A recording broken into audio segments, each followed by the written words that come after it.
Alright guys, BLM here, back, another live stream, continuing on with Assassin's Creed Brotherhood, if I can find the right category.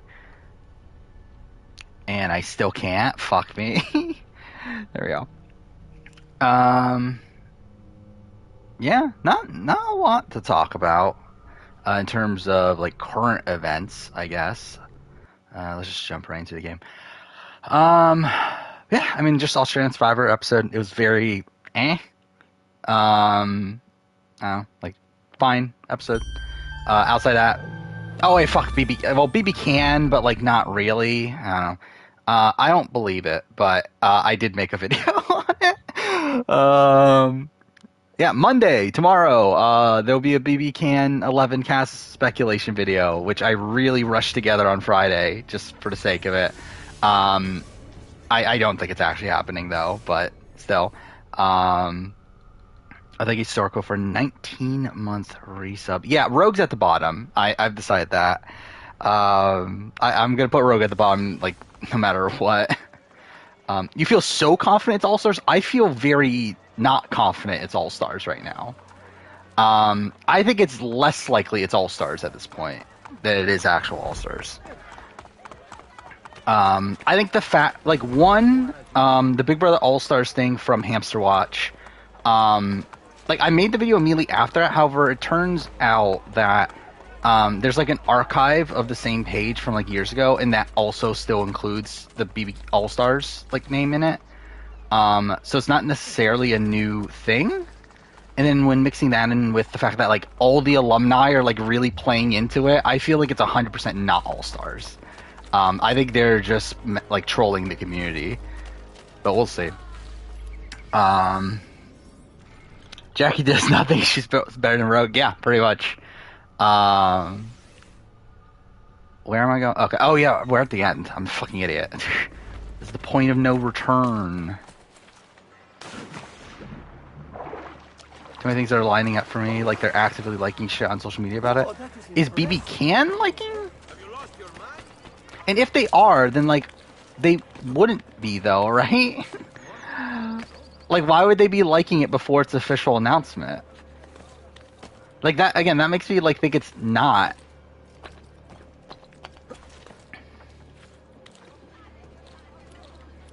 Bryce got banned because Bruno thought he was your alt in what? He got banned from what? Oh, from his stream? That's funny. Rogue is the worst player of all time. I think I think there's definitely the argument. Yeah, actually, the more I think about it, I think, yeah, I would probably say so. Because, like, when we're looking at Matt Dyson, like, Matt Dyson at least, like, oh, fuck me, I shit the mic. But yeah, Matt Dyson's, like, bad. But, like, at least he was, like, fine at one point. Oh, fuck off, game. There we go. So, yeah, it's like Rogue was just all bad. So, is she better than Wendy Jo? I think she might be worse. Right? I don't know. Like, Wendy Jo's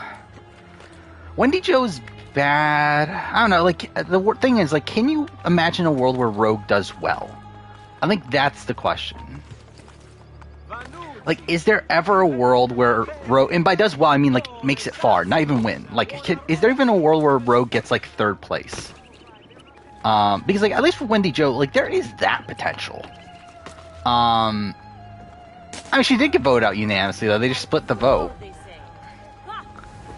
Thoughts on BB Can All-Stars rumors? Again, I said it before. I don't believe it, personally, but, it can happen, obviously. I made a video that's coming out tomorrow about it. I love how, like, that was like one of the quickest videos I've ever made, by the way. I do find that funny. Like, that took, what? It took 2 hours total? No, a little bit more, 2.5 hours to put that together. Like, from the time that I, like, this is literally what I did. I copy and like I have all the cast photos archived from the player ranking. Copy and pasted that into a folder. deleted all the ones that I didn't think could be on, sat down, recorded the video by just using those photos, then like edited the video together in like an hour or so. So it's only 15 minutes, by the way. It's a pretty short video too. I probably did at the end of the day. Like there were a couple people that I probably should have mentioned. I didn't. Like people like a Neha or like a Levita. I think I think early boots in particular. But it's not a big deal, is it? Because more than likely they're not going to be on anyway, are they? Oh wait, I'm an idiot. I'm thinking of the wrong mission. I need to go to the actual front. Yeah, I mentioned Allie and Olivia. I mentioned a lot of BB Can 6 people, if I remember right. Because I did Paris, Kayla, Johnny, Allie, Olivia, Erica, Ryan, Hamza. I think were the people I mentioned. Actually, did I keep Ryan in? I might have edited Ryan out. I don't remember. Because there were some people that I left it in when I recorded it, but I decided to edit it out just because it's like it didn't feel consistent with the rest of the list. But I think I did keep Ryan in. Do I think Turner has a ton of win equity on what? Like on the actual season he was on, or just any given season? Either way, not really.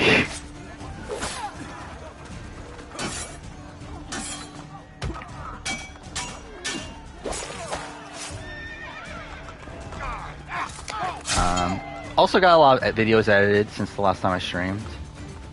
I don't know, a lot, actually. I think 3. Well, 3 plus the BB Can video. Which is actually a decent job. I got 3 videos. Like, I finished editing 3 videos on Friday alone, which was funny. Because I fully... Okay, fuck me, dude.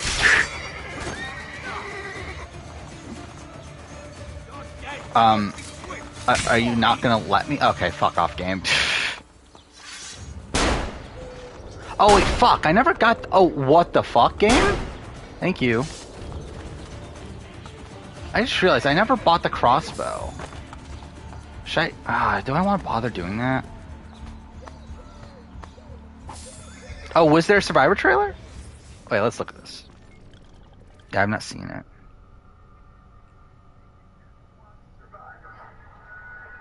Oh, it's showing him falling again. Sure. Yeah,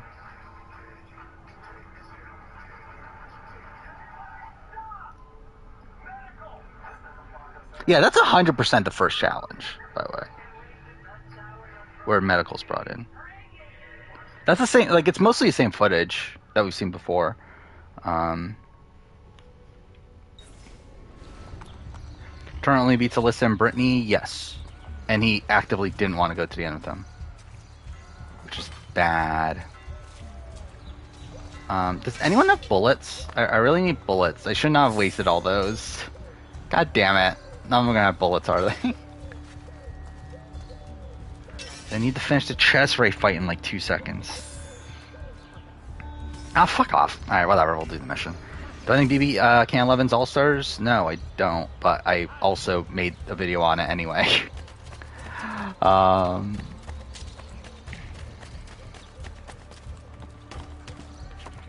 So yeah, tomorrow will be that, like, BB Can 11 cast speculation, whatever, will come out. Then Wednesday will be the Amazon retrospective. And what's next Saturday? Oh, it's the BB Can ranking of every BB Can player. Thoughts and new sales from Borderlands? I've only played an hour and a half of it so far, and it's very meh. I don't like it nearly as much as the original. By the way, I did finish Gotham Knights, and that was shit. Not actual shit, but like very like mediocre. Like one of the most mediocre games I've ever played. Oh yeah, I've seen the Rogue anti-page stuff, which makes sense. To be fair, I think that's the one thing that Rogue's not insane about, so good on her. Is it the most good game of all time? It definitely isn't. Oh yeah, I did watch the challenge episode. I thought it was really boring until the end when like you have the Olivia and Horacio stuff. That's the only like good part of the episode, but like also like not good. Like it's like it's the only like interesting thing that happened in the episode, but it was also like I don't know, like obviously like tough to watch. Like I'm surprised that made air. Like that's pretty brutal. Like I feel like we haven't seen like an injury that bad like actually on screen. Oh fuck off, game.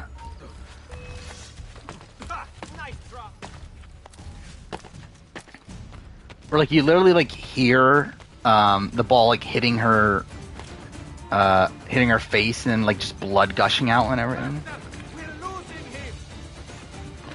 Wait, why am I going this way? Again, I'm just like forgetting which mission I'm doing. Why is Rogue anti-Paige? It's because because she kills animals for fun. Because like Paige seems like a terrible human being. So yeah.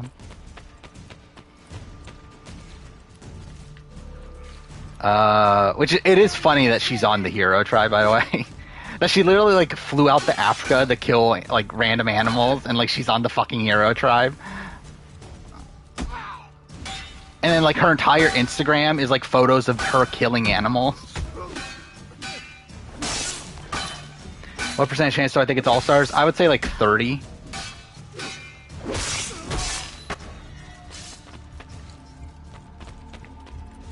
Maybe 40. Like I'm not confident enough to say it's not All-Stars, but I'm also like I lean towards it not being All-Stars. Who's 100% lock? I mean, probably Emmett, Anthony. That might be it for like 100% lock. Adam, probably. Yeah, Victoria. Victoria's like very, very, very likely. I don't know if it's 100% lock, but yeah, very, very likely.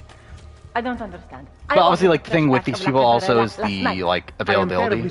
I think Betty's not a lock in my eyes. Where is the Pope? He meets with Where like she's very likely. However, I could very much see Betty turning it down. That woman gives me so much trouble. Why didn't I stay in the stables? What a family this I don't think Cassandra's like for me the tough thing with the BB Camp 5 people is I don't know if they would bring them back. But if they do, then like Cassandra's likely or possible, I should say. Not even like likely, but like possible. I think Ika's like the biggest lock if they do bring back BB Camp 5 if she wants it, which I don't know if she does. Why did John nominate Adele? Because he didn't like. I mean, both of them were weird circumstances.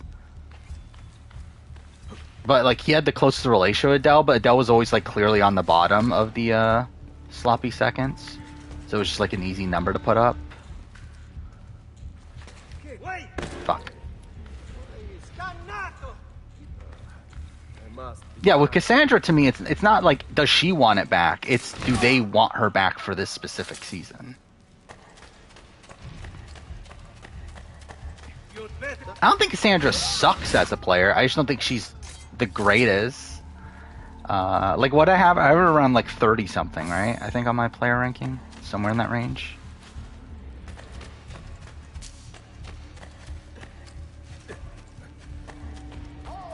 Yeah, I assume that was a thing. I assume they intentionally put Paige and Rogue on the same tribe for that reason. Then again, I think they were always going to put like both Paige and Rogue as heroes, though. Drafts? What draft? Oh, 44? I barely remember any of these people. I'll be honest. Like, I like 44 is just favorite of mine. Like with all the BB Can stuff going on, like I just like don't even remember these 44 people. By the way, that video did come out. That's performing mediocrely, but whatever. Yeah, what is it at now? We have 4,000 views. Yeah. Who did I even pick? I picked Claire, right? I mean, so like, Team 2 has my top 2. So that'll probably be the best one in my eyes. Oh, fuck off, game. What is going on, dude? There we go.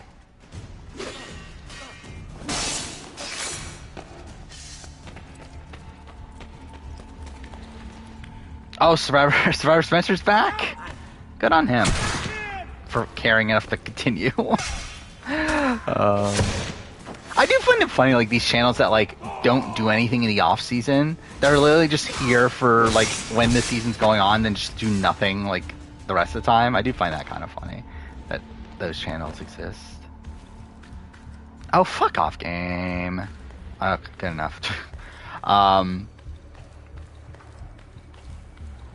I have a winner? I don't know who's winning ethically, if we're talking about that for Australian Survivor.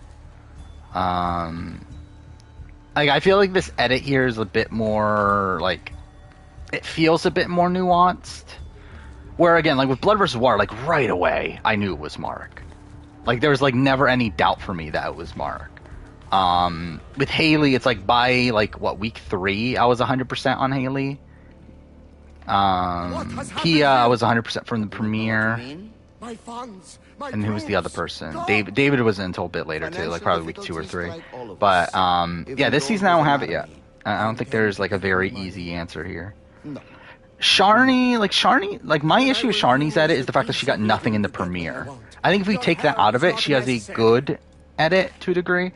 How she doesn't follow the trend of recent winners. I'm disappointed that Matt didn't get more content. But, like, I feel like Matt had a good premiere, and then since then he's been invisible.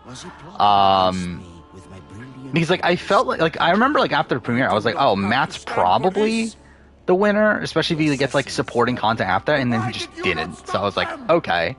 I still Shawnee number 1 in the power ranking, just because it's, like, really the power ranking stayed almost the same. I just moved, like, Sean up a couple spots. Like, a couple other people, like, moved around, like, here and there, but I don't know. Not really solid on anything right now. Steve is winning. That'll be funny. I would love if Steve won. Yeah, I think there's debate for Sean having the best edit. My issue with it is the fact that they set up so much how he's going to take out Haley just for him to not take out Haley. Oh, I think Simon's getting a bad edit. Like, I think Simon's, like, getting a really bad edit in my eyes. Like, to me, Simon is, like, dead in the edit in the sense that, like, I would be mind blown if he won, but he's still, like, relatively high in my power ranking just because he is so prominent and, like, you never know of Australian Survivor in terms of, like, shoving the winner in your face. But, like, I don't think Simon's winning. Simon's just getting so much, like, he's being undermined in the edit. So much content talking about how he's going to take out George, never gets to take out George. Even says at one point that I'm going to stop targeting George, only for him to proceed to target George immediately after that.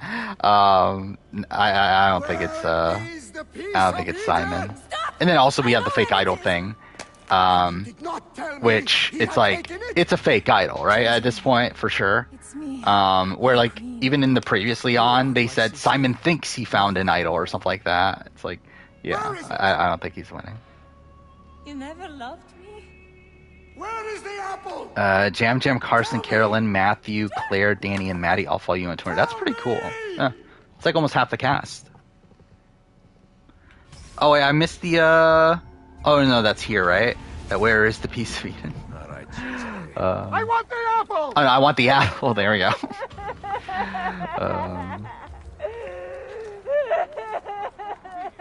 How to tell Survivor Season is bad? I mean, there's not a bad edit. Give me the apple! It's just, It's like, mine, not yours! edits that you can, like, easily distinguish who the winner is and who there isn't. And to be fair, if you can't distinguish the winner, that's a better edit for the most part. Unless, like, the winner's, like, completely, like, out of nowhere. But, like, you shouldn't be able to, like, realize who the winner is right from the premiere. Like, that's terrible editing, as example from the last few Australian Survivor seasons. You met Carson? That's cool. Lauren's your winner pick. I mean, that's such an, like, that's a nothing thing, you know? Like, yeah, Gabler's in the 43 logo, but also it's like that was made pre-season. Same thing with this, but, like, it does look like Lauren could be in the logo, but again, it was made before season started.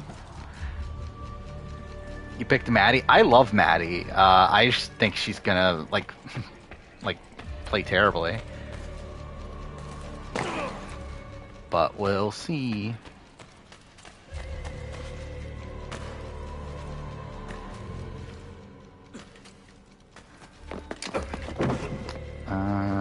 Dark Horse. I mean, like, I don't know who's winning this season. I will come for you. Like, I am. Like, obviously, like, I feel like with Australian Survivors, like, you have to assume that someone that gets a big edit to a degree. Especially because, like, seasons 4 through 7 have all had winners, like, get, like, within the top half of confessional getters by the end of week 1. So it's like, you would assume that, like, they would continue that trend if it's been literally the last 4 seasons of the show. My question, though, is that, like, again, like, could they be reverting back? What am I doing right here? I'm being an idiot again. Like, could they be reverting back to their old editing style? Like, maybe they realized that, like, oh, fuck off, game. Maybe they realized that Mark's edit was too obvious to where they're going back. Mind you, also, I will say, this is a new executive producer, right, for this season? So that might change things, too. Like, maybe that could play a factor into things. You pick Franny, put little thought into it. I don't even know how Franny's going to play the games, though. Like, I still don't get a good sense of, like, who Franny is as a player. Like, I feel like I have a good sense of her, like, character, but, like, I still don't know who she's, like how she's gonna play, necessarily. Your first ad-free rewatch of Korong earlier today? Well, that's cool. Yeah, I forgot Korong's on Netflix now, isn't it?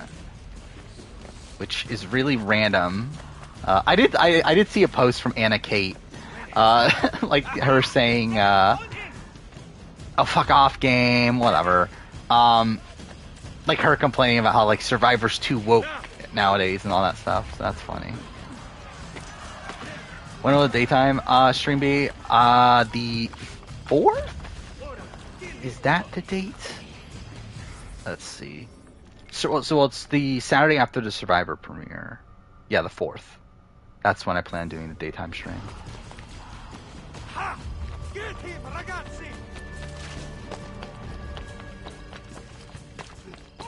You saw on VU14 Krez Chicken George's name.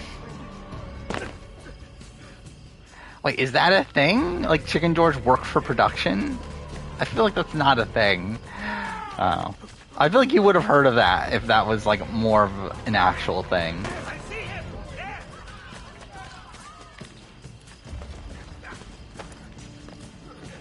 I mean, Carson... Like, I don't know how to really interpret, like, how Carson will do. Like, I could see Carson being an early boot. Kind of like a JD. I could also see him making it far and, like, not being that respected by the end. I could also see him being, like, potentially like a Sammy. And, like, getting, like, towards the end, but then, like, just, like, not really having any allies and that sort of thing. Like, I don't know. I don't really have a solid read on where exactly I think Carson will go. Which song is War? You think Winners at War is fucking fantastic? I love the Winners at War song. I actually just like listened to it the other day. Actually, no, that was yesterday. Yeah, that was even yesterday. I looked it up and listened to it. Like every season should have the Winners at War theme song. Oh yeah, 100%. I think Carson like definitely has a lot of potential. He's 19 or 20, right? 20. Either way, he's extremely young, and I feel like that's not a good sign. Do I find Derek boring? Kinda. Not like the most boring player in the world, but yeah, he's pretty boring. My sword will take your life. Why is the Winners at War song not on Spotify? Because it's not officially like released song, right?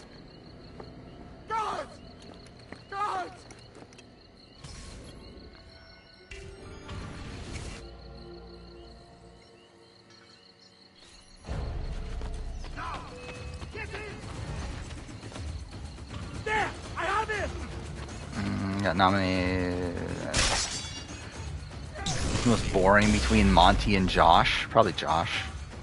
I don't know, Josh had like a couple good moments.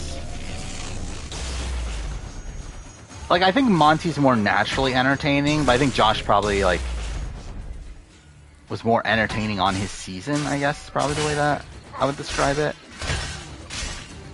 Where actually, like, looking back on it, like, what the fuck did Monty do on that season? Like in terms of, like, a character moment and everything. Like, did he have any character moments on BB 24?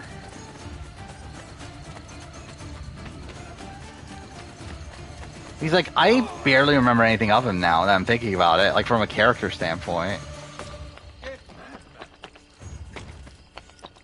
But he's like, at least Josh has, like, him crying that the Kevin fake quit or whatever. His marine biology, I guess you could say that. Like, I think his overall arc is fantastic. Like, I feel like Josh definitely sticks out more as a character. But, like, he's also, like, naturally kind of boring, though.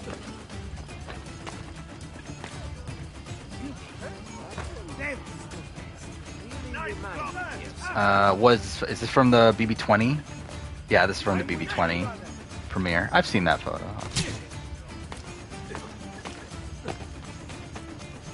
Someone on YouTube spoiled the boot order 44. Like, is it reliable, though?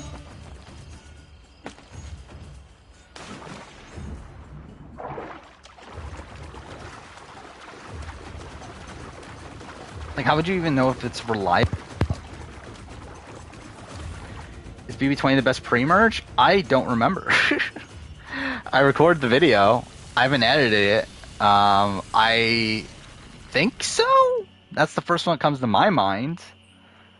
But I'm not 100% sure yet.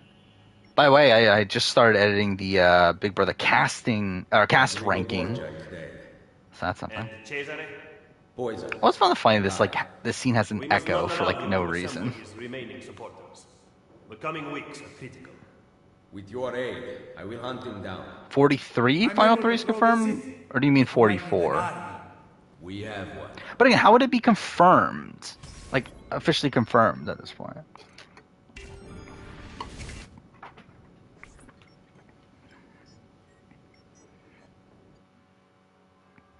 You're watching Fiji. You only have Ghost Island 40 to 43. I personally like Fiji. I feel like the pre-merge, like, probably has, like, a bit of some, like, slow moments here and there, but like, the post-merge of Fiji is fantastic. And then you could probably skip Ghost Island. Though I think Sarah Wade has a bottom 5 all-time cast photo. I did not like Sarah Wade's cast photo, if I'm right.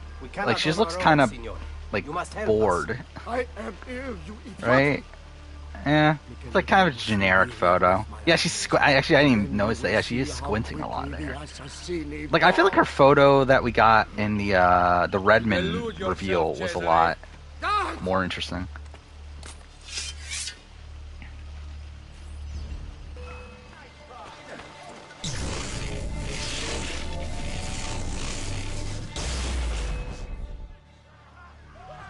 I didn't see the Chinese spy balloon, but I've heard of it, which is funny that it's a thing. Let me know how.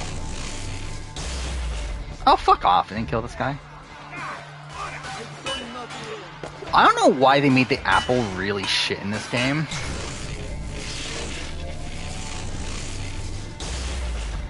Jen Maraska, the worst old school female winner. Oh, is she the worst? Yeah, I mean, like, what are we considering old school? But yeah, like, she's definitely the. Okay, cool. Wait, how'd this guy? I just realized, how'd this guy not die? He was right next to me last time, right?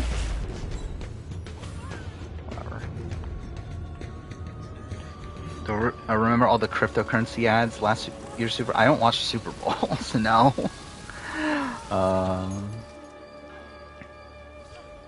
Didn't know Jamie Lynn was on this cast. The cast. Yeah, I forgot about Jamie Lynn too. I'll be honest. I probably would have had more to say about Jamie Lynn if I remembered more about her when I was doing the cast assessment. I kind of forgot. She's the one that actually, I forgot what it was now. She has something about her, right? Like she has like some interesting backstory. Oh, she just quit her job, right? That's what it was. That she just like she's been working like in finance her entire life, and she just like recently quit her job or something. Completely forgot that was a thing. Oh yeah, she is. Yeah, she's. I think that's something that was mentioned like in the Redmond stuff, right? But I don't think it's come up in her pregame stuff. But yeah, that she's a TikToker. Always get lost here, and like where the fuck is the guy I'm supposed to find? Oh, there he is. That wasn't that bad.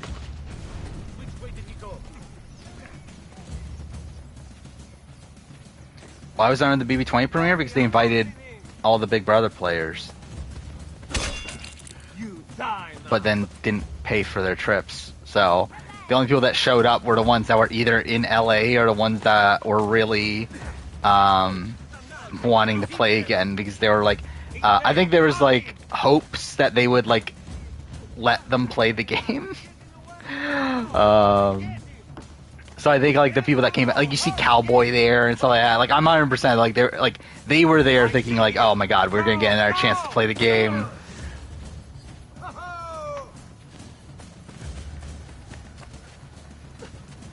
Haley should have wanted Rogue to stay for more chaos. Yeah, I will say I didn't love how Haley played this week. The fact that one, she throws the comp, and also yeah, you would think that like you would want someone like Rogue around more. To be fair though, getting rid of Jerry isn't necessarily like an optimal move for her either, considering he's someone that seems to be in her corner.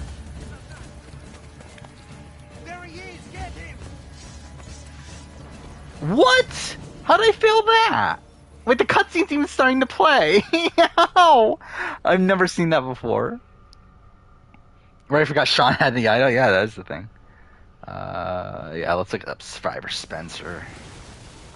Oh, fuck off! It's gonna make me do the entire thing again? The Survivor 44 cast is horrendous. What is, like, who is that in the cast photo? That's what I want to know. Oh, is that Carolyn?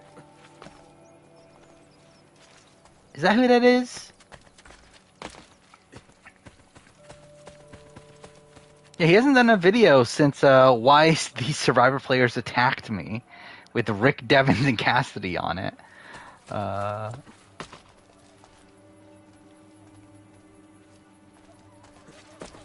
it is Carolyn. All right. I would go crazy having to live at camp with Rogue. Yeah. I don't know. I feel like I wouldn't. I wouldn't. I think I would be like, obviously I'd be annoyed by her, but I feel like I'd find it funny. In like how okay, I fucked this up. And how annoyed everyone else is at her. Okay, cool. Fuck. Where like I feel like I'm kind of like Rob Cisternino in Amazon, like when he was like laughing in the background or like happy in the background where he sees people fighting. I feel like that's the type of person that I would be.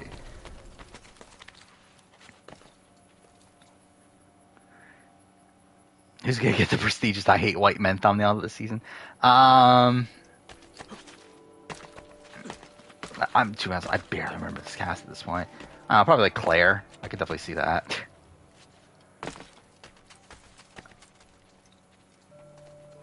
I feel like that seems like the archetype that he goes for. Yeah, I really don't understand. Like, how did Rogue get on this season? That's what I want to know. And, like, my inclination was that I was thinking. I remember like back when the cast was announced or whatever, when we were getting the videos and stuff. Like, Rogue's video felt a bit weird to me, if I remember right. And like, I was thinking that Rogue was the alternate for Christy.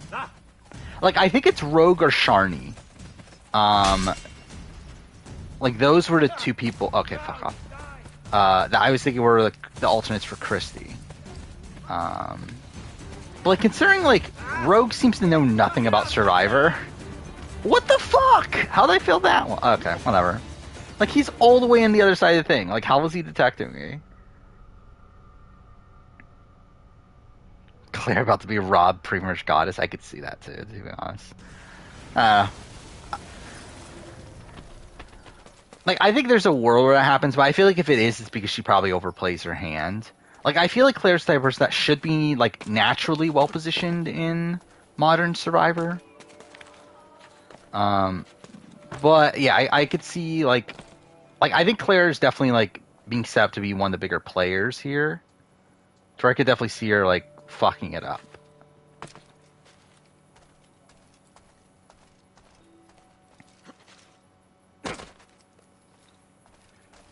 Oh, it would have been funny if Nina, like, clapped back at her, like, right away.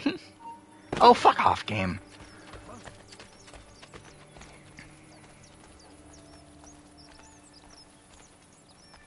Do you know when BB Can 11 cast reveal is? Probably not for another 2 weeks.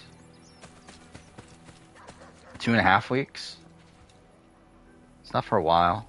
Season doesn't start until March.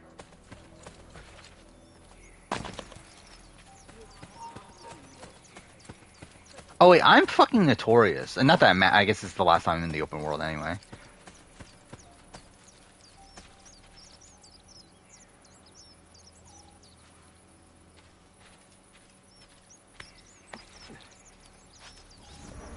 What? What do you mean? Joy. What does that even mean? How am I getting detected, like, right away? Is it because I'm notorious? Like, that's ridiculous if that's the case. Like, that's really stupid.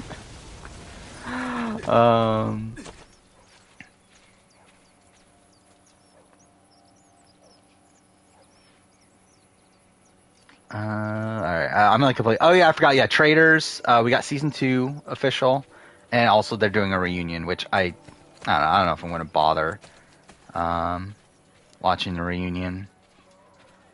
But cool, season 2. I mean, we'll see what they do with the cast. Like, I wouldn't expect them to do Reality Stars again. Oh, fuck off, game. Adele win equity? Not particularly high. By the way, I don't think I mentioned Adele in my video, where I probably should have.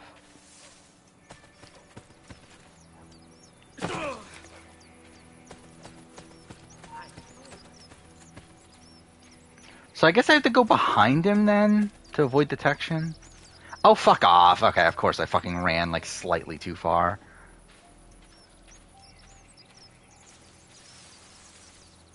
Would I accept? I lean towards no, but you never know. You like the Last of Us episode? I don't really know what happened in it, so. I will take back Roma. We have decided to elect Della Rovere. Like, I know they got to Kansas City. We are sorry. I paid for your appointment.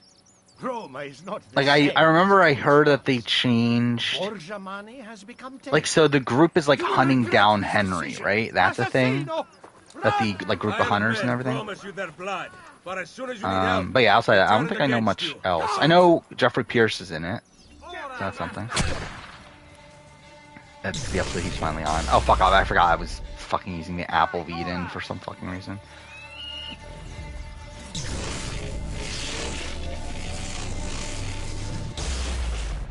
Is Emmett the best player to ever cheat on? Boy, why died? The Apple sucks in this game. Did I see a leak format for All-Stars 4? Yes, but I don't remember it that well. It's like, I know there's like some sort of weird like Skulls-esque thing, right? Fuck off. Fucking like attacks me like right away.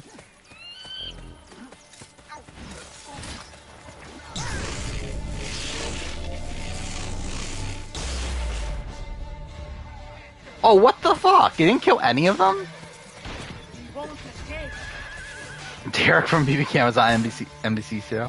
I don't expect to see Derek from BB Can on the Traitors season 2. Yeah, Rogue's at the bottom of the player ranking. Yeah, I think Rogue's probably the worst player of Australian Survivor. Wait, where's the other guy? Oh wait, did they kill the other? Okay, whatever. Does Andrew from BB Can 1 beat someone other than Tala? He doesn't beat Tala. The only person he beats is Jillian. Again, this is the order of operations in BB Can 1. Jillian beats nobody. Only person Andrew beats is Jillian. Only person Emmett beats is Andrew and Jillian. Tala beats all three of them.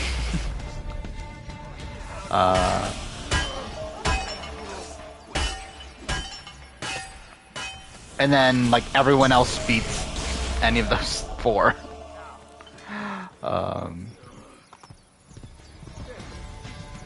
Yeah, oh yeah, and Jillian beats Gary if Topaz votes incorrectly, yeah.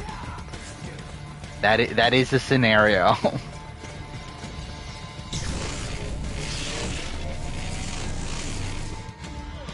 I accept for global? I'm whatever on it. It'll happen. I'll watch it. I'm not, like, dying to see it, but it'll be interesting to watch at least.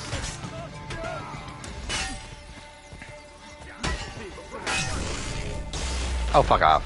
Can I have enough? Worst Rogue or Jacob? It's like, it might be Rogue. Because, like, Rogue is just such a confrontational person. Where it's like, I feel like Jacob, like, actually got along with people. It's just that he's an idiot.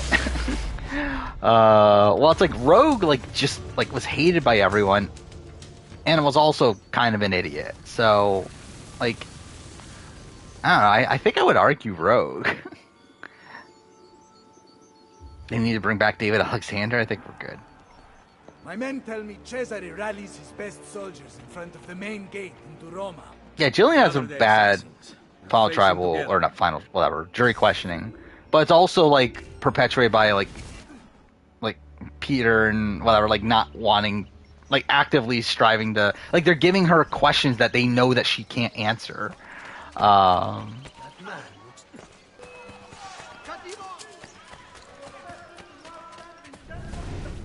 of Italia shall be united, and you will rule beside David's the only good thing about BB-22. I don't know if I believe in that. Dance funeral is the most iconic moment in Big Brother. Is that accurate? It's the most iconic? I don't know, like, what is the most iconic moment? Like, would it be that? Maybe? I don't know, actually. Like, what do you... Yeah, actually, I don't know what you... Like, what would you consider the most iconic? Like, maybe.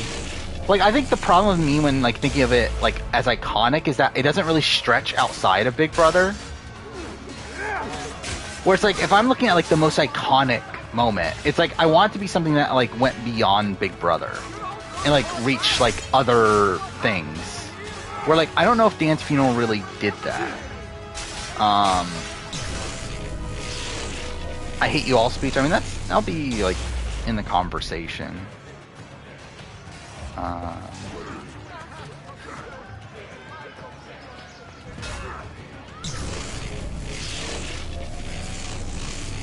Yvonne's wait a damn minute, that stretched beyond Big Brother. Did it?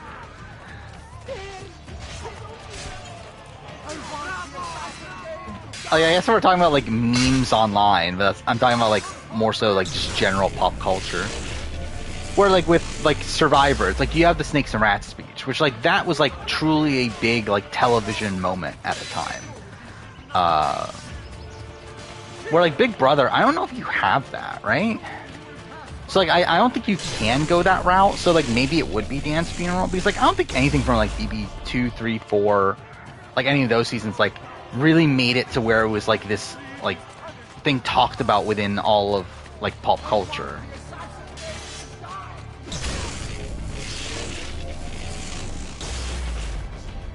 Nah, Dan, Dr. Will's speech about reality TV, I mean, no one even remembers that, I feel like. Outside people that, like, actually know BB2. Candace situation. Yeah, racism, that's the most iconic moment in Big Brother. Throw down your arms, Cesare Borgia. Yeah, this is the first. I didn't notice that this is the first episode that George has gotten 0 confessionals. Mind you, a lot of people got 0 confessionals. This was not a this was a pretty standard Australian Survivor episode. Weeks 6 and 7 of BB22 were pretty good. So what weeks were those? Like the Ian Boot week, I would say that's a good week.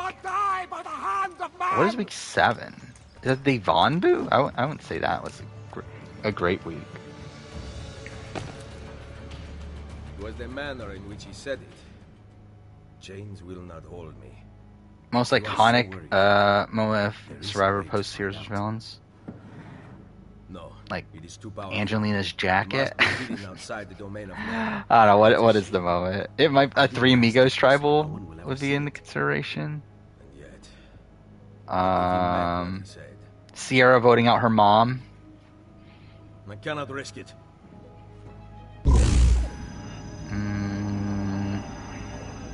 Now those are the ones that stand out right away. Cesare was right. Has an Aussie winner ever gotten 0 confessions? Oh, for sure, yeah. Build this brotherhood to last. I mean, like, on most seasons of Australian Survivor, everyone gets a 0 confessional episode at one point. A gift. If this is goodbye, then keep like Mark did pretty early on too, I We believe. will see each other again. You have my word. Let's see, I'm opening up my confessional account. Yeah, Mark got no confessionals episode 2, 8, 9, and 11. Take the money. Your meager salary. Haley got no confessionals for episodes 4, 5, and 6. All in a row. David didn't get any confessionals episode 5. Pia didn't get any confessionals episodes 3, 7, 10, and 15. And then before that, it doesn't really matter as much, but like Shane didn't get confessionals in what is that, like 10 episodes? Jericho didn't get confessionals in 5 episodes. Christy didn't get confessionals in 4 episodes. It's like there's actually never been an Australian Survivor winner to not get 0 confessionals. Yeah, Nally idling out. Oh, probably Kelly Wentworth idle play. I think that's actually probably that might be the answer. How did you find it? The apple you stole from Mario. Auditory, let me hear. Sarah Blindside, it's good. I don't know if it like quite reaches like the general because like when you look at like what like Survivor Reddit, like a moment that Survivor Reddit talks about a lot and everything. Like I feel like the Sarah Blindside, like it's not really like this standout moment to where like it get mentioned. It's like constantly getting mentioned.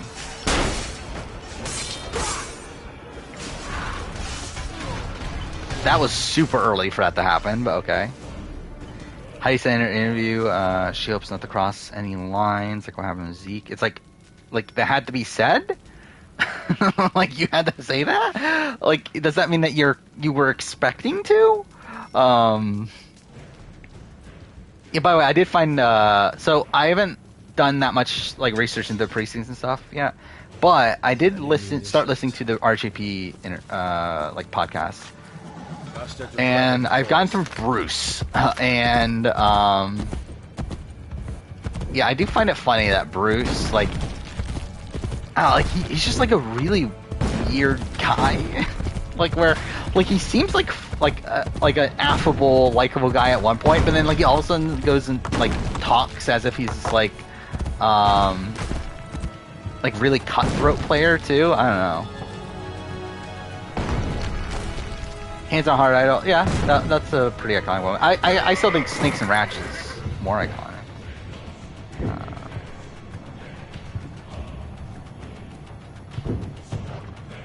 The Dan explosion.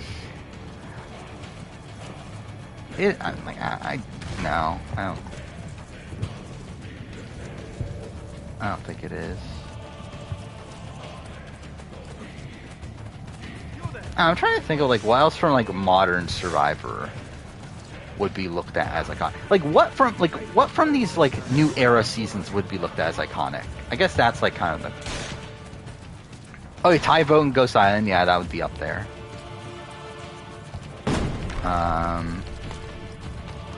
Like I don't know, Chris and Rick's fire making challenge maybe.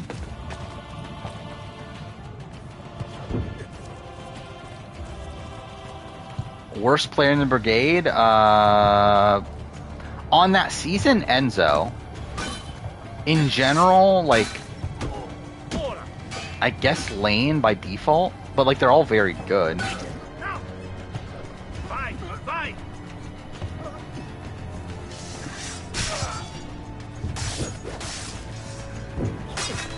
To be fair, I think you could argue Matt, though. Yeah, it probably is Matt, actually.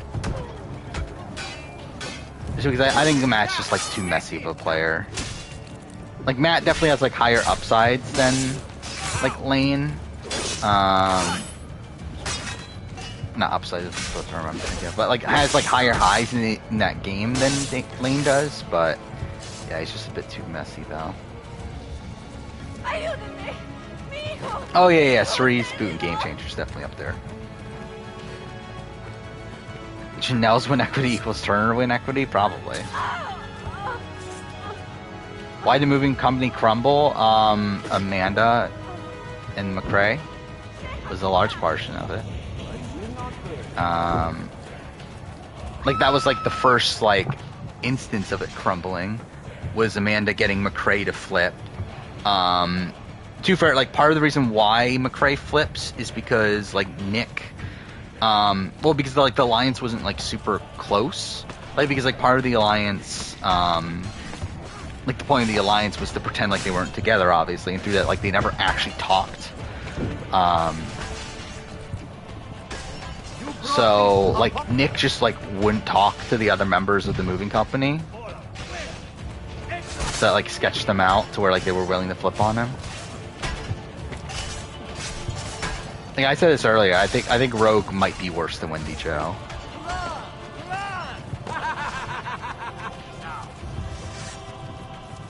Oh, fuck off. Anonymous. Oh, I actually did get all my bullets back. When did that happen? I was not paying attention to that. Can someone hit me? Okay, well, cool.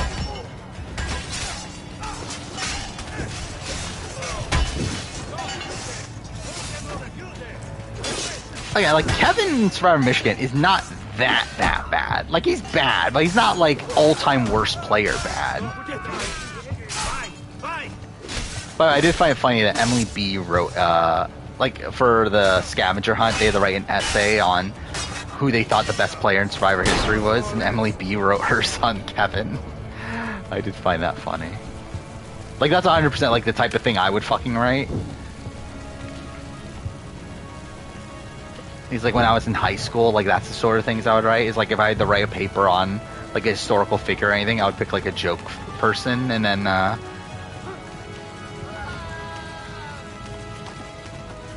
obviously, like, not take it seriously at all.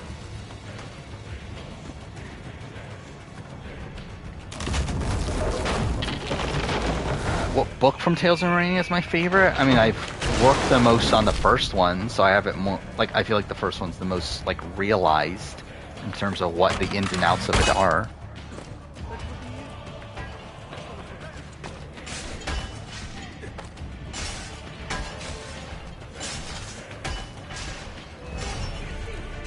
Wait, where am I? I thought it was at the end of this section. God damn it.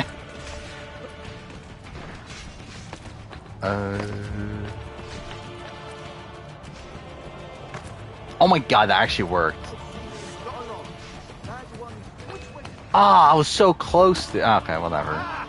Whatever, we'll fight them. Thoughts on Bruno banning his followers for calling Kevin Jacobs. Like, what? Why is he not like Kevin Jacobs that much? That's why, like, I get, like, okay, he thinks Kevin is a bad player. That's fine, whatever. But, like, why does he hate him that much to where he is, like genuinely, like, upset at people calling him a good player?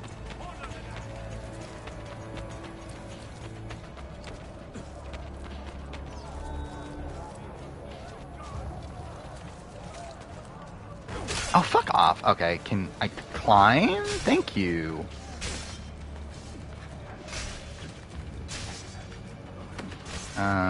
Okay, cool. Yeah, I don't get it. Like, why does he hate Kevin as much as he does? Like, I get that, like, okay, probably, like, he's upset that, like, Kevin, like, he's getting all the like this praise and everything. But I don't really get it. Like Emmett, I get. Like Emmett not liking Kevin, that's like 100%. I 100% get it. Like Bruno, I don't get. like at least like Emmett's like rationale makes sense to me. It's like one, it's like he doesn't think he would fall for Kevin's bullshit, which I don't think he would either. And two, like he reminds him of Anil, who he didn't get along with on BB Can 1. So it's like I 100% get him. But like, yeah, I just don't get Bruno. I am the best fighter who ever lived. This is actually gonna work.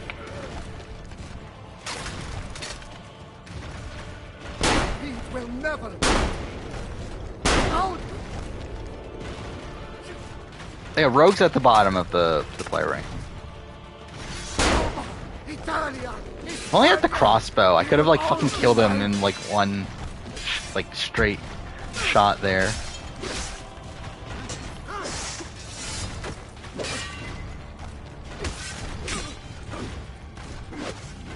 Okay, there we go. Finish the. Oh no, we didn't finish the game because we had fucking modern day. The throne was mine. Are we getting non-eliminations? I would assume so. I assume we would get one this week, a non-elimination episode. I will lead mankind. Either that, or they like maybe they're gonna do something like they did last season, where they just like bunch them all up in an entire week or something. You cannot kill. Like I could see them doing that, where it's like a purgatory style twist, which would be terrible, but that could be a thing. Being on skipping Challenge UK or wait till later this year. I'm not watching Challenge Argentina. I think at this point I don't care. UK I might watch. By the way, like we haven't talked about like Challenge UK's 5 episodes. It's like how? Like 5 like 60-minute episodes. It's like that sounds terrible. But I guess glad Matt Dyson isn't the worst AE player anymore. I feel bad for him since he was a fan. Yeah, at least there's that. Yeah. No man can murder me. He was a big fan. Like he did the podcast with somebody, right? The 10 people quit or something. I don't know. Like it must be such a disaster, right? Like that's the sense I'm getting, is that like UK must just like really suck.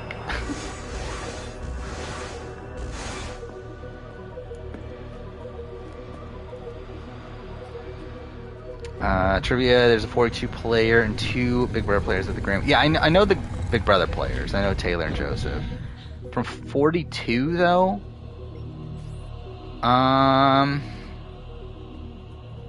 Who'd be in LA? I don't know, like Drea? I don't know. Who else would be there? Hi.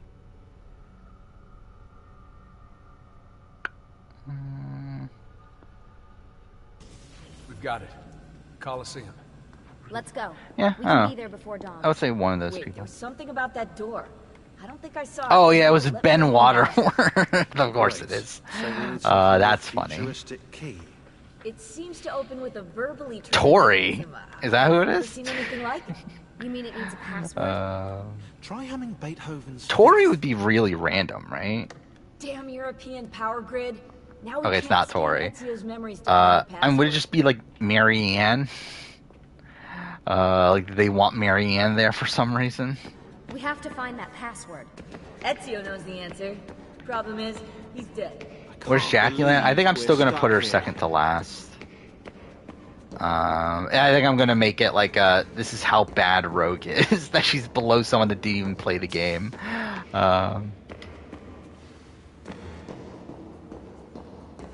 Mariah, I'm sure it's Mariah. Is Matt Elrod the worst player to ever return to the game? Hey, maybe it has something to Maybe. do with this. I guess it gets voted out right away. And it's all his own doing. Oh, Romeo would be a good answer. Symbol matches the one I on didn't the door think to of the that. vault. 1419, 1420, 1421. Do I like South Park? Not like I don't. 1419. Like I've rarely watched an episode. Like I've watched like a couple episodes here and there. God. Yeah, Romeo's correct. That's right. Yeah, sounds about right. And, you know, like when someone mentioned Romeo, I was like, oh yeah, that's obvious, isn't it? Like obviously it's Romeo. You see? They're all contained within 3 verses, Exodus 19 through 21. And get this, you'll like this. If you arrange the 4 Thoughts on Horacio, Olivia? Again, I thought they were great. I mean, like, not the most riveting TV in the world. But I thought they were both likable enough. I wouldn't mind them coming back. Out loud, Rebecca, yeah, but I haven't got to the kicker yet. Rowan's winning, or Rohan, that's how you pronounce the name, right? Rohan winning All-Stars. Why not? Password. Sean, go get the If only he van. was a better player. Olivia's fine. Olivia's good-ish TV. Like, what's his face? Horacio isn't, like, he's, like, he's a likable guy.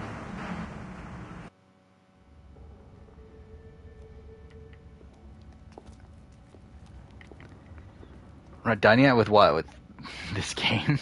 With the modern day. I bet. Let's go. Whoa, what about us, eh? You might actually need a historian down there. Sean's right. That tunnel should lead. I on think the path more to time that goes hill. on, the more and I'll more help I him just find another don't give a entrance. shit about Assassin's Creed anymore. I'll try. Yeah, nice try. Like, it's gonna be weird, like, when because I'm still gonna do the series ranking next year. But it's gonna be weird when I do it, just because, like, I really don't care that much. But I feel like I want to do it just, like, as, like, a final farewell to Assassin's Creed. Because at that point, it's like, that's after Mirage comes out. That's, like, the last, because I've been wanting to redo my Assassin's Creed series ranking. But, like, I really feel like at that point, it's like, I really, like, have no interest in actually talking about Assassin's Creed ever again. If you see any gladiators, my advice would be leg it. I don't know what Rogue is. Rogue is, she's something. I mean, she was a paid actor. I feel like she wouldn't have said the stuff she said to Nina, at least. I feel like she would have been aware enough to not say that part. It's been a long time coming. You've earned it. Yeah, Anissa finally made a final. I actually didn't know that. Like, that actually blew my mind when I was like, Anissa hasn't been to a final since Duel 2? Like, that's, 21 seasons ago? So, yeah, good for her, I guess. I mean, I get why Rogue is a hero. I mean, like, 100% it makes sense why Rogue is a hero. Hopefully a map to the It's just also she's, like, a bit of a lunatic. But, again, it makes sense why she's a hero. I mean, she is, like, this big, animal activist. She, like, literally went undercover for years and, like, infiltrating, what do you call it? Poachers group thing. Like, I get it. But still, it's, that didn't play out well. This place is like a maze.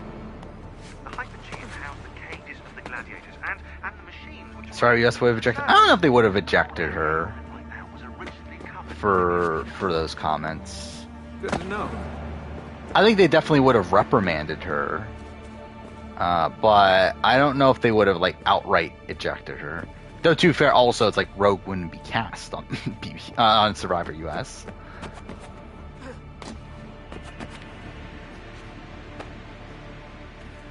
Yeah, I don't know why Paige. That to me, I'm like, I get why Paige is like archetype wise, but like the fact that they picked Paige though is the thing of like why? Why'd they pick Paige of all people? That's what I want to know. It's like you couldn't find another, whatever they're called, cowgirl person. So? Guess how many days there are until the Templar satellite launch? I mean, okay, yeah, I forgot the All Stars 1 final, but that doesn't really count. 72. Why is today so important? We're just picking up the apple and leaving. Porn Big D. The door code. Someone wants to make sure we get I love Porn Big D. It's my favorite. Why does AU have no diversity? Because I don't think they care. I don't think Australia as a country cares about diversity, is the sense I get.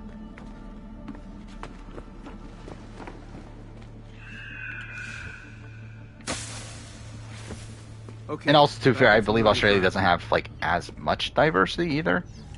But still, it's like I just get the sense that they don't care.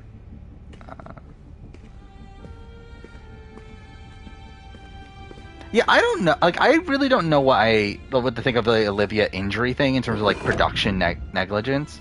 Like, I guess like really, yeah, they probably should have worn like goggles or something. Like maybe that's the thing. But like outside that, it's like it's a fucking slingshot.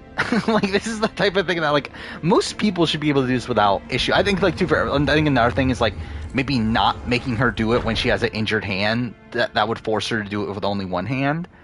But like it's a basic like slingshot. Like I don't know like what like how they would like tone that down, I guess. Let it be found by he who is Yeah, it's like Claire got hit by a watermelon. Also, like, didn't get much. Like, she just like had like a minor concussion, right? But like was like fine outside that. Like she continued on. So I don't know. Like I don't know what to think of like this in terms of like production. Like I'll call out challenge production left and right. Like they're fucking shit. But I think in this situation, like I don't look at it as that bad. Wait, what am I doing?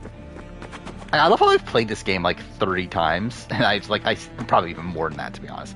I still don't remember what I'm doing. Yeah, I've decided to not even look at Paige's Instagram because like I know it's gonna disturb me. Like I know what's there. Like I've heard it from like multiple sources now. I just like don't need to see it for myself. Doc from the Tester could use a slingshot. Why can't Olivia? It's so stupid. That fucking. The Tester's such a weird show. I gotta talk about the Tester at some point. Like, what a bizarre show. Like, why did PlayStation make that?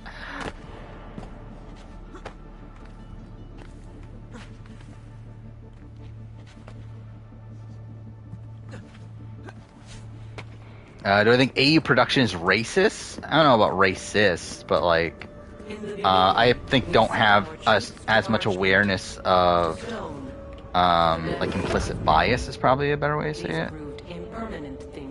I've never watched Kid Nation. That's the issue. So like, it would have to be like a first watch sort of thing.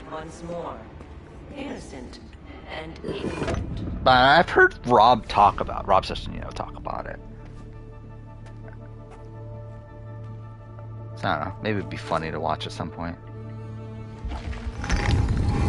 Wasn't Blood vs. Wild Diverse? Not really. I mean, like you got what? Con and Amy. You got Mel and Michelle. I don't even remember her name. But it was like I don't know, like 6 POCs maybe 8.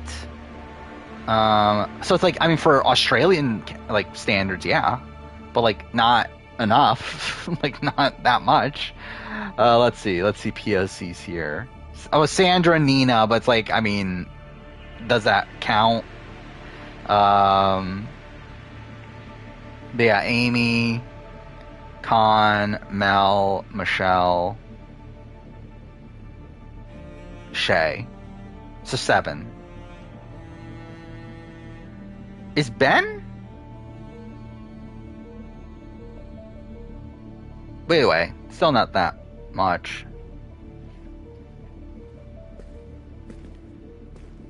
I guess Christy is like, isn't she like part Aboriginal or something like that?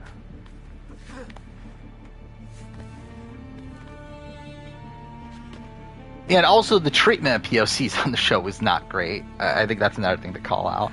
Because yeah, you have like the twins who get no content at all. You get Khan who gets set up as this massive villain. You get, I mean, Amy's there here and there, I guess. I'm coming. And Sandra and Nina are always going to get good edits. But still, kind of wonky there. Again, even the Sneaky Steve stuff is fucked. But I guess they're fine with it. airlifted from Roman ruins. I just find it funny how like it's commonly accepted that he's being called Sneaky Steve. I like the ceiling. Do you like the ceiling? Oh, I forgot about Jordan. Yeah, Jordan and Josh. I kind of forgot about that. Actually, what is Josh? I mean, I assume they're the same, but like probably just like he's like Josh looks like just like a normal white guy, but it's like I'm like Jordan obviously doesn't, so I'm assuming that it's just like they're like the same like background, right? It's just that probably like Jordan's more like full-blooded than Josh is.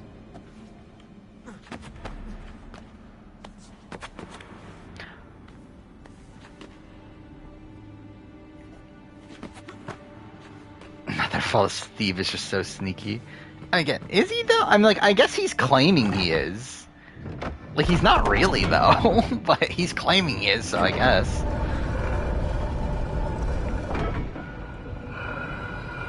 Did I see Dragon Age leaks? I have, but I haven't really paid attention to them because I don't really care that much about Dragon Age.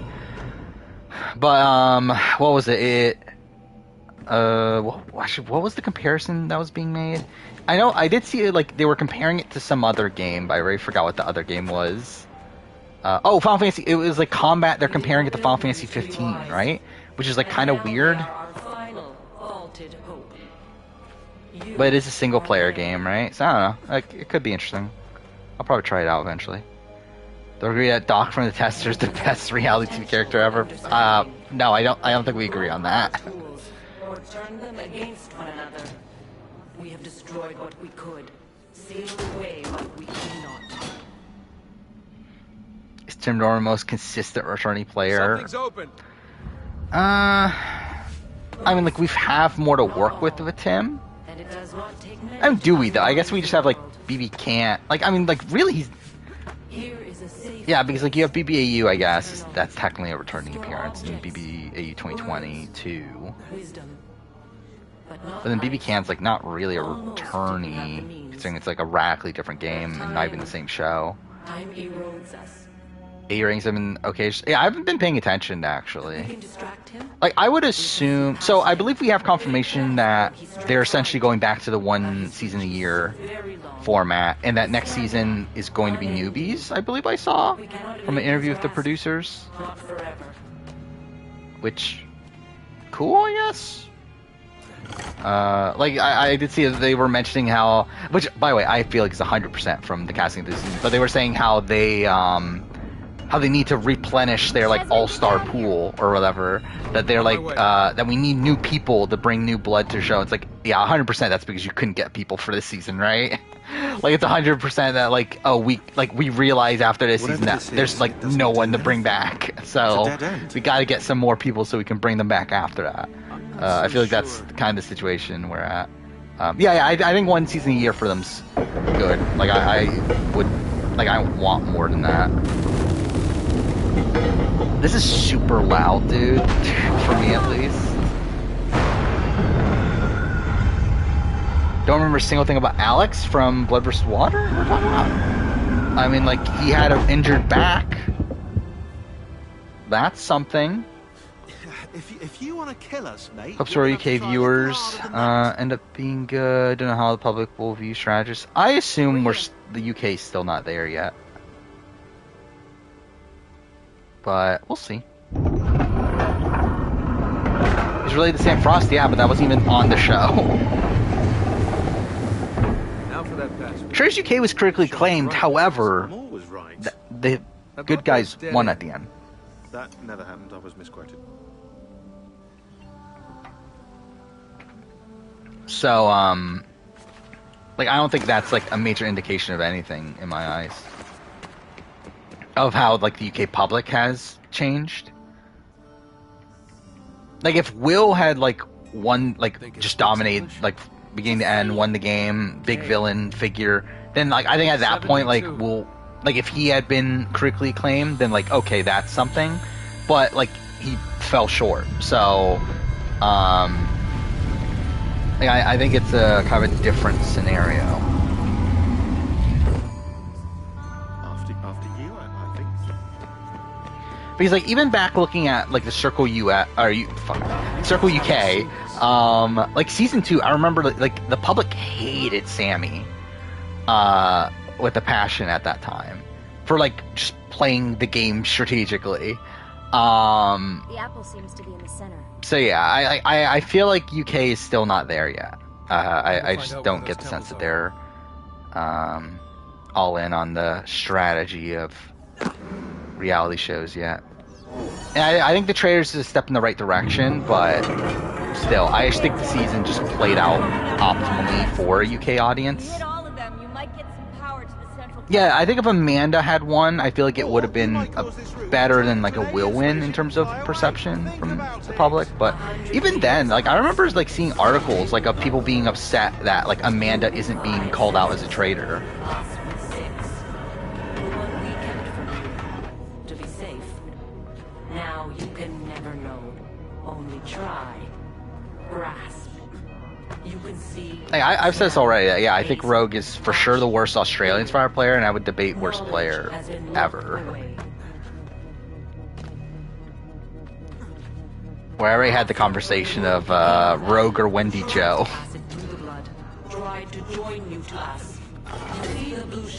Oh wait, I'm not even paying attention. God damn it.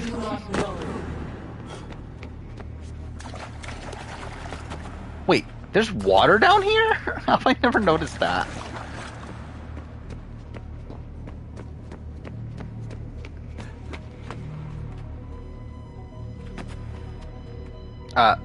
Please? Okay. Thank you. Fucking game, dude. You wish you could just unwatch the circle entirely? I could see that. I don't care about the circle at all at this point. Like, I'll be happy if there's not another season ever.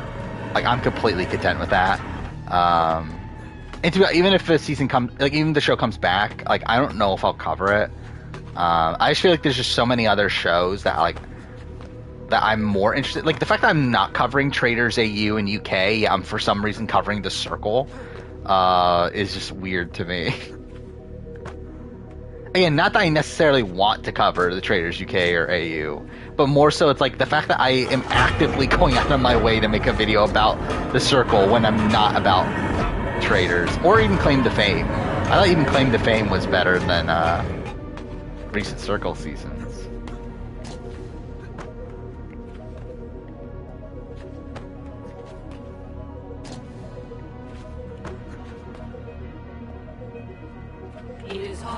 Is she worse than the Queen Michelle Chase? Again, Michelle Chase is the best player ever, so I don't know what you're talking about. Did you hear any of that? Any what? Even Michelle Chase, though. Like, Michelle Chase, like, so Rogue, I think, is just so actively bad that where, like, she's still going to people and talking to them. She's just, like, annoying the shit out of them, right? Where, like, Michelle Chase just, like, a negative presence and, like, not talking to anybody. But, like, at least, like, she's not talking to anybody? I don't know. Like, I actually think, like, Rogue might be worse. Like, Rogue is definitely actively worse. So where are the tellers? Like, I think the more I talk about it, like, I think Rogue might be the worst player ever. Or think it or something. Because, like, I mean, like, I think the one question mark for me would be, like, Sure, like, is there a world where people pick up Rogue and drag her to the end? That's a Phrygian cap. It stands for... But still, it's like, even with Michelle Chase is still, like, the most physical person on her tribe, right? Or it's like, Rogue's never going to be that on her tribe. I can't move. Your DNA communes with the apple. I don't know, I think Rogue might be the worst player ever.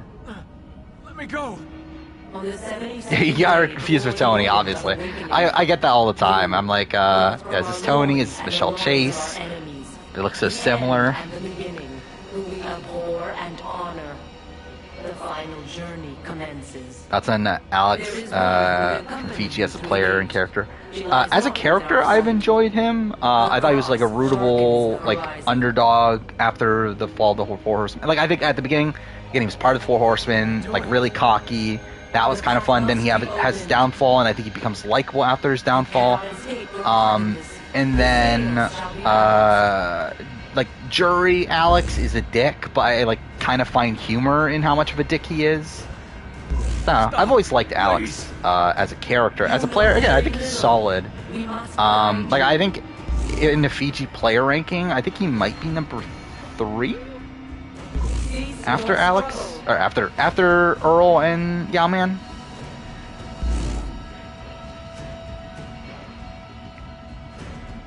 No. Rogue is even arguing JLP. I kind of forgot about that. Again, what a masterful player there. It is done. She knows the piss off the host. Only she remains to be found. I just found like Rogue's exit is just so funny, right? Like I like all the stuff about how I just assumed there would have been better villains or better heroes and everything. Has JLP been dickish? Probably, but nothing like stands out. I'm not even gonna bother. Don't care enough to watch through the end of this. Alright, let's go to Revelations. I guess I should change the category. I don't know why they've like for some reason, like with the Ezio Trilogy games, like they come up twice when you like look up the category. I don't know why that's the case. But whatever. Revelations. Am I a Troyzan stan? I love Troyzan back in the day, like when I first got back into Survivor. Nowadays, like I still think his one world run is really fun. And like I think he's likable enough on Game Changers. Like I always felt bad in his Final Tribal performance where like it's like he obviously knows he's lost. And he gives that like speech about like just thanking everyone and everything. Like, I don't know, I just found that kind of sad. But wait, what? I got that much done on that playthrough?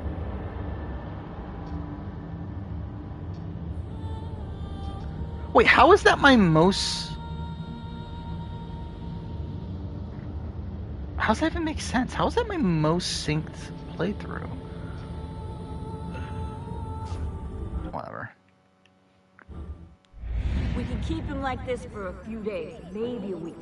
Call ahead. Yeah, I've always loved the This Is My Island episode, even though people hate that episode because it's like such a like it's just like all Troyzan pretty much. Your life has changed so much. Like I believe he gets like 14 confessionals or something, and like the next highest is like 2. Like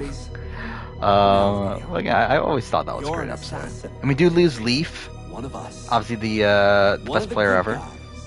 It's just a Whopper commercial. Men and women dedicated to protecting and preserving human life and liberty. Not like those Who do you think is the most likely to survive a returning season between Derek, Cody, and Nicole? Probably Cody. We're doing our best to stop them. It matters what the returning season is and like who the other players are, obviously. But like I think just in general, I would probably have more faith in Cody. Machine we use to unravel genetic memories and relive the lives of our Jimmy T is a mix of Troyzan and Rupert. You were Altair. I guess. Like it's never a combination I ever thought about, but I guess. Then you were Ezio Auditore, a wealthy Italian with charisma and a talent for revenge. So, what do you three have in common? I'm trying to play the video and for some reason it's not even playing. That strange artifact left behind. Let's try it again. Oh, there we go. I got it played. People. The ones who came before. You know the apple's power. You felt it for yourself. Yeah. It's been fun. It's a video. But that's about to change. I personally have never gotten into like memes and stuff. And if you don't find you may lose yourself. I just never like found like most memes funny personally. Okay, I shut down the enemy's monitoring system to I already answered, is Rogue worse than Wendy Joe? I literally just said like a few minutes ago, I think she's probably the worst player ever. The Animus is stable and the signs are good. For now. But this was built to recreate memories, not Why Shawnee look simulate different this entire season? cognitive processes. The Animus will I don't know. Is she in better shape this time? I don't know. And it's the first season since her like divorce, right? So I don't know. Maybe she's changed some things up. I don't know. That is her. Like that is what happened, right? She got divorced. That's why her last name's different. What's happening? Because like Fairfax was her married name, right? No. I love how like wasn't she like like in the for first season wasn't she like called like the pro skater's wife or something? Yeah. So it's like she not like I guess she's not the pro skater's wife anymore. What a travesty. She divorced my favorite pro skater, and I definitely know who he is. Hello? Oh, I love Shawnee's intro. Like it's like the shot of her in the pool, and she's like just like pulling down her glasses and everything. Just walk right past me. I think of Liz getting credit for changing the vote to Mimi. They didn't tell you my Oh, did she? I didn't even pay attention, to be honest. God, That's still in random. the Animus? What a shock you suffered out there. The main thing I noticed in the previously on is that they like pretty much confirmed Simon's idol's fake. You're a broken man. Your mind. Because they essentially, what they say? They said that like Simon found what he thought was an idol or something like that. So did I. Looking up skaters named Fairfax. Let's look this up. Fairfax Pro Skater. Benny Fairfax. Oh, he's from England too. That would make sense. I feel like that's probably him. Walk with Benny me. Fairfax. What is this Fairfax. It's nice, isn't it? Because Shawnee used to live in England, right? Original test program. No memories here. Yeah, just it is. It's physics, Benny weather Fairfax. simulations. The best Hello, pro world. skater ever. You're lucky someone up there had the sense to plug you in here. Saved your life. Saved it for Yeah, I see their wedding photos now. Right now, look you should be up sitting in a hospital Benny bed, Fairfax' drooling and wife. chewing on your tongue. For now, the Animus is keeping you intact, keeping all your ancestors from collapsing into one big mess. But if you Yeah, can't who goes find a by sync Benny axis, nowadays? all those I guess there was a personalities Benny smashed on together. Brains vs. Brawn, right? won't be pretty. But also, who the A fuck is sync that guy? nexus. So I'm getting there. Hold on. yeah, There. Benny Birdo. That thing is your way out. You're screwing with me. Here's the problem. Your brain is Most people forget Shawnee. Yeah, Shawnee was under-edited in her first season. You claw your I actually way went back into the and story. I like looked through some confessional Unfinished memories charts when you from previous seasons. Yeah, Shawnee like started. really was That is a like I believe she had like 0 confessionals in like a whole bunch of episodes. And to be fair, it's like because like she was working very closely with Benji for a lot of it, and like Benji got How do you know? like a billion confessionals, obviously. So I think that was probably why in the stretches that she didn't get. A word of warning. Actually, I guess that's not really the case because actually most of her 0 vote episodes came early on, which is when Benji was actually getting 0. But you are still in control. By the way, that's also a crazy thing. Benji got 0 confessionals until episode 7. I find that so funny too. Yeah, actually, this is even funny. So Benji gets 0 confessionals until episode 7, but by episode 10, he has the most confessionals. It's so fucking. I guess Champions for Contenders like was the first point where like just the edit was completely fucked on Australian Survivor. That voice. Juno. She took hold. To be fair, I'm looking at like AU 2017. Like you have like Jared getting 0 confessions for like 8 episodes straight.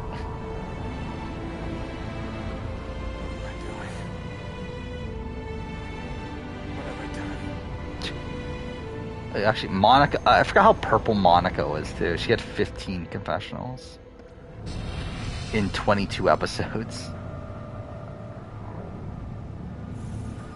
Yeah, Shawnee had 58 confessionals, so she had less than Shane Gould, who was already like pretty under-edited. Sean, what's going on? Let me talk to her. I believe she gets more. Yeah, she has 83 in All Stars. Sean, it's William. Is everything taken care of? Actually, I didn't realize. So she actually got more confessions the first time around than Sharn did in All Stars. That's kind of funny. Calm down.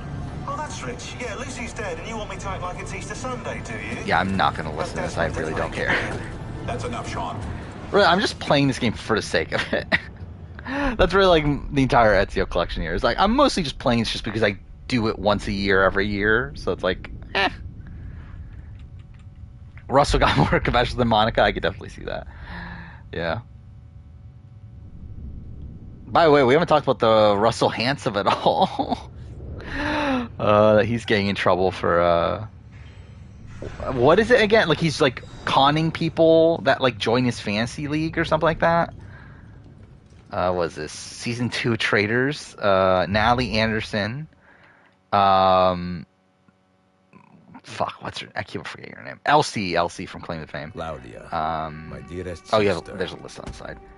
Nick from The Bachelor. I've heard of him. Don't know anything about him, but Tiffany Mitchell. That'd be cool. Don't know who the fuck the Brian Serhant is. Avery, sure, why not?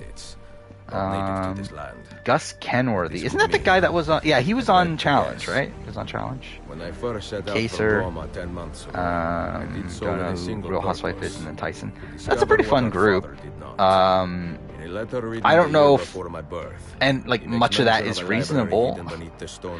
I think the only people I could actually see being on there from this group is probably like Tiffany.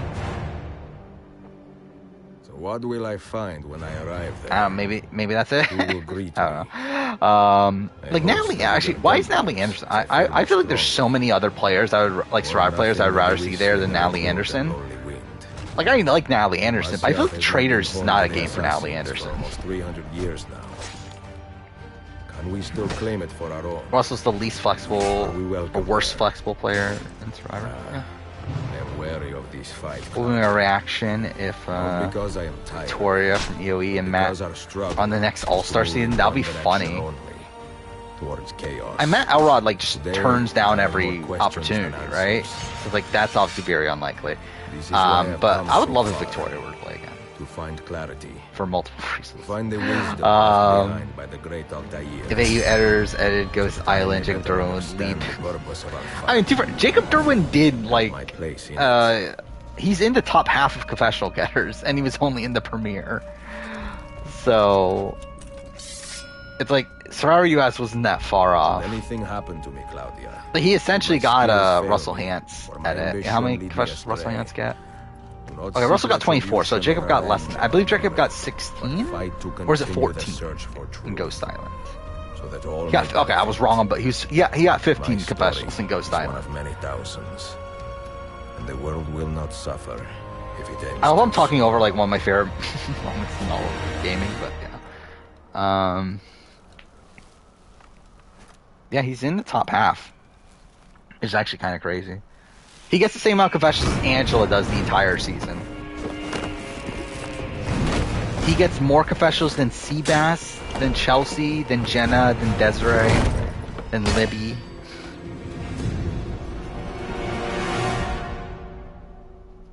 So yeah, like he's pretty much having a Australian Survivor edit as is. Building production loved Jacob Derwin. I think they loved him as a character. I don't know if I don't know if it's at the point where like they would want to bring him back. But I think they recognize like how good of TV he was for his like one episode he was on. Get him, you fools! Kill that bastard! Fair play on Traitors? That'll be fun. I think that could work. Top to bottom! I want him dead! When am I doing the Ultimate Gamer Season 1? So probably not for a while.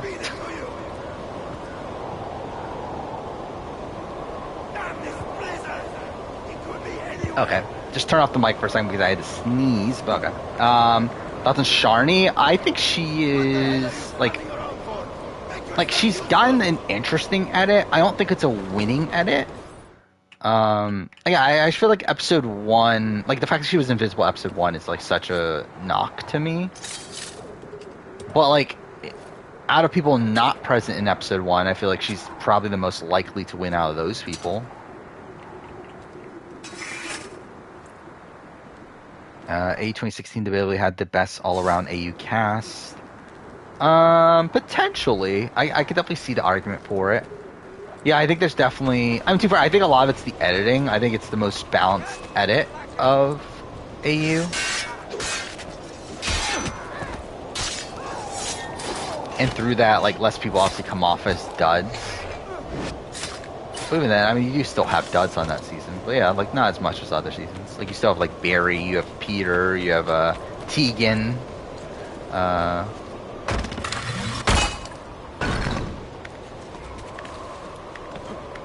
yeah, it definitely feels better than other seasons. Who I think will be the merge boot in Michigan.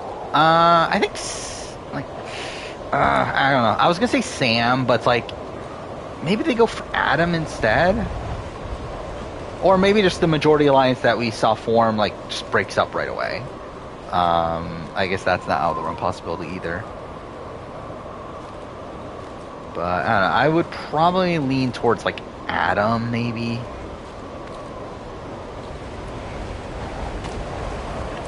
Or maybe, could it be Leia? I would love it if it's Leia.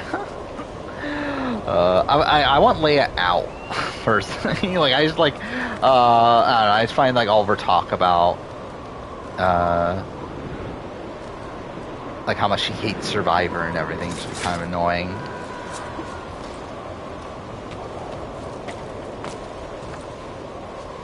Is Haley likely based on her? She's possible. I think I still have her number 3. But, I don't know. I think the fact that, like, even, like, Nina was talking about how she's, like, what was the actual term? Essentially, like, a temporary player, but, like, I don't know. Like, even the fact that, like, she's talking about it, like, makes you think it's, like, I don't know. Who's actually going to let her get far? Who's number 1? Right now, it's Shawnee, but I don't feel great about it, either. Like, I really don't feel great about anyone on this cast, which is like funny considering, like, again, like recent seasons have been like so blatant with their edits. I don't have a great sense of the winner this time. So again, good on Australian Survivor for not spoiling your winner in week 1. Bravo. Bravo for not spoiling your winner at like the first confessional at the whatever tribe fucking Mark was on, Water Tribe, whatever it was. How dumb is I just remind me, like, they actually named their tribes Blood and Water. I just love how, like, I just love how, like, I was literally sitting there watching Blood vs. Water, the first episode, saw Mark's first confession, I was like, God damn it. Like, they're really this dumb, aren't they?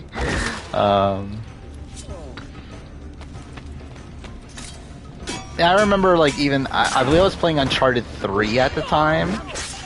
I remember, like, the stream after that, like, literally the first thing is, like, they fucking spoiled the winner already.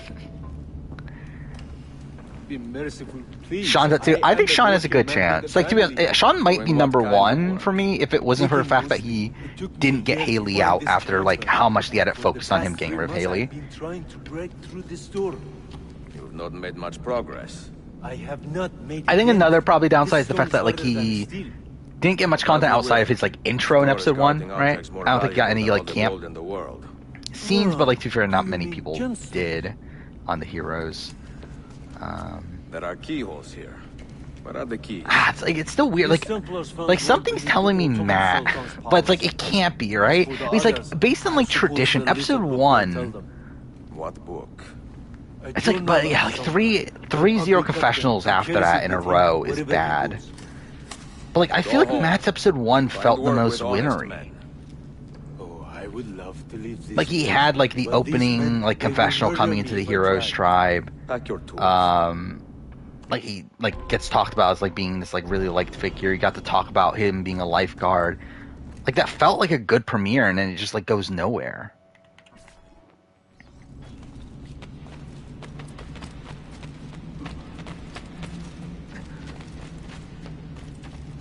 I think at this point, like, it probably is like a vet, right? I'm kind of annoyed that I felt like so confident that the newbies were gonna. By the way, also, I feel like that's kind of a weird thing with this season. Like, I'm surprised there's no like vet versus newbie dynamic at all on this season.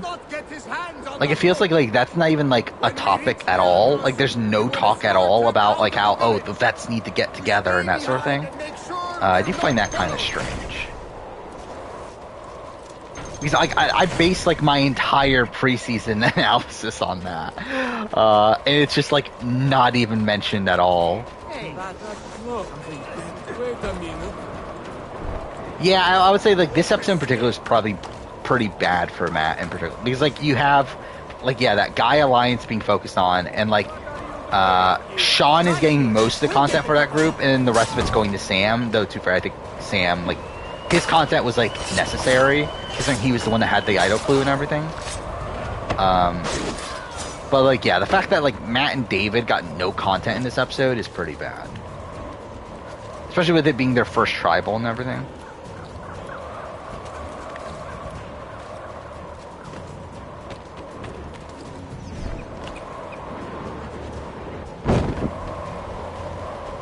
Survivor of New Mexico 2 told the jury she didn't think she deserved to win and still won. That's something. I wonder, like, how many people, like, how many Survivor winners would say that I didn't deserve to win? Like, Amber did, right? So I guess Amber, but, like, that might be it. Obviously, that's, like, a very, weird circumstance. Yeah, I have some changes, but like nothing that massive from my power ranking. Like I moved Sean up from like 6 to 4.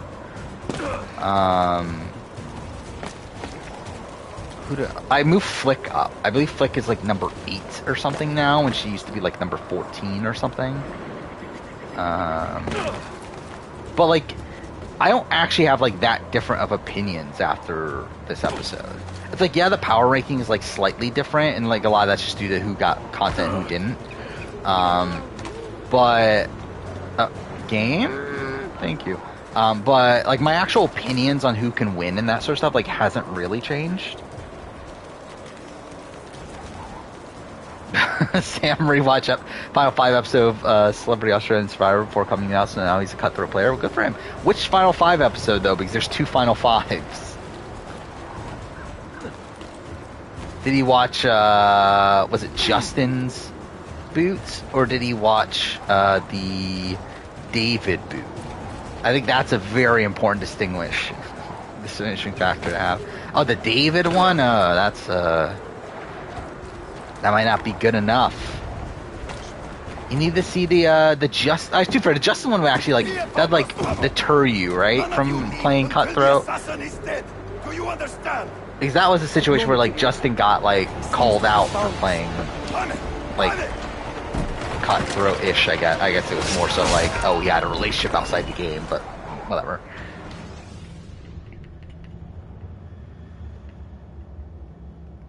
Where, like, I feel like the David boot, that's more of, like, a mateship sort of thing, right? It's like, oh, Justin, Guy, they're such mates, they're gonna stay strong, I guess.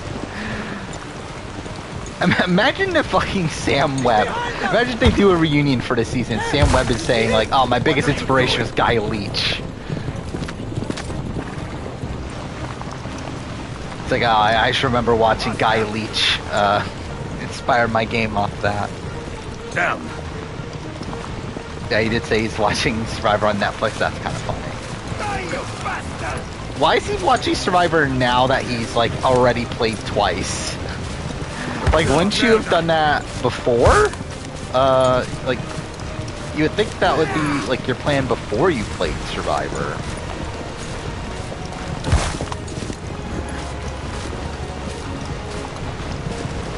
Dicko's probably his inspiration for applying, probably. I never realized that's who actually says things when he gets hit there. So crazy that some players don't care about Survivor. Yeah, it is weird that they actually, like, because, like, nowadays, I feel like Survivor SA and Survivor US, I feel like if you know nothing about Survivor, you're probably not getting cast. Survivor US in particular. Like, SA, I could see, like, maybe, like, one person squeeze on. But even then, like, I feel like it would have to be, like, a really big character. Well, yeah, like, AU, I just think, like, they just don't care.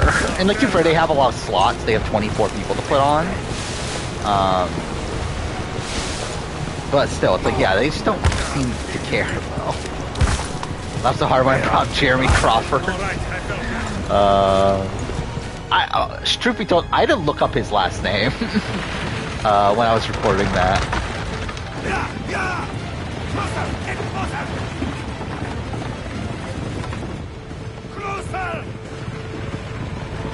Yeah, Tyson was not a big fan. I believe there were a couple other people that weren't big fans, right, on SA? On, like, SA, Immunity Island. Like, Anella wasn't a big fan, right? But still, it's like, I feel like there's still at least more of, like, a vetting process with SA. To where, like, I feel like AU just, like, puts on whoever they think can, like give them good ratings or whatever.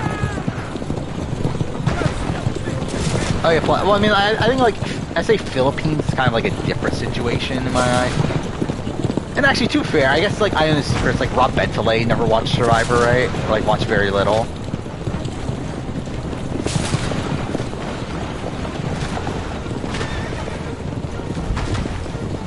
Australian Survivor Rivals, I think it could be fun to do.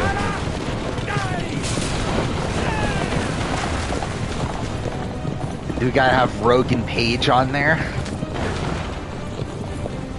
Rob watched it as a kid? Okay. Yeah, I'm pretty sure, like, Rob hadn't watched, like, a lot of modern stuff, though, right? And I believe, like, SA, isn't there, like, a lot of people on SA that, like, only watch SA? That, like, hadn't watched the main, like, the US show? I guess, to be fair, that's probably AU, too. Like, some of the recruits and everything. I'm assuming Anesu turned it down, right? Because, like, Anesu, like, for sure they would have wanted Anesu. By the way, I'm disappointed we never got that. Like, because, like, I remember when LaRue was talking about the casting of this season, he was talking about how, like, there were a lot of people that they, that, like, a lot of the bigger names, like, that they couldn't get on for, like, some reason or not, and he would talk about eventually, and he never did. I'm kind of disappointed that we never got, like, full explanation on some of the casting choices.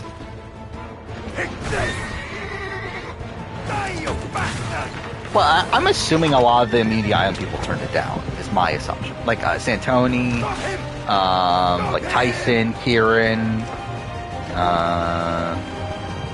who else was there? Rainier, I guess. I assume a lot of those people turned it down. Carla turned it down, I believe. We know that.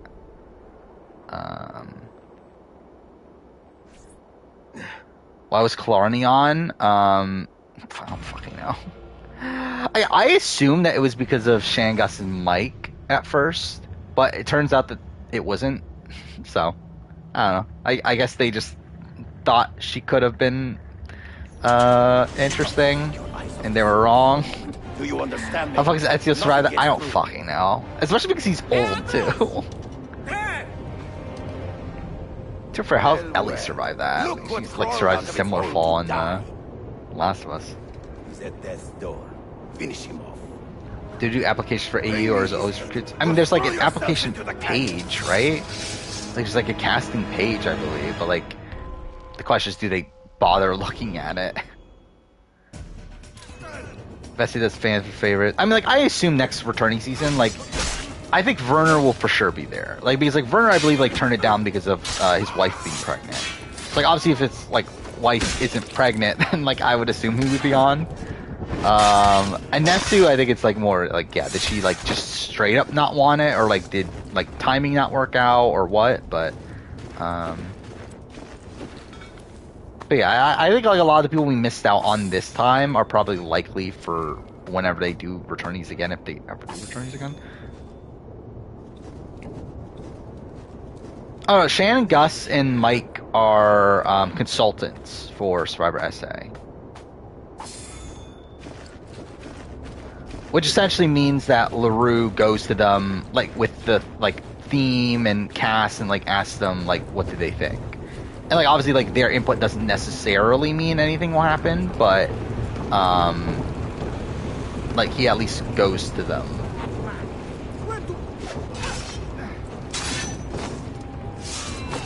I'm assuming we're not getting SA this year. Because like looking at previous years, we would have had confirmation around like November of the previous year, and we haven't had that now. So yeah, I'm assuming we're not getting it this year. This used to be so. Yeah, she's on Talking Tribal. She's a mainstay on Talking Tribal. That's AU. Again, she has nothing to do with AU production.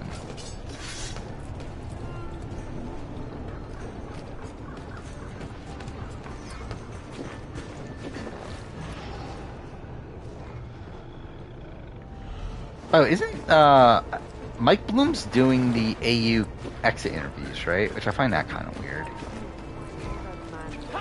For RJP, obviously. Do I just run by them? Can I survive this, actually? Guess we'll see. Rob start level 1 return? I think he's fucked. Like he's not necessarily like first boot or anything, but like there's no way Rob Bentley is getting to the end of the game.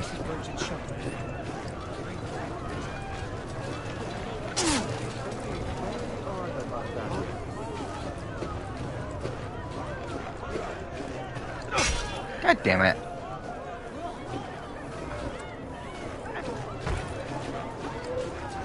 This is it, right?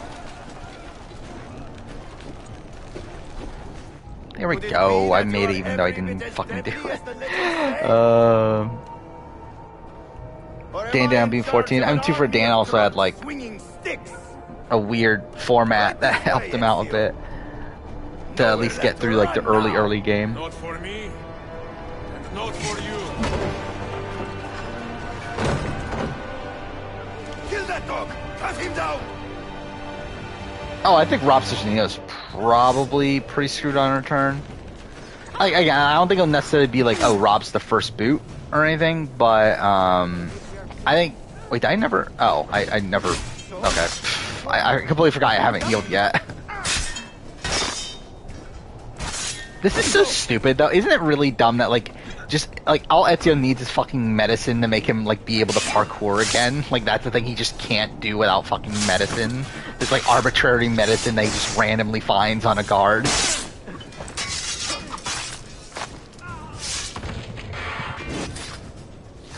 But yeah, like Rob, I think like a good way to like look at Rob is like, if anyone's watching Survivor Michigan All Stars, but like how like Cooper is playing on that season. I feel like that's probably where I could see Rob playing out, where like he could make like a deep run, like make the merge. We'll probably have a good amount of connections. Wait, well, okay, it won't let me loot for some reason. But it's like, is he actually gonna win? Probably not. Worst player, Caitlyn, Jean Marie, or Aaron? Probably Caitlyn. Or probably Jean Marie, I mean. Which way did he go? Okay, wait. Do this, I guess. Or not. Oh, I forgot they fucking changed the button to triangle.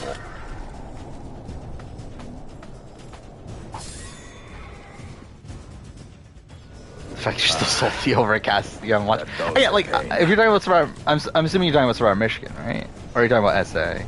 But either way, like, Survivor Michigan is fantastic. Like, Survivor Michigan All-Stars is quite possibly one of the best seasons of college Survivor I've ever seen.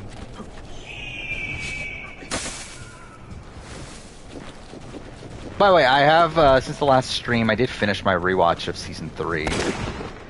Which, it's still very good. I was kind of hoping my opinion of it would go up a bit more. Okay, I'm a fucking idiot.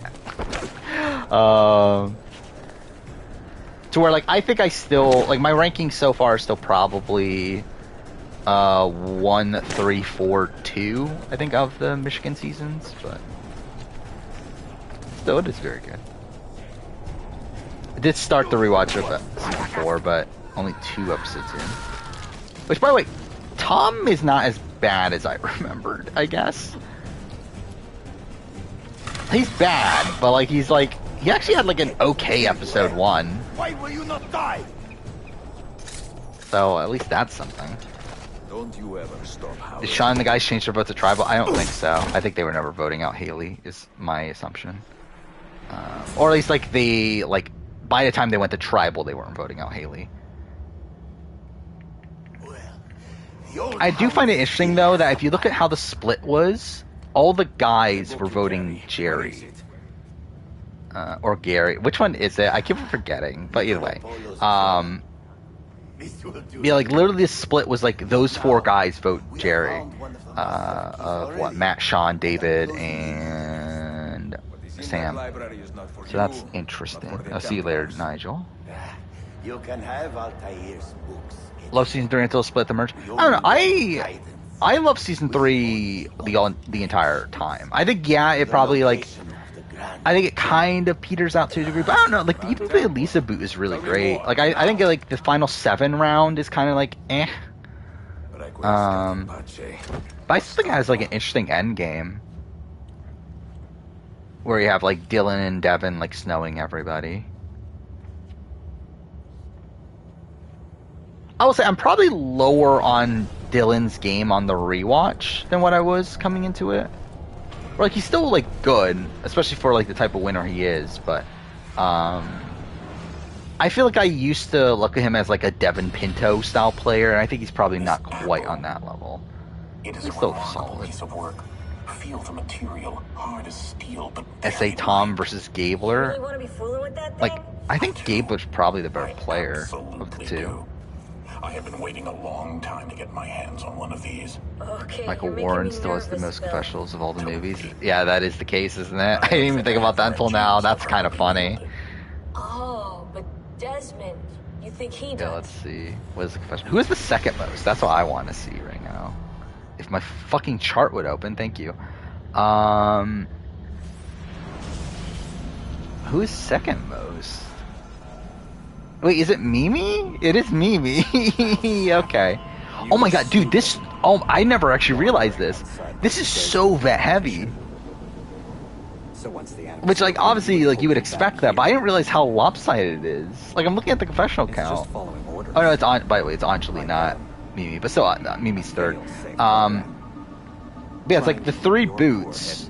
Well, 3... Well, I guess not the 3 boots, because now Rogue's a boot, but... What are you doing here exactly? Still, it's like, yeah, it's Michael, Anjali, Mimi, and then you have a tie between Sharni and Rogue. And then you got Paige, Sarah, no, Flicks. Say Paige, Sarah, Jerry. I still find it funny that David still has 0 confessionals. There's no such thing. Benjamin has 1, Liz has 1, Nina has 1, Fraser has 1, Matt has 2 from the premiere, Jerry has 3. That's so fucked still. Sean, it's me. What's happening? Are you at the airport? Yeah, We're doing what if every winner got an Australian Survivor winner? And what's that even mean though? Good.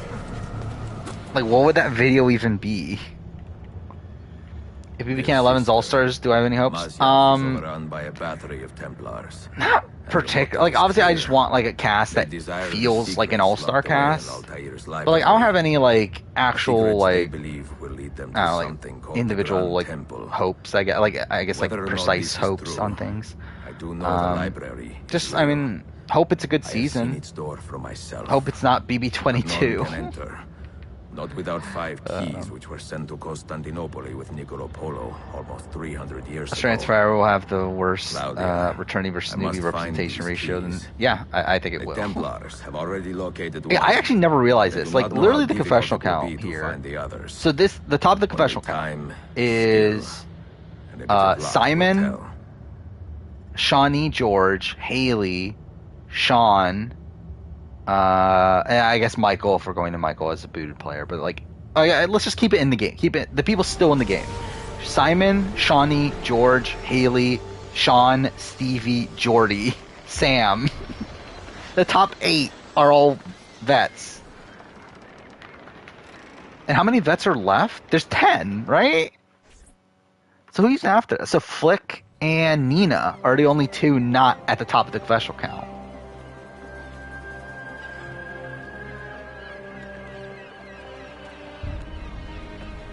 Rewatch my BB22 week 1 analysis. Generally said how excited you were. Yeah, Magnificent sight. I remember that time. That was like BB22 was just like really exciting. No city in Like, like after this, like that was probably the peak of the channel. Well, to be precise, that is Europa. In terms of like viewership and everything. That is Asia. Was like Winners at War into BB22. Like that, I think that was probably, at least I should say, the most like consistent period of the channel, especially in terms of growth. Yeah, like I'm looking at it now. Yeah, like it definitely like. I left Rome 12 months ago, looking for. When is this? October of 2020. That search brought me here. Is probably where like it started to die down a bit. My father told me But then like it, beginning of 2021 was good, and after that it's just been like a steady like. Eh. I suppose the moral of the story matches the temper of the man telling it. That we can agree on. And like I love how like you look at like revenue, it's the complete opposite. That's what I find so weird about the channel. Is that like my peak for the channel was like at a point where I was making no money from it. Dude, for COVID play a lot of factor into that, where like revenue was just complete shit during COVID. I have so much work to return to. By the way, I fucking hate the new work.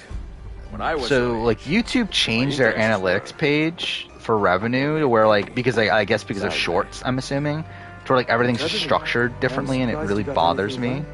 To where like it doesn't show you CPM right away. It was I a really hate pleasure that. speaking with you, Bayafendi. I hope you find something to hold your interest in. Actually, I'm looking at it now. It is funny too that like watch time has actually gotten better. But then again, that's also because like because videos are longer now.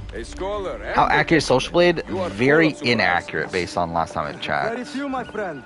Exceed all mine. Yeah, it's like less than half. Unless the legend is a lie, you are the man I long to meet. See, like Social Blade's like just really out of date. It's like it's saying that like estimated CPM range is $4. I haven't had a single day like $4 in years. Like if I get $8 CPM, that's bad in my eyes. So, by your custom, So like I just think Social Blade, the way they calculate revenue is like very off I like that. for the modern day. Like I think like post like I believe that used to be the average is 4, like 4 or 5, but like I will show you around. again like my average CPM is like at least 10. January was low because like it's January. Even January, like I had almost 10 in January, which like that shouldn't be the case, considering like January's bad revenue wise.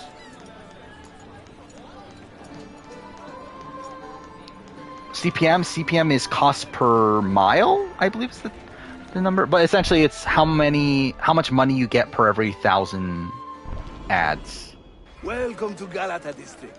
For centuries, it has been a home to orphans from Europa and Asia alike. You won't find So it's like anywhere every else in the 1,000 And for ads that get reason, shown, assassins make it their like that's how I much would money like the to see advertiser is paying. RPM is what actually matters because that's how much money you're making. But like I don't know, I always pay more attention to CPM, even Does though like, everyone it's in not this actually city what I'm know I'm making. here But I already? don't know. It's like yeah, every 1,000. Which again just shows When you I how much first set out, violence was so far from my like mind. ads are, I guess, I saw or the how much like wisdom. they're. The I guess the contents opposite. of It's not Altair's showing how library. little ads make you, but that's what I'm saying. Like I mean, like I remember like back in the day when YouTube YouTube like assumed originally as had like much. super strict restrictions on the Never partnership expected program. to find Then they bumped it Templars down to where guarding like everyone could make money on YouTube, and then they bumped it back up. And I remember when they bumped it back up, I was like, oh, that's dumb because like this is gonna incentivize people not to start YouTube channels and whatever. But it's like it's actually not, is it? Because like you're making no money if you're not meeting the requirements on YouTube. Like if you're not meeting the 4,000 watch hours, like you're not making any money. Like there's no point anyway. It's a familiar pattern with these royals. Like actually, I'm gonna look When this the up real Sultan quick. calls, Yeah, like in January, I had like, was it almost 25,000 watch hours, and I still like didn't make that much money in January. So it's like, considering you like the requirement is 4,000 in a year, it's like you're not making that much money if you're only like getting 4,000 watch hours. Ezio, I barely have time to polish my blade. But I have noticed that YouTube has been putting more ads on videos though. But also, like, I've never personally minded like ads on YouTube. Like, I don't get why like people get so upset at ads on YouTube, because like they allow you to skip them anyway. Like it's literally like a 5-second like no, it's ads played. You get money for ads being played. No. I believe there's like something about like maybe if like they don't skip the ad, then maybe you get paid more. But I'm not and like if you click the ad, you get paid more. But like I don't know for sure. But I'm pretty sure it's just ads played. Ottoman soldiers have a special loathing for these Byzantine thugs. That gives us some. Because yeah, it's essentially like I believe the way it works is there's like this like auction of advertisers where like they like essentially bid like what they're willing to pay for an ad, and then the assassins have a strong presence here. Whatever wins is the one that like gets put on videos and stuff. And like that's why like that's why ad money like fluctuates a lot, and that's why in January it's super low, because like there's not as many companies advertising in comparison to the holiday season, where holiday season you have like all these companies obviously trying to get people to buy things for the holidays. January is immediately after that, and also it's like there's not much going on really. Like it's like most of it's like tax, like you see TurboTax commercials all the time and stuff like that. Which, by the way, I did also think about this. Like, yeah, good on tax companies for like having to pay like nothing in advertisements, considering they're like always having to advertise during like the down point in like ad costs.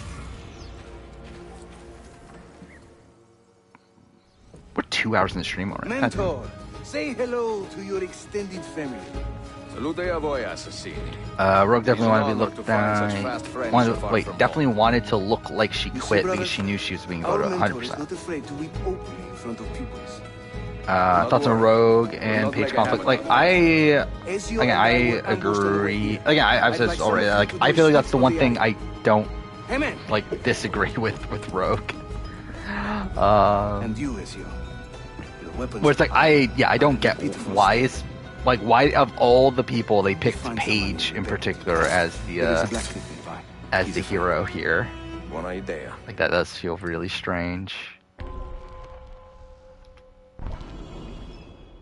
What's the most embarrassing quit in Survivor? I don't know. Like what is the most like unjustified? Maybe Colton's, yeah. I feel like Colton has to be the answer. Because, like, I'm trying to think of, like, you got, like, Kelly Purple, like, that's obviously, like, they gave her no clothes, so it's like, yeah. Nyanka, similar-ish thing. I think Nyanka's is worse than Kelly Purple, but, like, still, yeah. And, like, Austin obviously had, like, staph infections and everything. Like, B was, like, injured. I mean, I guess Lindsay might be the other one. Julie too, but also like Julie didn't want to be there to begin with, and like production knew that, so I think that's more of like production being dumb. So they just had to have John Rocker. I am content with my own life. Like I don't get why they just didn't put John Rocker on Worlds Apart. Like why'd they like feel like, oh, we gotta have John Rocker for blood versus water? The Byzantine Empire was overthrown 60 years ago. Yeah, Lindsay's I think is definitely up there. Are remnants of a line loyal to the cause of the last emperor. I mean, like, yeah, it's not an official quit, obviously, but yeah, it's like, I mean, add to, like unofficial quits, like Jimmy Johnson. I suppose it is up to me to find out. It's your. Yeah, Fair Places, I think is pretty justified. Again, I think Austin's. I think. You've never seen one. Kelly Purple. I grew up using these. Now, what other quits are there? Show me how it works. Dana's, I guess, if we're considering that quits.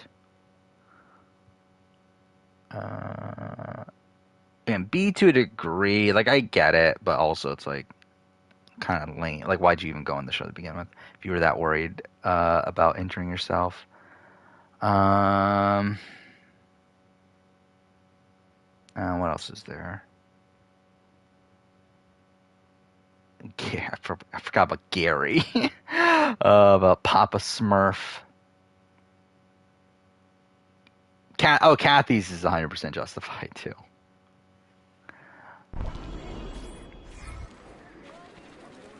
Did Kristen ever target Rachel? I don't know live feed information about BB12 well enough. I don't get the sense that like she was their number one target, but also I feel like it was just like a house consensus that they were targeting Think of the hoop Brennan and Rachel. as an extension of I think she was like kind of yourself. okay with that.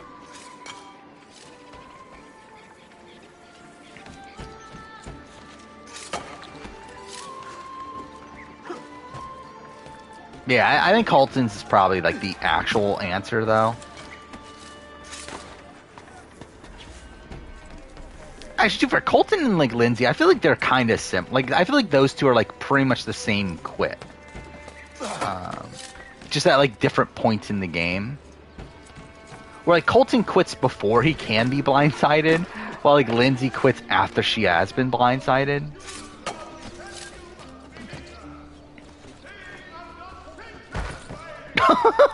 What?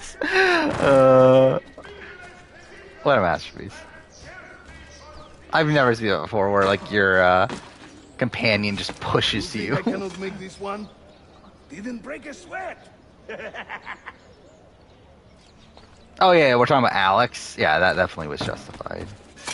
Peter, I think, is one that's like Peter from AU season 2016. Like that's definitely like a questionable one. Where it's like that's a situation where it's like, well, why the fuck did you cast him?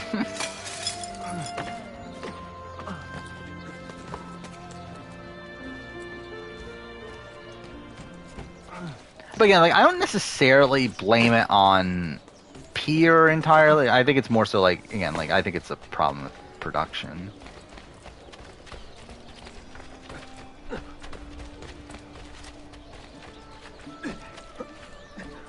Yeah, like Lindsay had to quit so she didn't beat up Trish and be a bad role model for her daughter. That's definitely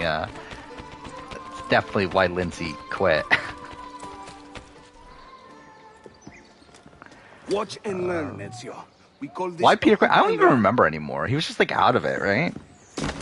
That he didn't feel like playing the game anymore. Sprint at your opponent, and just as you reach him, use the hook blade to slip by. Actually, wasn't his also like perpetuated by Bianca's blind side? Shahane. By the way, Bianca is a person. I remember, like, didn't Rob Ciccinino pick Bianca as his winner pick too? Do I think there's any unjustified ejection from BBUS? I don't think so. The standard With the ones that are coming to mind right away. Two parts, you see. Canada, I mean, like, so you can use one. I think like Jamar is definitely like questionable. I mean, like I can get the rationale, but it's also like not a rule that they've enforced consistently, which I think is the issue there. And for like Kyle also, like I don't know if like Kyle's ejection was right, or like really I think Jamar and Kyle shouldn't have been ejected, both of them. However, when you eject Jamar, then yeah, you have to eject Kyle. But it's like realistic. I think neither of them should have been ejected to begin with. But also, like it doesn't matter because the season got canceled a week later anyway. That's right. Let the hook blade do the work. Yeah. Like I think with US, it's like I think all of them make sense. Like you got Scott, Justin. Like those are 100%. Shima, I think, is the one that you could argue, but I do agree with it because at the end of the day, it's like if she's not going to follow like the rules of production, then like how are you going to keep her in the show? Like how are you going to trust her to actually like be kept in line with like how you want to run the show? And then Willie, obviously. And then, was there a rejection after that? Is Willie the last ejection? Welcome to Constantine, Ezio. Let's see, Big Brother Crossroads of the ejections. Many generations of men have ruled the city, but they have never subdued her. She always Okay, this like literally brings up the fucking global list. Yeah, those are the only 4. So yeah, I agree with all of those. I think those all those are justified. And then is Canada, like Canada is only Jamar and Kyle, right? Yeah, those are the only 2.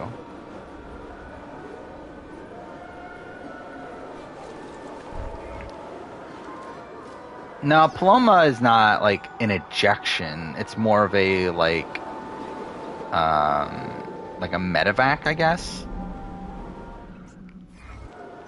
Because it's not like she's getting taken out for breaking the rules. She's getting taken out because of like her like deteriorating mental state. I'm impressed, Yusuf. My brothers in Roma would like this. Just give credit where it is due. Yusuf, çabuk buraya gel. Huh? Mitch going home after being exposed shows he has no flexibility. I disagree. I just think he was just in such a bad position after that.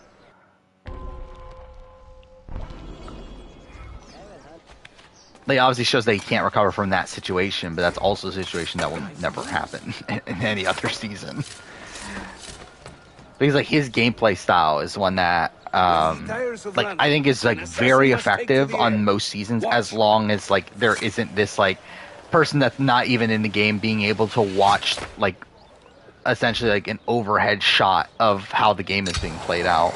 And through that, being able to see how Mitch is like going from room to room and being able to talk to all the different groups of people, and also being able to collaborate information with someone from the other side that they had never had a relationship with beforehand.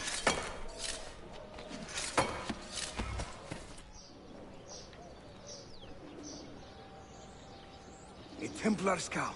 And saying that Big Brother does not allow basic mental health medication. It is and it isn't. I mean, like, it is, like, because, like, you would think that they would, but, like, also it's, like, I can see how, like, it can be, like, looked at as something that could affect the game, or, like, be, like, a benefit to people in the game. Assassin! Help! So, like, ideally, yeah, they would allow it, but, like, I can understand why they would be hesitant to.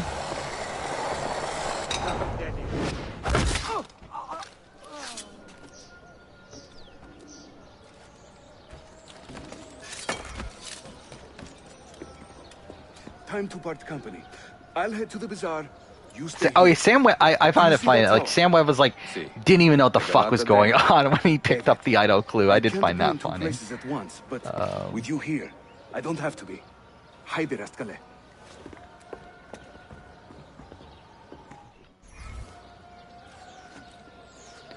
That is a thing, right? That Big Brother players can see therapists during the game.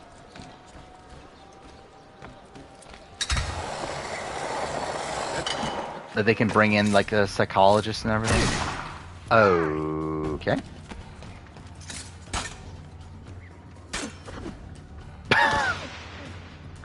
What is going on? Like, what the fuck? Okay. Is there a restart checkpoint in this game? Oh, fuck off. There's only restart memory.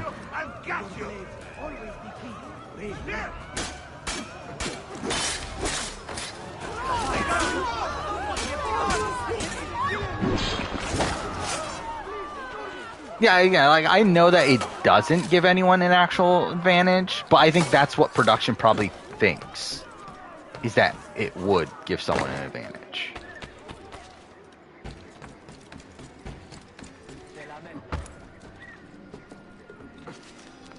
The only reason why BB Can 10 had 8 instead of 9 juries because Jess didn't want to be in the jury.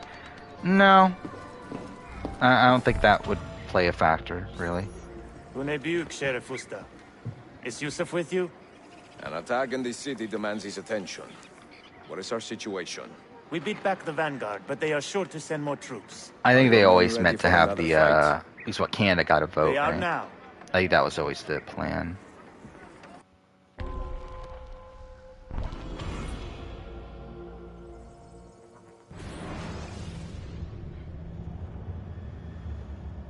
Because also she was booted in the double, which I feel like is kind of this like nice break off point for who makes jury and who doesn't.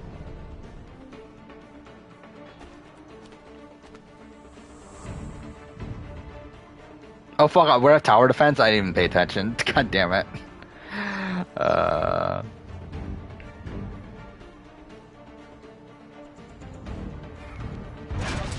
I did not mean to do that. Well, that's great. Make your stand there. Make your stand there. Yeah, I feel like this is the only time that Jeremy Crawford will ever be mentioned. Survivor talk. Actually, does anyone ever talk about Jeremy Crawford? Like, no one does, right? Like, I feel like anyone does, it's because of like the Natalie Napalm thing. But like, I feel like that's like the only time you ever hear anyone talk about Jeremy Crawford in the modern day. Hold that point for me.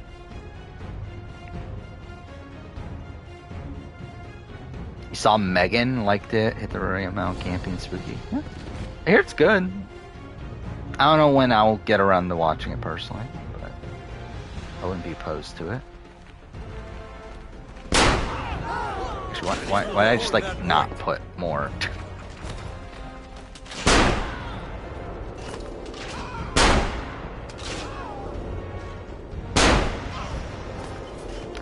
Yep, I definitely played Assassin's Creed to play fucking tower defense game. I still find it so weird they actually bothered to make this. I don't dislike it as much as like most people, but still.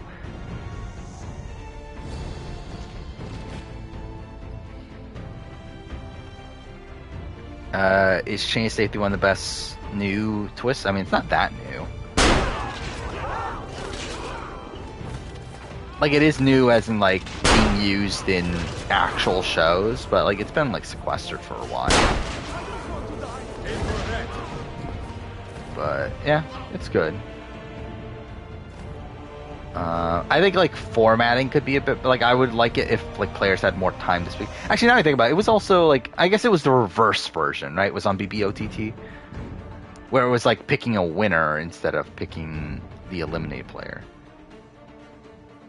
Oh, I assumed it wasn't the best movie of all time. But yeah, I assume it's like a fun little like horror film.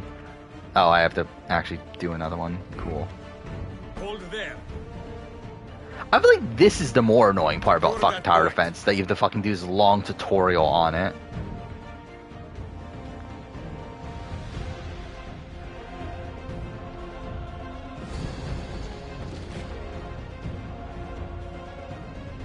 Rewatch my Winners of War Tribe breakdown, finding that call each player by first and last name. I probably didn't notice, but yeah, that's the thing I do.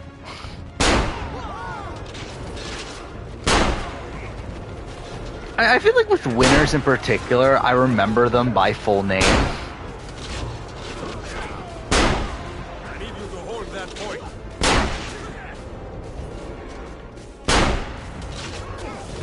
I feel like actually with like pre-40, I feel like I used to like, because like I obviously like used to know everybody like first and last name. And I feel like pre-40, I definitely like knew everyone's full name. I feel like with like post-40, it's definitely not as great, like my memory of it, but Make your stand there. yeah, like actually, is there like what is Shan's last name? I feel like, yeah, actually now I think about it, there are like a lot more people that like I know just first name only, I feel like. Modern. Her last name is Smith? Definitely not what I would have guessed. Like I remember Ricard is like Foyer, right? Erica Kasupian? Something like that is her name, right? Xander Hastings, right? The Sean Radin, Danny McRae, obviously.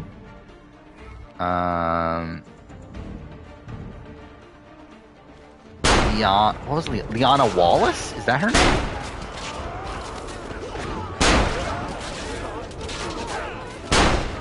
Yeah, I'm never pronouncing Erica's name right. I have seen the trailer for Cocaine Bear at this point. That's a fucking dumb movie. Obviously, it's like it's supposed to be this like dumb, like over the top sort of movie. I think Maddie looks like Julia. I did not think that at all, but I haven't like looked at Maddie enough, I guess. All right, let's look. Yeah, Jeff Probst, can you hear me? She's 1,000 followers now. Let's see for her. She doesn't look like Julia at all. Like that's definitely not. Wait, let's see. Julia Landauer, right? That's who we're talking about.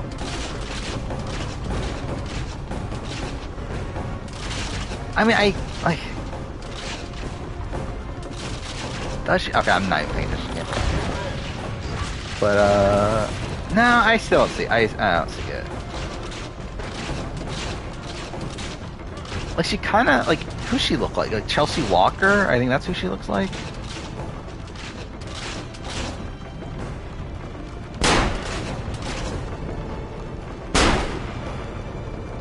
Yeah, I feel like there's like more Chelsea Walker like vibes than Julia. Oh, Abby Jagoda, I remembered. Now I'm gonna see if I can remember everyone else except for Shan. I really did not know it was Shan Smith though. So 10th place was Nasir. I don't think I can tell you. Like I know, like it starts with an M, but I don't even know. Yeah, Tiffany Seeley. Sydney Stiegel? Is that her last name? Something like that. Did I fail? I don't think I've ever failed this before. Oh, great, cool. That's great. I have to do this again. Thank God. Yeah, Jeannie Chen, right? And then, does it make you start from the beginning? I really hope it doesn't. It does look like it though, doesn't it? Fuck off. It did. Or maybe it didn't? No, it did. Yeah, it did. Fuck. Well, that's shit. Yeah, Eric Abraham. Gotta remember Eric. Make your stand there. And then, Brad Reese, right? You got, what is JD's name? Yeah, I don't think I could tell you JD's name. Make your stand there. Robinson? Yeah, I definitely would not have gotten that. Oh yeah, because Jairus Robinson. I would have remembered that, but for some reason JD Robinson would not have like clicked in my head. But who else is there? David Voce, obviously. I think it's everyone from 41, right? Yeah, that's everyone from 41. You know, 42, you got Marianne Okech, Mike Turner, Romeo Escobar, Jonathan Young. Actually, maybe I do remember 42 pretty well. Oh, Sarah! I forgot about Sarah Wilson, my favorite. How dare I forget Sarah Wilson? Yeah, Omar Zahir, Lindsay Delosevich, something like that, right? Drea Wheeler, Hi Gang, something like that, right? Oh fuck, it's waiting for me to do this.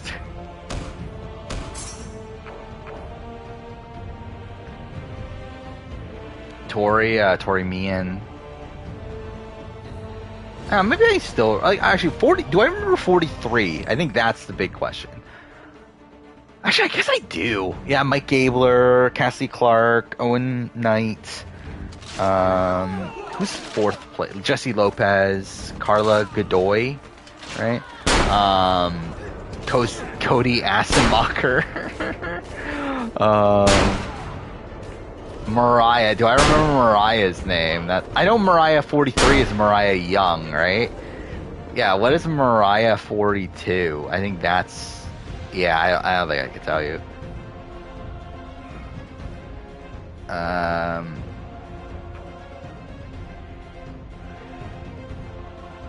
Wait, what? Oh, it makes me pick one over here. Take your stand there. Secure that point. Mariah Sharon. Actually, I feel like I do remember that now, but yeah, I definitely would not be able to say that offhand. Jackson's. Yeah, I don't think I could do Jack. Oh, Jackson Fox. Yeah. That does sound right now. Take your stand there. Come on. Jenny, I need you to hold that point. Jenny Kim? Is that what it is? Yeah, I don't know for sure. Swathi is Swathi Gull, right? I feel like I remember that. Then Daniel Struck. Right? Can I name every person from 44? I don't know if I can. I can name every single person on Survivor from season 1 through 43. That's something I could do. I don't know if I could do 44 at this point. Should I try? Let's see. Like, I definitely couldn't do last name. Like, I 100% could not do last name. But I wonder if I could even do first name. Chanel Howell, right? I feel like that one I remember. Oh. Make your stand there. Hold that point for me. Make your stand there. Yeah, I literally did a cast assessment, what, not even a week ago? Like, it was... When did I record that? I recorded that... Was it Tuesday night or Wednesday morning? One of the two. But yeah, it hasn't even been a week, and I don't think I could do it. Let's see, so you got Bruce, you got Carolyn, Carson. I'm definitely gonna forget people. Danny, the two Matts, Franny, Jam Jam, going way out of order at this point. Maddie, that's 10 already. We're together 8. Sarah Wade.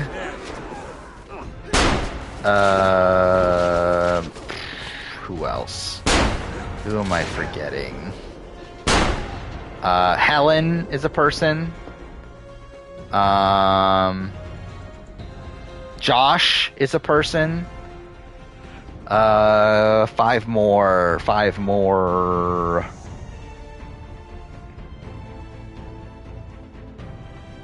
God damn it. What else is there? Fuck. 5 more people. Oh, Kane. Kane is a person. God damn it.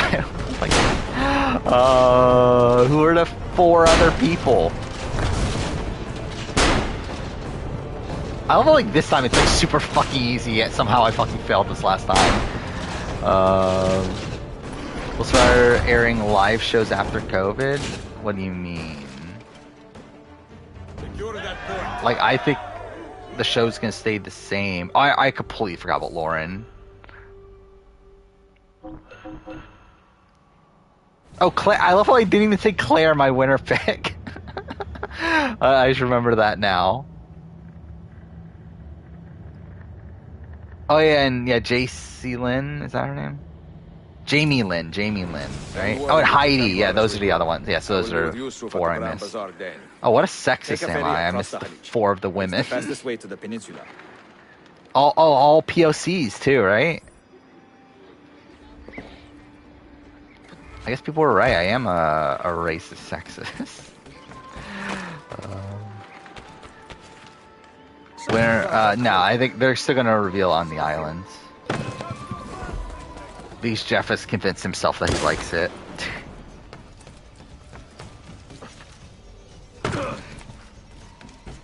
rather see back Beth or JC? I think I know that one. I guess it was Maybe not JC? I see more potential in JC than I do in Beth. Or like, I actually just genuinely think Beth is a bad player. Well, like, I think JC has like potential to be a good player. I think in terms of character, they're both like kind of eh. But yeah, I probably would be more interested in a JC return. Do I ever look up my name on Twitter? No, I don't. Ezio, come meet my new friend. Like, I don't even read my comments, let alone fucking look myself up on. Well, I guess look up the channel's name on Twitter.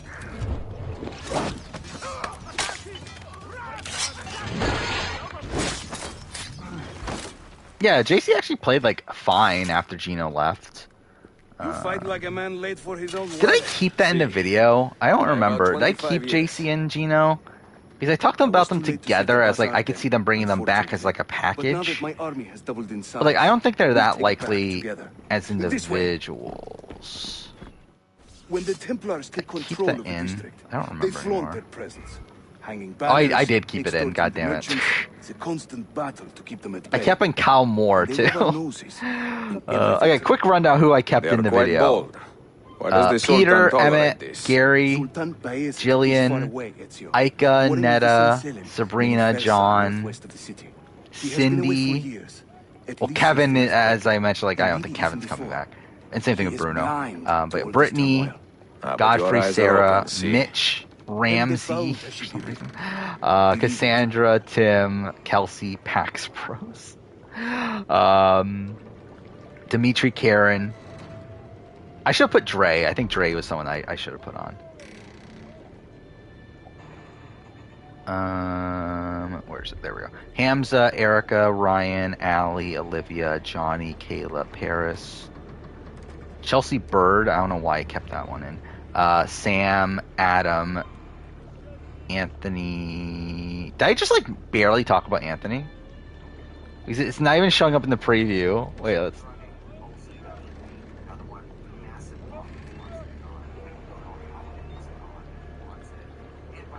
That's literally like 8 seconds. Okay, no wonder it's not in the fucking preview. Then Brooke and Sheldon, Victoria, Rowe, Jed, Kiefer, Tara, Braden, Ty. And again, Ty is like me saying I don't think he's going to be on. Then Kyle, Herman, Moose, Gino, JC, Marty, Betty, Helena, out of order because why not? Oh, I think Summer's here, and like Summer's not in the preview for some reason. And then Josh, Kevin.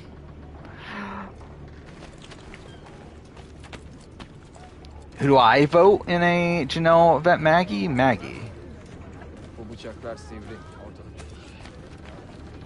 Breaking Bad Season 1's kind of mid. I don't remember it, but I remember loving it.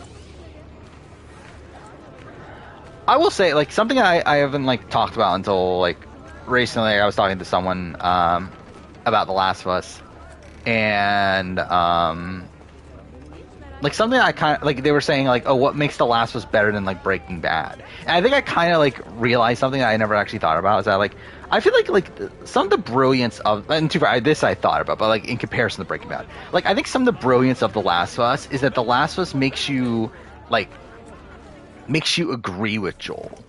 Where like with Breaking Bad, it's like you're seeing Walter White like have this like downward trajectory, but like you're never supposed to like actually agree with Walter White. Like you're never supposed to be like watching Walter White and like you're like and you say like, you know what, that's actually a good decision. I would do the same thing. Well, with Joel, it's like Joel fucking dooms humanity, and you're supposed to be like, oh yeah, obviously to save Ellie. Like it's like you're. Like, I think that's, like, some of the strength of The Last of Us, that, like, you have this character making this decision that is, like, morally, like, this very, like... You will have to teach me. Like, bad decision. But it's, like, you're supposed to be agreeing with it, and, like, most people do come out of it, like, thinking, like, oh... Like, yeah, obviously, we're gonna save Ellie and that sort of thing. I don't know. I feel like that's kind of some of the pros of The Last of Us for me in terms of, like, comparing it to, like, something like Breaking Bad. You hate Last of Us, but it's not available on Xbox One. What does that even mean? Ağlamayacağım. Hayır. Ama erkek kardeşim bunu öğrendi. But I think the more and more time has gone on, the more and more I think about The Last of Us, like the original game, I think it truly is my favorite story ever told in any medium ever. And I think I think through doing the retrospective and everything, I think it's made me like grow an appreciation for like the potential of video games as a storytelling medium. What was that? I think like through that, and also watching the show, it's kind of like gotten me to that point. There they go. And again, I'm definitely like, obviously, like I've talked about my criticisms of the show, but I still think the show is like a good show. Like I get why, like I think if you haven't watched or haven't played the original Last of Us, like I can get how you can watch the show and adore it. And even if you have played the original game and like just watch the show, like I can get how you can still love it. I personally just have like enough nitpicks to where it bothers me. But I still think it's a well-made show. Is there any books better than Last of Us? I don't read books that often, so. And like the books I do read are not like then good the books. Tower and light their signal fire. This warns the Templars that it is time to pack up and go. Bene. Don't get how in love I could be with a game until Immortality. Oh, is Immortality like a game you would play like over and over again? I feel like that, like Immortality is the type of game that I like experience once and I'll probably never experience it ever again. Like I don't feel like Immortality, like I think Immortality is like fantastic. Like I kind of liken it to an art house film. But I think like an art house film, it's the type of thing that I'll watch it once and I'll probably be like, good. I don't need to see it again, personally.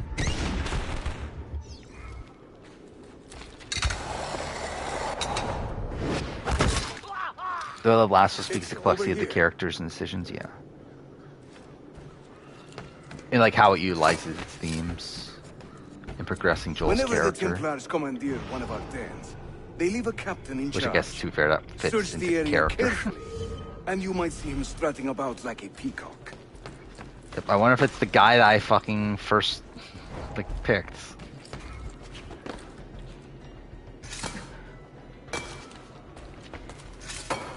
Lolita is better than Last of Us, I guess. I'd say so.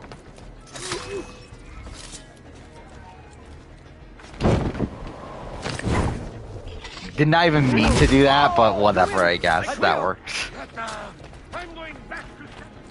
I kind of forget you have parachutes in this game most of the time. Oh, fuck off. Climb, please. Not too far. Lolita is a pretty fucked movie, isn't it?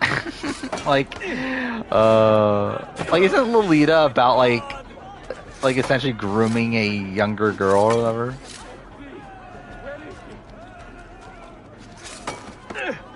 Oh, fuck off. God damn it.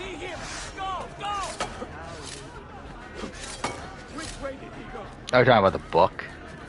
Yeah, I haven't read it. Nor will I ever.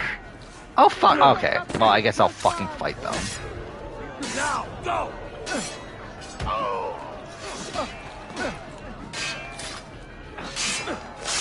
This is more fun than spitting like somebody.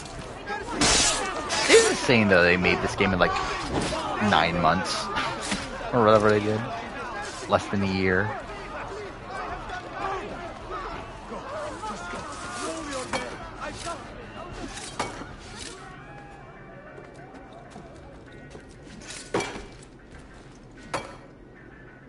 The movie was that's a Kubrick movie, right? Like I know I've watched Lolita.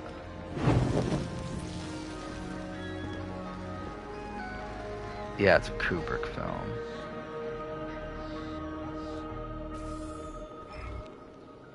But I haven't watched it forever, so I don't remember it well enough. So yeah, like Lolita's like 14. Yeah, the film follows Humbert, a middle-aged literature lecturer who becomes sexually infatuated with Dolores Hayes, a young adolescent girl. Idle, but the system monitor is spiking regularly. That's something. Sometimes as high as 85%. Is it serious? I'm not sure. Desmond's signs are stable. Well, if there isn't a In problem, book she's let's not try to 12. fix anything. Well, that's even more fucked. God, I need a drink. I went through Immortality via my own plays and watching other plays 50 times. It is insane, like how many like clips there are in that game. 16? Actually, where are we in the game right now? Think about this. What if I went with you? With me? Sequence. Where? It 3? could work. Right, we're just about for a to start. while, until I found a way out. Another Because body. I looked at my last playthrough, and I think I started the final part last time at sequence 5. I doubt we're gonna get there tonight. So I probably want to at least try to get to sequence 4. Well, That's not going to happen. Sorry. No.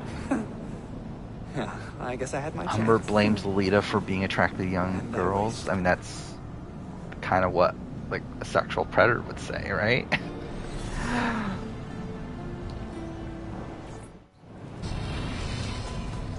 Were they close? Don't care. Moving on. Claudia. I wonder how many people like actually never bother to listen to the modern day things in this game. One of its own. I'm sure there were a lot. Here, led by an off-world fighter named Yusuf, take great pride in their city. A place as diverse and colorful as one could imagine. But it is a troubled city too. No. Is there anything else I haven't talked about yet? I feel like there's stuff. Like I feel like coming into this, there were like, a couple of other things I want to talk about. And the recent attacks have delayed my search for the Masyav keys. Start listening to Anamorph audio As soon as books. I am able, It's kind of I'll begin random. looking for Niccolo Polo's former trading I never post. read any of them. That's the one that has like those Clues that weird will bring me covers, nearer right? To the Masyav keys. Where it's like a person transforming into an animal. Yeah. I never read any of those. I remember like seeing them all the time in the library and stuff, but yeah, I never actually ended up reading them.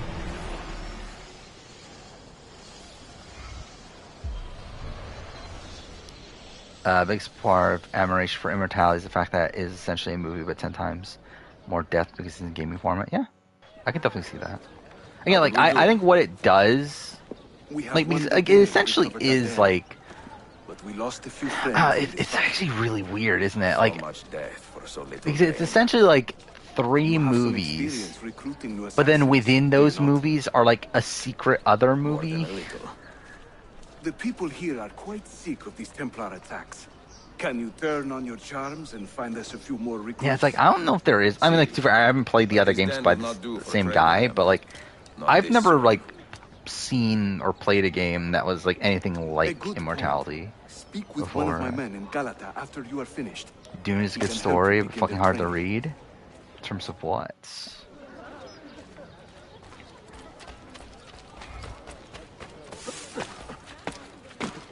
Yeah, wasn't Dune like Dune's like a story that like people were saying was like unadaptable, right? Like that was the big thing for a while.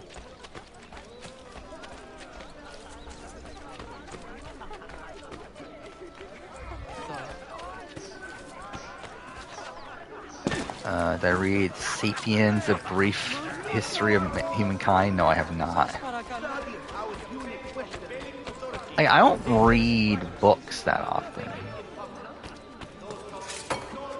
And like most of the books I've read have like some connection to video games.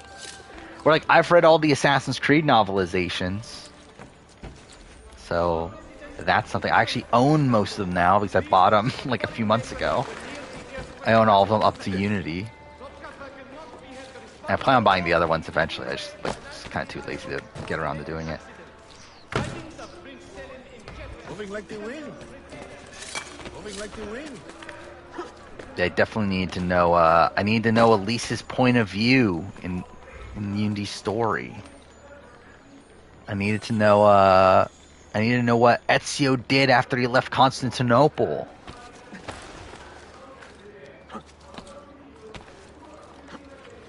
I've played individual games in the Halo series, but I've never been big into the actual series.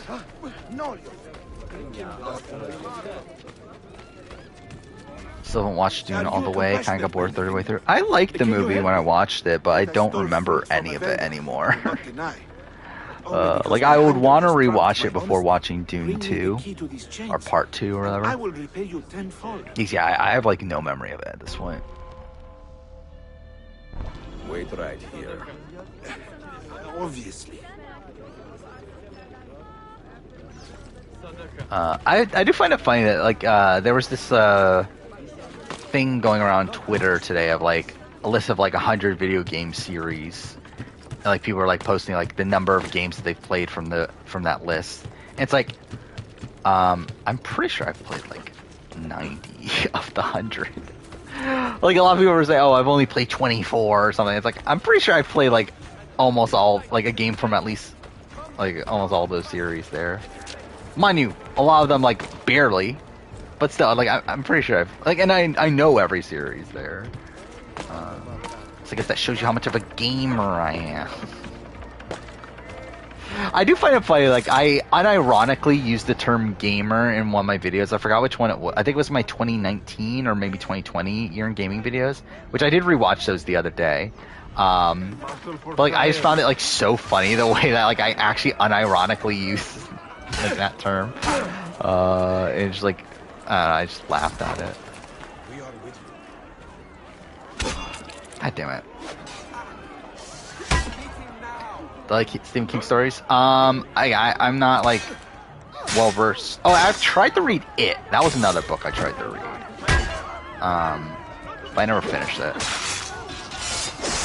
But wait, oh, you don't have the. Okay, cool. I guess we're good. Yeah, I haven't really read any Stephen King books, but yeah, I like the adaptations, or here and there. I mean, they're a bit rocky, but there's some good ones. I would say it's probably my favorite of the bunch. I think. You humble me, Effendi. How do I rank the books I've read in high school? I don't remember them anymore. That's the issue. Like I used to love City of Ember. I remember that was elementary school. But like I adored that book at back in the day, and I bothered to read the sequel, The People of Sparks, or that book's called. But I never bothered to read the rest of the series. Yeah, Part 1, the movie, is very good. Part 2 is kind of boring. Do I own? I do own it, right? I might only own Part 1, I think. Yeah, I think that's only Part 1. But yeah, Part 2 is just boring. Yeah, it was not as good. Yeah, Misery's good. Carrie is Stephen King, right? That's good. What else is there? The Shining. I mean, like, the movie's not like the book, right? But like the movie's good. What else is there? Maximum Overdrive. I'm pretty sure I've watched that.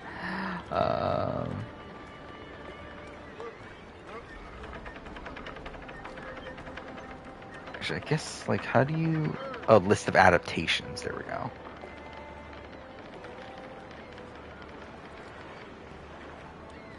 I've never watched Pet Sematary. That's one I've missed. Oh yeah, Christine is a solid movie.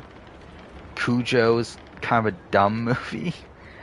What else have I watched? Stand By Me obviously is good for what it is. I forgot Shawshank was a Stephen King book. Green Mile. I kind of forgot that was too. 1408 I've always liked for some reason. The Mist is good. Yeah, that's probably about it. I haven't watched a lot of the more recent ones. They're remaking Christine? Why?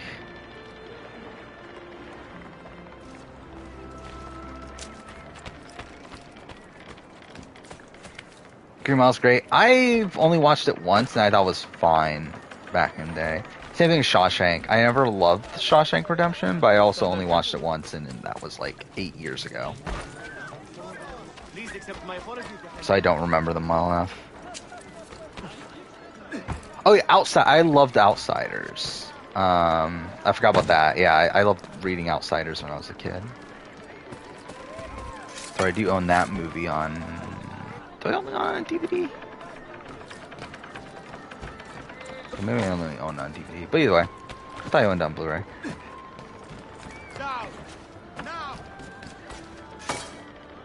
Do I? Like, oh yeah, I read 1984. That's a book I've read. The book that Big Brother's, well, the term Big Brother comes from. I don't know, what other books have I read? Like, the problem is that, like, a lot of books, like, I never actually, like, that I was supposed to read in school, I never actually read.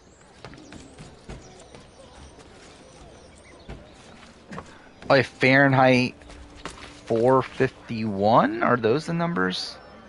Yeah, I read that. I don't remember it at all anymore, though.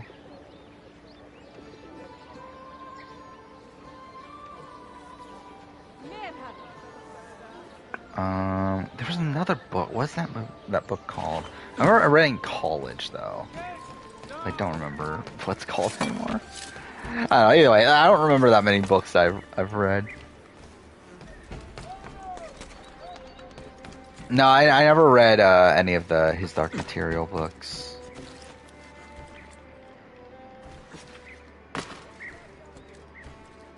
Raisin in the Sun? I've never heard of Raisin in the Sun. What mission is this? Oh, is this the Sentinel Part 1? Oh, a game? Just let me drop, please. Thank you.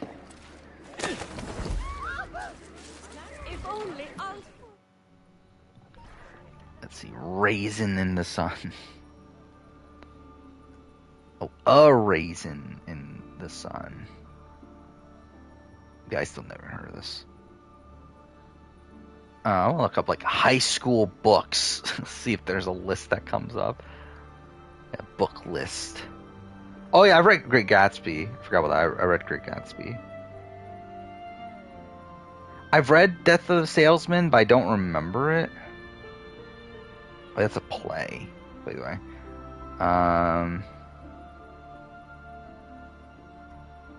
I read it, To Kill a Mockingbird. That's one I've read. What else is there? Oh, Grapes of Wrath. Oh no, I'm not thinking. To Mice. Wait, To Mice and Men? Is that's what it's called, right? Of Mice and Men. There we go. I read that, but it's a novella, no, not an actual book.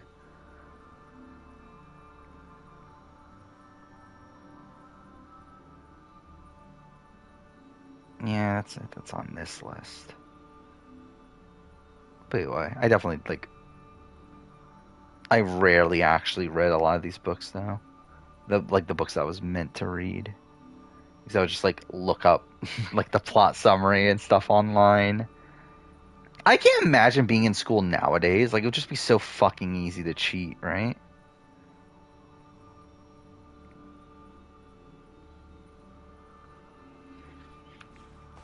Crime of the Orient Express. I never read that.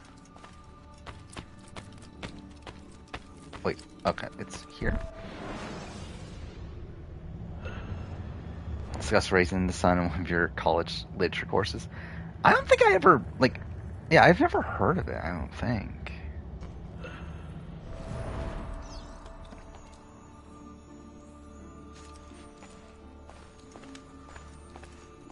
I don't know what ChatGPT is, so no.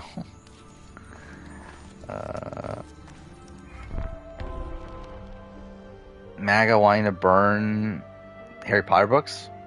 Shouldn't it be the opposite? Like, isn't like J.K. Rowling like a transphobe? Like, wouldn't you think it would be the opposite? Mentor, we have a problem. A great many assassins have disappeared in recent months. Where I get Australian And I Star believe I professional know count why. from? I Disappear. do it myself. Do you mean they have been killed? I fear so. So for my account is like not really like I don't care enough to like actually count the like seconds in between confessionals and that sort of thing. So like it's not like 100% accurate, but I keep my own count in the case that no one else does a count. Because I always want to know the numbers myself. But if there's like another source, I usually will end up copying that other source.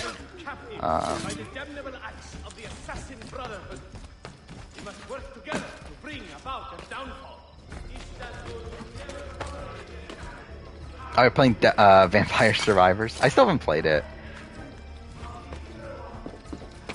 I don't know if I will or not. I think 1984 is garbage. I don't remember it well enough. Okay, game? Can you fucking... Okay, fuck off, game. Like, really, what is this? Like, let me jump. There we go.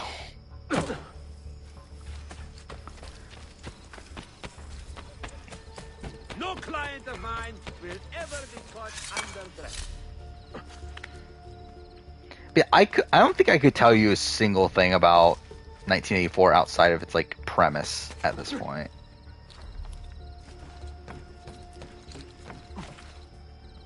This is not, yeah, that, okay, I guess it worked, kind of.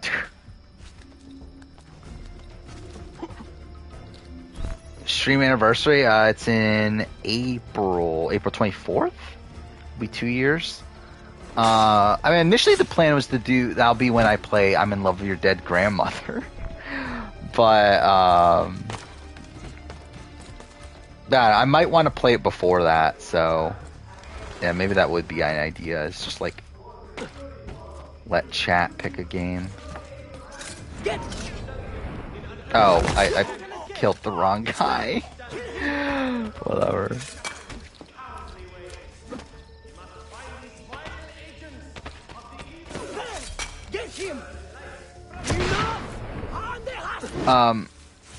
Okay. I don't even know what just happened there. Fine.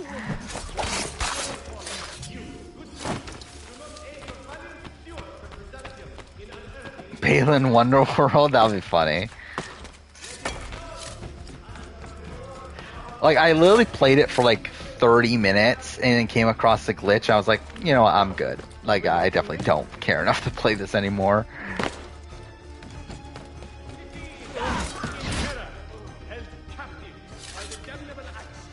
Okay. I would have loved it if I died from that. Sharpen your senses. There is a danger here I do not fully understand. Bubsy 3D. I don't have a way to stream Bubsy 3D. That's the issue. I do own Bubsy 3D though. I believe. Wait, actually, let's see. I'm pretty sure I still have it in the collection. Yep, I do. I have Bubsy 3D on PS1. What a masterpiece. I only played it for like 5 minutes, I'm pretty sure. Yeah, I do own it. For what that's worth.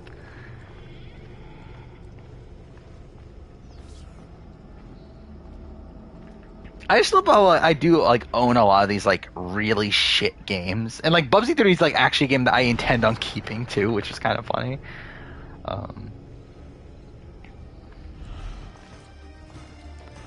Thoughts on Mr. V for covering 1,000 blind people at their site? I heard that that's a thing, but I don't get how that is a thing. But I don't know if he did, then good on him. Play new Bubsy game. Like, is there a new Bubsy game? I haven't been paying attention. Have they come back? Oh yeah, there is a newer one. What is that on? Let's see. It was in 20. Oh yeah, so 2017 and 2019. Follow that man. Oh, it is on PS. Oh, thank God, it's on PC and Only a guilty PS4. man runs with such speed. I love when he says that. Like, I wasn't looking at the screen. I love when he just says that and it just desyncs from him getting too far away. See, that's it has to be a game I can stream. I can't stream Ultimate Alliance. Only a guilty man runs with such speed.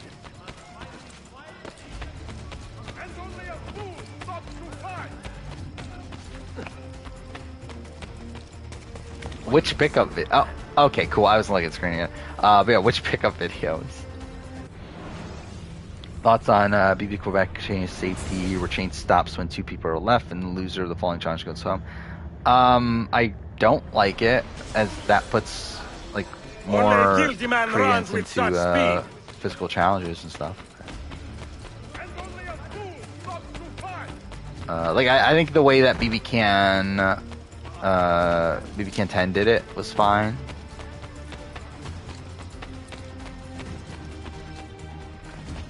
And was it from the like the Let's Play channel, or was it from like my old game collection channel?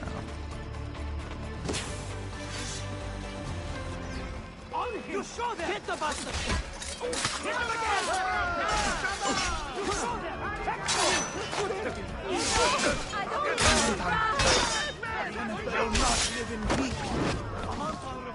Okay. Are you injured? My pride is wounded, and now my heart is heavy. That man, his name is Vari. He was an assassin once. He has obvious skill and a score to settle. What is this? Evet. Until that man It's is from caught the and killed, old I fear channel. none of us will be safe in this city. From 8 years Until you are ago. properly trained, I will not let you go. I got a whole bunch into of red with a fucking killer as deadly as VHSs this man. here. So when is this? Let This us is probably focus on further honing your skills yeah. This is first. towards the end then. So I think that's when I was like starting to get VHSs, which I've given away them all. Like I still have a few, not many though. What do I Toy Story, Aladdin. And I think those are the only Disney ones I kept. Where like here I'm buying a whole bunch of Disney VHSs. Those are all gone now. Oh my god, it's like almost all VHSs. What the fuck? Actually, I'm gonna.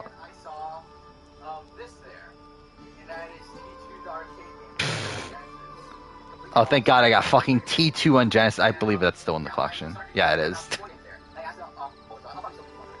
Let's see, what else did I get here? Oh, Championship Pro-Am. I still have that in the collection too.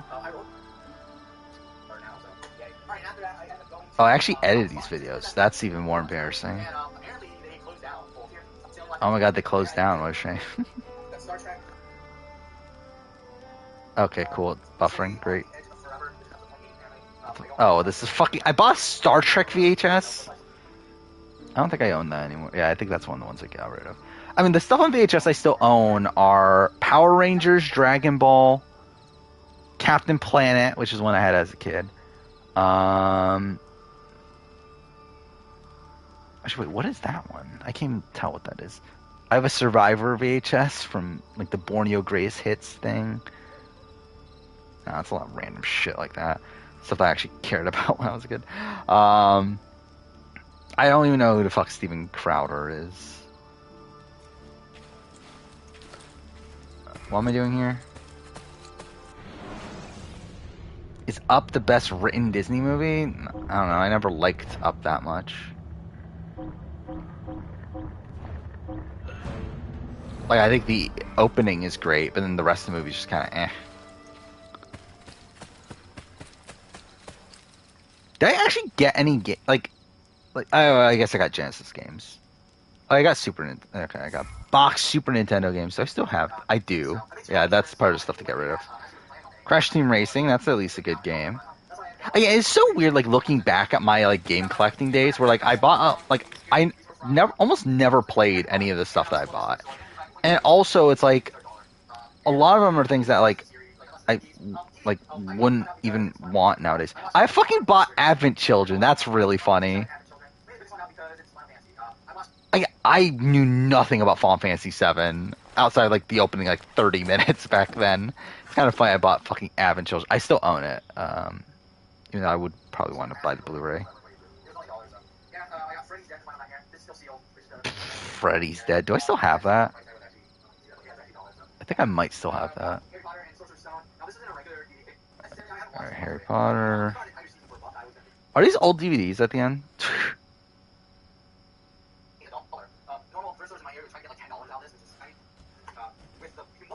What is this? Oh, Lion King.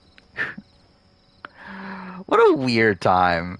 Like, this is essentially the point where, like, a lot of the stuff, like, places I was going to get games, like, okay, no, let's not play that. Yeah, like, a lot of the places that I was, like, trying to find games at, like, just had the same stuff I already owned, so I was just like, okay, let's buy something else. How much money was I spending games? I got a lot of it for free by the end. Where again, like back in the day, like what I used to do is go to garage sales, thrift stores, pawn shops, get like, so I would buy games, but then if I found something that like was worth something that I already owned, I would buy those too and then resell them. So that like I'm like I ain't like I know there's like collectors out there that have like literally gotten their entire collections for free from doing that. I never got to that point, but I definitely like didn't spend as much as what you would think. That also, again, like I was broke at the time too. But like again, like I never had a job while in high school and stuff. So it's like it started off with just like money I was getting from like birthdays and bullshit like that.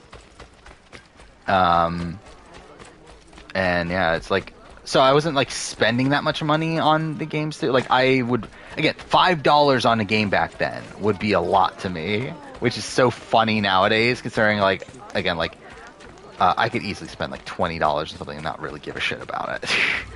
But it's funny, like back then, like $5, like, oh my god, I can't buy this for $5.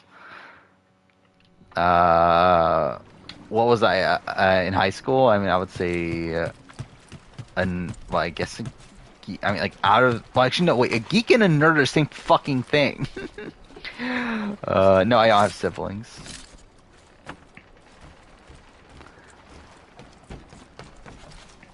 But again, like I used to spend so much time back then.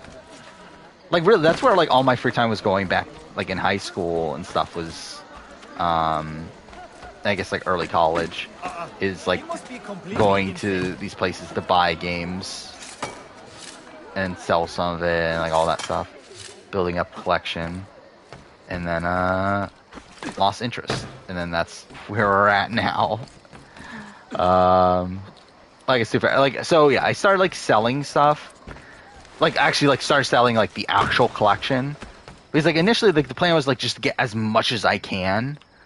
Like I was just buying whatever I can and just like getting whatever I can, and then like it got to the point where I was like, I really don't care about most of this shit. So I started getting rid of it, and then like there's so much to get rid of that I just like never finished getting rid of things. So like even when I was moving and stuff, like I just didn't bother like selling more things. I was like, I guess I'll take it with me. Why the hood? So like if I next time I move, whenever that is, like I'll probably just end up selling it then. By that point, at least. So it's like I don't think I care enough. When I developed critical thinking, I think not until a lot more recently. As in like probably like, I don't know, like 20 or like I think like to the point where I am now, I think not until like much more recent. Like probably like not until like to be honest, I don't even think I had it when I started the channel. Like at the point that I'm at now. But like just in general, I would say like probably yeah, like 20. I don't know. Actually, really, it probably isn't until like a bit more recently, really. Nice move. Oh, okay. Because like even back in like 2019 when I started channel, I feel like there's definitely things I said then that I don't agree with anymore.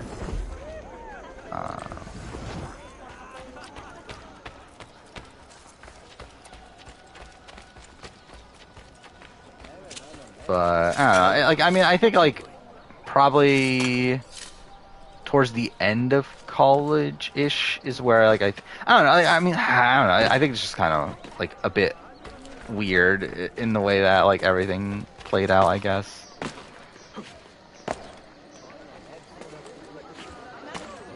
Oh, I would still trash Kira. Mind you, I would use the proper pronouns, but like I would still trash Kira nowadays. Byzantine Templars So I'll may be probably bad trash hosts, Kira even more but are nowadays. decent tenants. Once they capture a location, they like to keep it intact. Because they intend to stay. When I understand Well, as Edgic, promised, if you want to learn how I to think that craft was your own bombs, before. I think show like what? All right, so don't touch that. One wrong move and bang. I'm trying to think season wise. Are you serious? I think Ko Wrong was the first time I truly started looking into Edgic. I'll show you. However, like I knew about Edgic coming into it.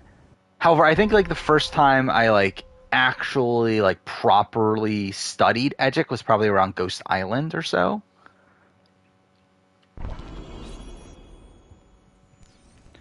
Where like I know by the time of Ghost Island I was all in on Edgic.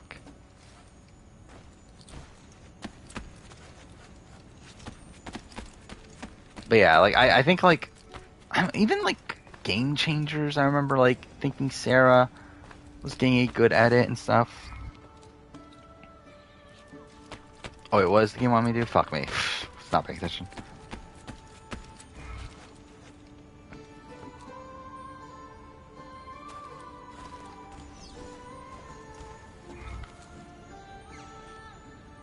I don't think my 41 review is bad. I think it's more so like, I would try, like, I think my player ranking is bad.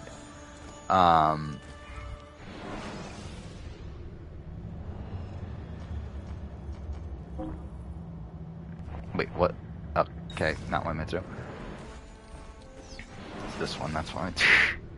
We craft our bombs from a combination of 3 parts. The shell, the gunpowder, and the primary ingredient. Don't care. Let me resume.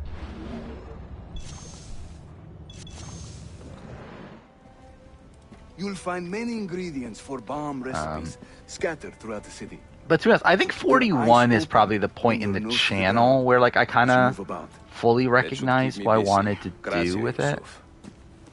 Have you ever seen this book? Or like even like I think the 41 review is kind of like the first point where I went like fully all out by Niccolo Polo on like just the entire it mentions the 5 one of those comics now that I'm probably Niccolo brought them here and hid them. And the Templars know this. I feel like the 41 ranking, I agree with my 41 ranking if it's based on what the edit showed us. I want to recover it and find the other the problem is that the edit is not like 100% accurate. The old Polo trading post, I think. They ran a business to in like this what area, was no? actually going on. I believe so. Speak with a man named Piri Reis in the bazaar. He can point you in the right direction. And teach you a few more. Well, I think 41 is the only player ranking I actually like in terms of like season player ranking that I actually regret. Yeah, Borneo would be a lot longer. Too much. I think eventually I'll probably redo Borneo. I don't know if I care enough with Australian Outback, but I feel like Borneo in particular would probably be one that might need redoing.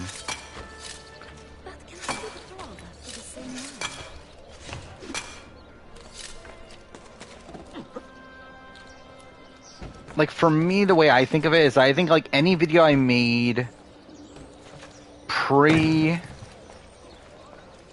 actually, let's think about this. When is the point?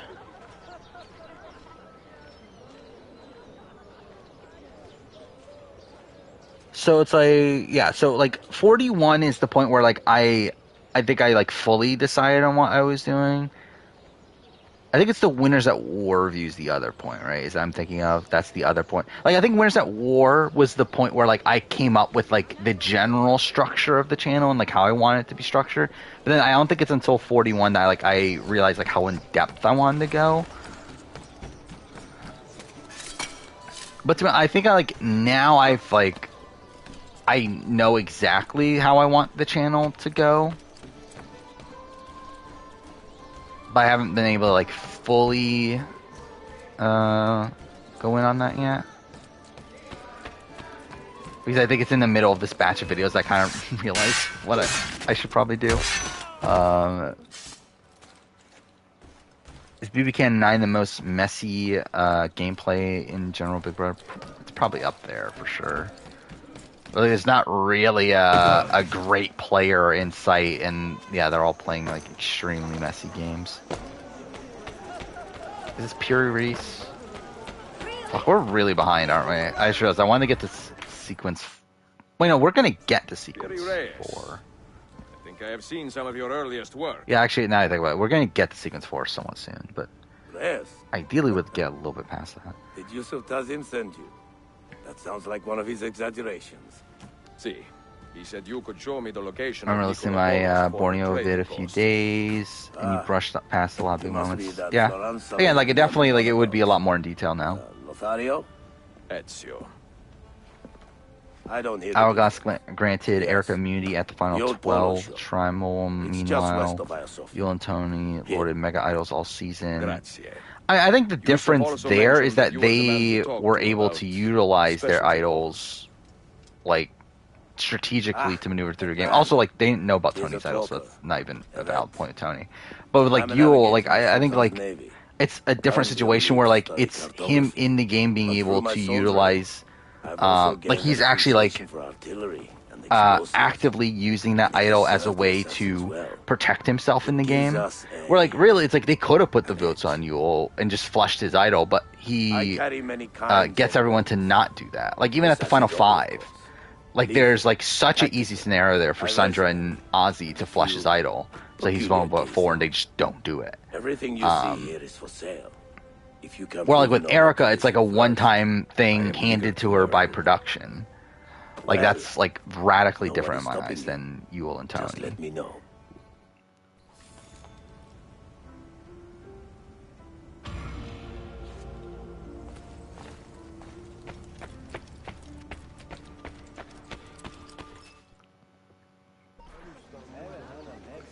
Oh yeah, that was we haven't talked about that. That was fucking disgusting. Like, they literally gave them frozen pizzas. Like, fuck off, Australian Survivor.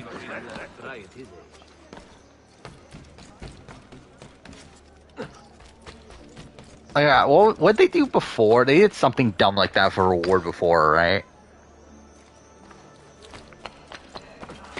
It's so stupid that they even, like, fake them out with these dumb rewards like that.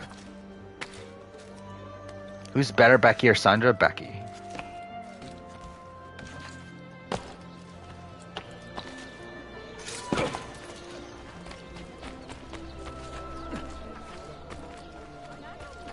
Yeah, it's like, so did they just eat them frozen? Like, that's disgusting. Or they, like, because they didn't have a fire, right?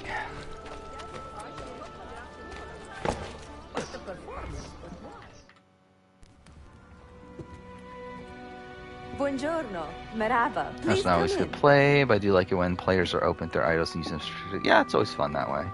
Oh, excuse So me. yeah, I do think, like, in terms of optimal play, it's very rarely the optimal play unless you're ready in a bad position. No? See, how did you know? We were on the same ship. I am Ezio Auditore. Sofia Sartor. Define tribe raid, entertaining. Oh, yeah, it was a fun scene. I think it very much, like, I would not be surprised if they rigged the reward challenge for the villains. Like, that 100% felt like a challenge that was there solely for the villains to raid on the heroes and be looked at in more of a villainous light. Altrettanto.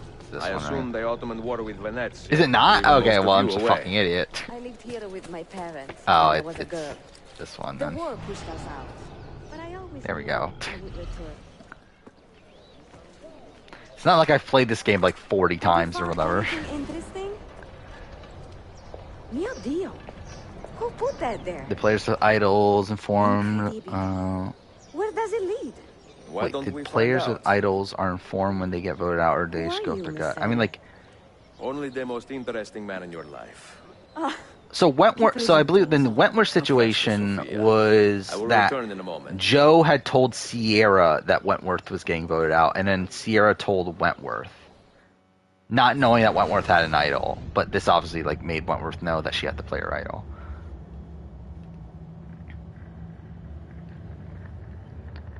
But I don't know. Like obviously it varies per situation. Like sometimes they're told that they're getting votes. Sometimes they just get the sense that they're getting votes.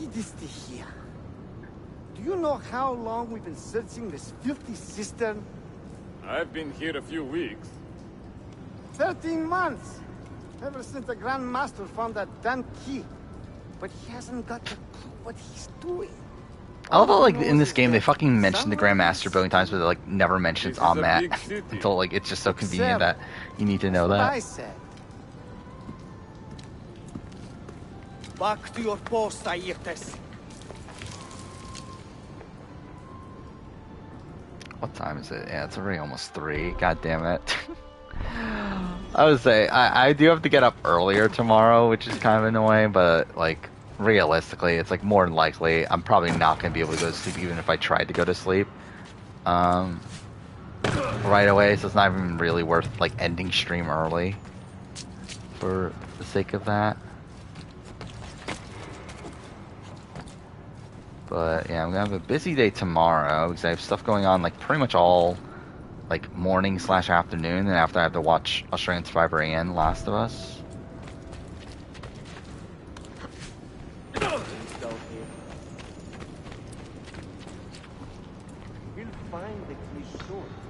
Started an org. Look alive, Privilege Alliance. RNG Riot Eyes, that sounds terrible. So does it mean that you, like, is it like a tether twist where you get voted out with your Riot, like when your Riot Eye gets voted out? Or is it like a tied destiny sort of thing? I guess that's probably it. That is what that is, isn't it?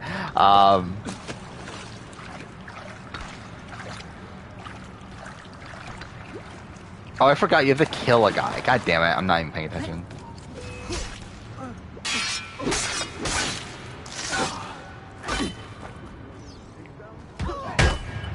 Did an idol play successfully because the user played it randomly?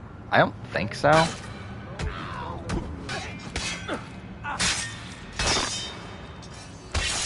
Like, without any, like suspicion they were going to get votes? I don't think so. I think Sneaky Steve is the best challenge beast over 60 in Survivor history. I mean, like, how many challenge beasts are there over 60? You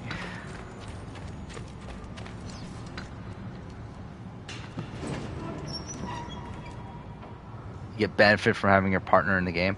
Okay, so is that, like, kind of similar? So Survivor Maryland All-Stars had a twist where you had secret partners in the game, and the last surviving pair got like 2 rounds of immunity, I believe, once they became the final pair. Like something like that then. So, like, I think that's kind of an interesting twist for like I'm tired of stumbling around in the dark. a game like this, like a game like College Survivor or like an org.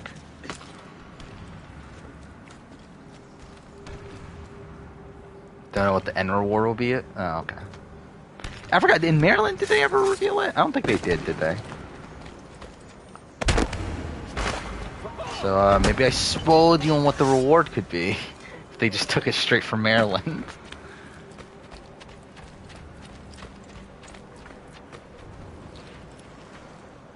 How Russell knew he was getting voted out in Samoa. Yeah, because Shambo told him.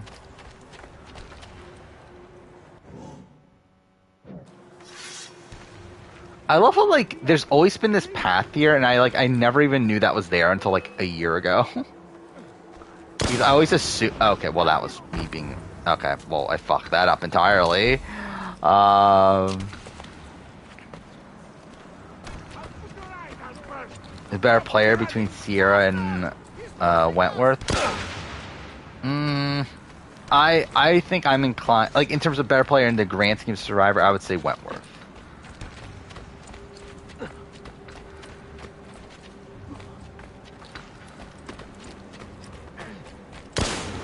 Where it's like, despite Wentworth being an early boot in Blood vs. Water, I feel like, I don't know, Wentworth's just like a person that, like, I just very rarely see being an early boot.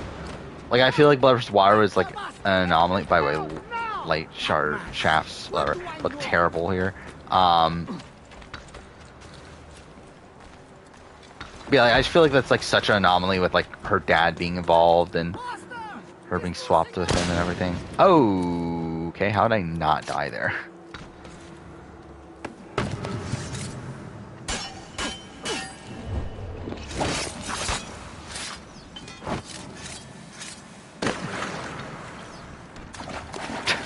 Am I not dead? Like really, it's like nothing is going right here. Sierra's one of the most overrated players ever. I could see the argument for it, especially if we're like looking at her at the quality that like Jeff Probst seems. Oh, fuck off. But yeah, Jeff Probst seems to look at her as. But like, I don't think she's a bad player. Like, I think she has some game sense to her, but like I would like. I think there's a lot of potential for her being an early boot on most given seasons. And, like, in Blood vs. Water in particular, I think she's a bit messy. You won't get away this time. Okay. Losing us. Sure, I guess. I guess that's a fucking thing that happens. No, Philippines, I mean, like, Penner in Philippines is one that I believe he just had a sense that he was getting voted out. He's like, I don't think anyone told him.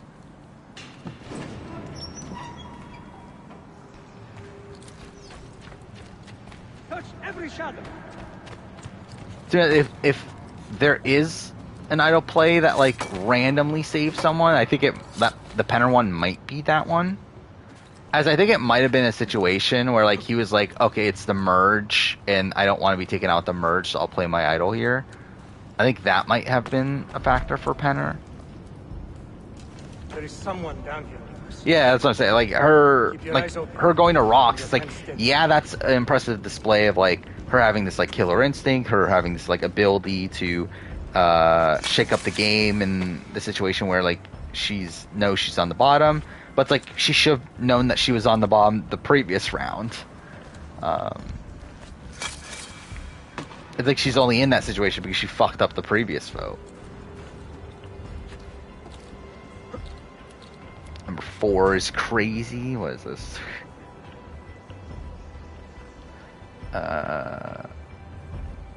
What's 10 biggest moves Boston Rob made in the game. Matt Elrod. Is that number 1 or is that number 10? Because if that's number 10, then I don't know. But blindside Matt Elrod, second time. Rob throws the immunity idol clue into the volcano. I mean, I guess that's a big move. Rob pits Rupert and Big Tom against each other. I guess. Proposing the hamper during the ulcers finale. What a big move. He makes big moves. Rob screws Lex over. Rob blindsides Hunter. Rob builds fire without flint. What a big move. What is he, a fucking he's fucking Carla? Talking about how making fire is a big move. Yeah, Rob blindsides Rob's sister Nino. Rob collapses in the jungle. Yeah, what a big move. What a great move Boss Rob made, collapsing in the jungle. To me, that's one of the funniest moments, like unappreciated moments. I feel like, because like very clearly, like this is them reenacting the scene, and it's just like really awkward because like you can tell that like Jerry and Boss Rob are like acting in that. Yeah, I think it's getting the best of me. Oh fuck! Of course I missed that. What? Oh wait, I have the wrong thing pulled up. Okay, I guess that was my fault. I've seen him before. It was not. God damn it! Even that wasn't the right guy. There we go.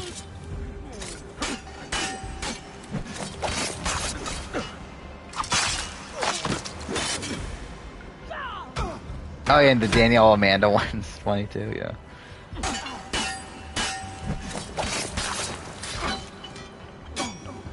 Where's that one? I'm leaving, and I never saw you. Wonder how many minor scenes they had to reenact. like you don't hear that much about it, right? But like I'm sure there's like a lot of like I think a lot of like idle finds probably you would think that those had to be reshot. Did he get clear? Oh, game, please. Like just let me hit him. He's like right there.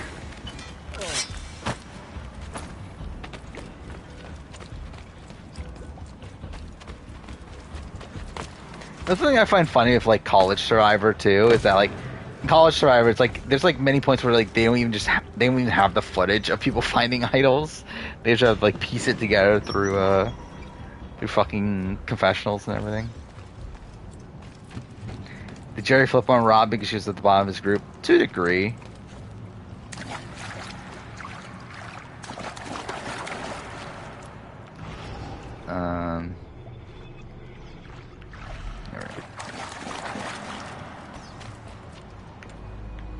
Like, I think it was that. I think it was also the fact that she didn't really trust Rob, considering her connection to him in All Stars.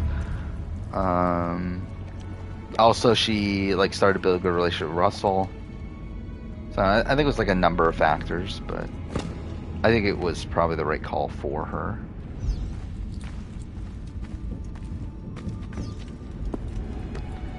To be fair, though, I do think it probably would have been optimal if Coach would have gone. Like, I think she probably should have just stuck with Coach.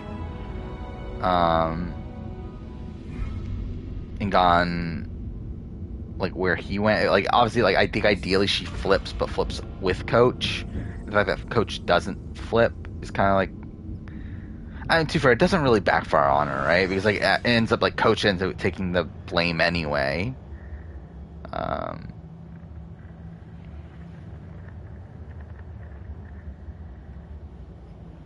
Supposedly Amanda knew the Aussie blindside was happening. Like, I remember, this is a story, like, I remember back when I got into Survivor, that's like a story I heard about, is that supposedly Amanda knew. What did you find? And then, like, a long time, and, like, some word came out that she didn't know, and then, like, recently it's been said again that, okay, she did know.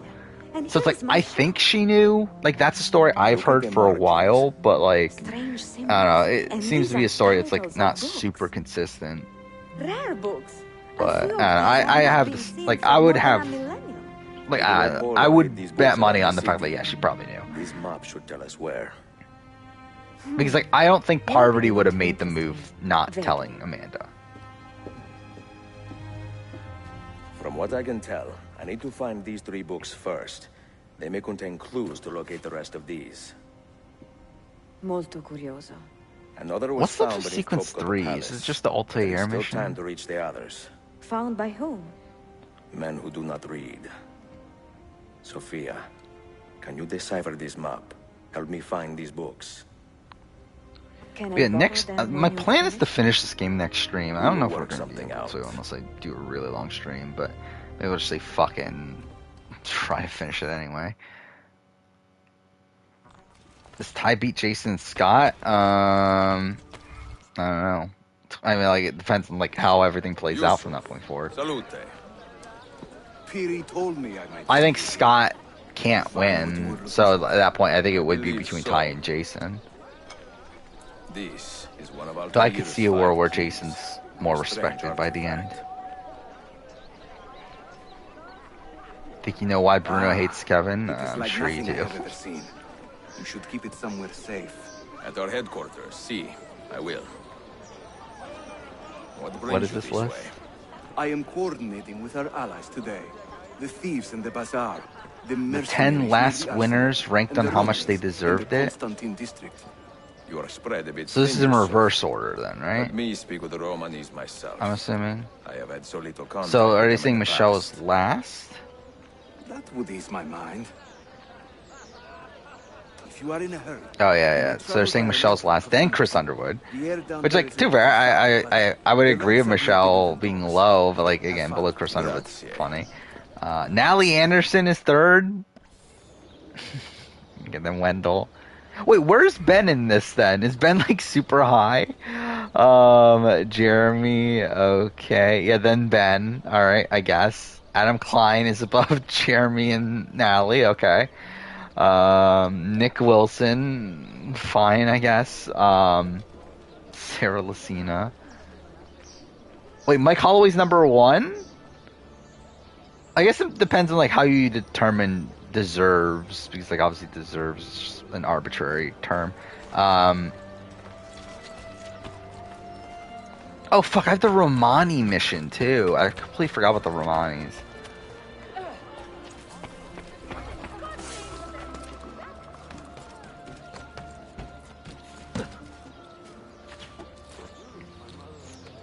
Kevin has a big dick and Bruno has a tiny dick and then he's jealous of him. I'm sure that's the reason. I'm sure.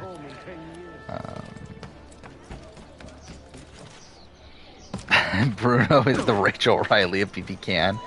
Yeah, that's definitely the first comparison I would have thought of. Ben being sized making. I mean, like, I can get, like, if we're talking about like the term deserves, as in like they put the most work in, like I can get why Ben would be so high, but like it is still funny. Because like, I mean, I think Ben and Mike are probably like two of the hardest like working winners, but like they also worked hard because they were at the bottom.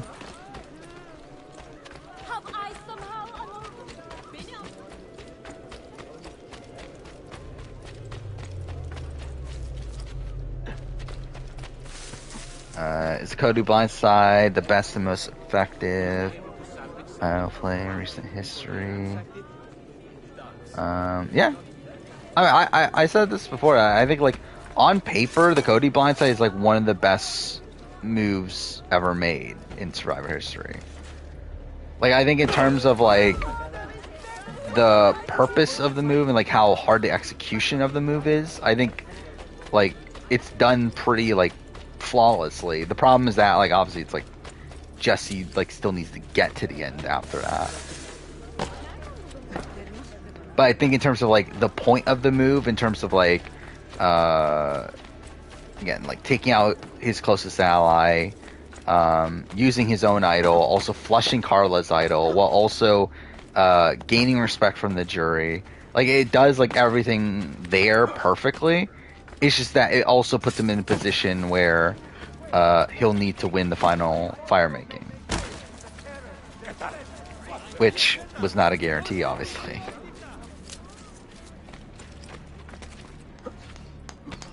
Does Bruno live in Oscar to Garage Trash Can? Maybe.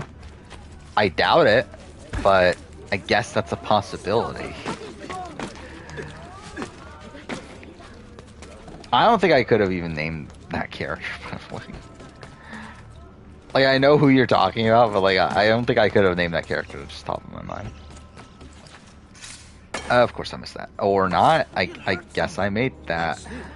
Bruno is a simp. Simp for what? For not Kevin Jacobs?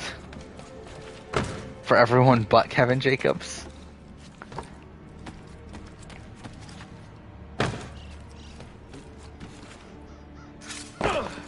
Hey, Kevin is Bruno's woke. I feel like that's not what I would expect Bruno to be.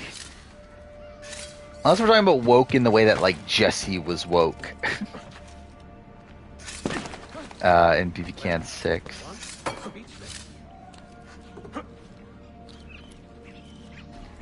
I think someone could generally rank Ben on a winner ranking. Genuinely, probably like middle. I don't know. I mean, like, like obviously everyone's criteria is different. So, like, I'm sure there's like people that like genuinely love the way Ben played the game and everything.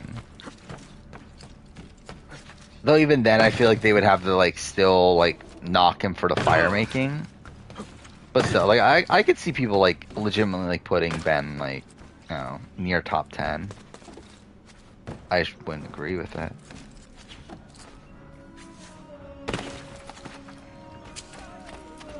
Wait, I think like I don't know, Ben's like a tough winner to assess. He's like he plays like a very good first like 2/3 of the game, and his like back third is just like so disastrous. But like that disaster, like his downfall doesn't come from like him actually making like a bad strategic move, or I think even with someone like a Mike, I think is more at fault for him being at the bottom than Ben. Where like Ben is more so just naturally on the bottom because he is Ben. He is this military family man that also is like playing the game hard. And it's like I feel like just no matter what, Ben on that season was going to be looked at as a threat by that point in the game. So it's like I don't know how much like to really fault him with the fact that he ends up being on the bottom. But he does end up being at the bottom, and he does have to idle his way to the end, and then also gets saved by forced fire making. But like, I also don't feel like he does much wrong to get there, so it's like, I always like found it tough to like actually rank them. Who's the biggest douche between Bruno and Jackson? I mean, Jackson's like a lovable douchebag though. Like Jackson's like a fun douchebag. To watch. Something I do find funny is that I believe I feel like watching Michigan, like you have like Jackson and Megan, who are like two of the older people on the show because like they're both graduate students. I believe through watching the like first couple episodes of season 4, I think I pieced together they're actually still younger than me, which is super depressing. Where I believe the only person to play Survivor Michigan that is older than me is Dale.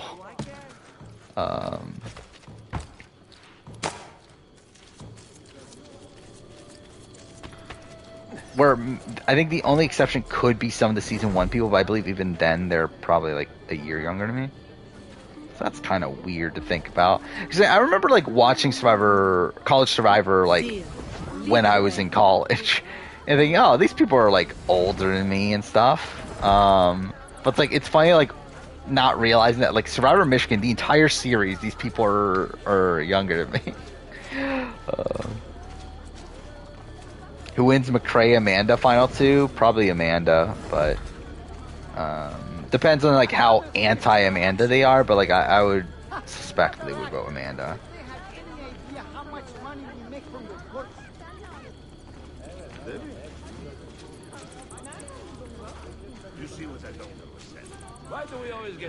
Somebody say now, is someone being bad in fire a decent mark against them now? I mean, like, kinda not. I mean, like, for me, it's not really a knock against their strategic, or like their, like, overall game ability.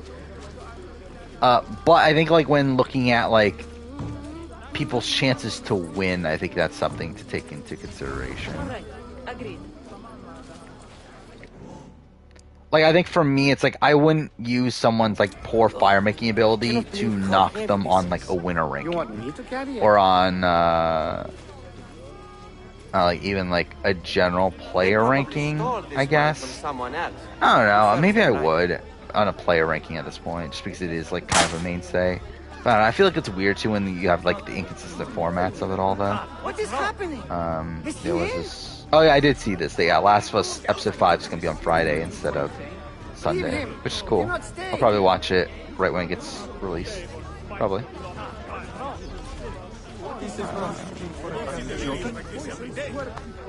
So I did see the like clips from the next time on. So we're staying. So I mean, like I always expected this, but so the next episode is also gonna be Kansas City, right? Like I assume Kansas City is gonna be 2 episodes, and then Tommy will be episode 6. Is my assumption. The Amanda show.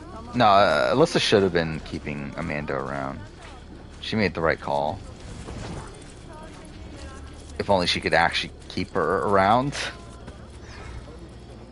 Like, I didn't think it was the right move.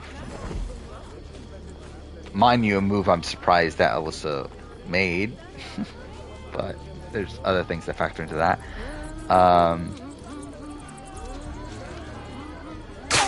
Yeah, it definitely was the optimum move for her, especially because like there was the exterminators that were all together.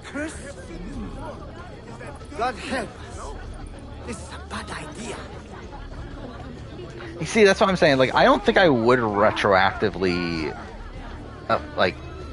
knock other players for fire making. So, like, that's why I think, like, I don't think I can add fire making to this, like, criteria for an overall player ranking. I think it would in the same way that I do, like, physical challenges. I think that's kind of where I'm at, I think. Is that I would, like, factor, like, fire making as, like, just a type of immunity challenge that comes up, and that's the way I'll have to look at it. As, like, yeah, it's a skill that would, like, increase your likely... Like, I think if it's in a situation where, like, okay, these two players are the same, it's just that one's a good fire maker and one's not, then I'm gonna go with the person that's good at fire making. Actually, now I think about it, that's essentially what I did. Okay. But that's essentially what I did with a video I just edited. That will come out, what, in a month or so?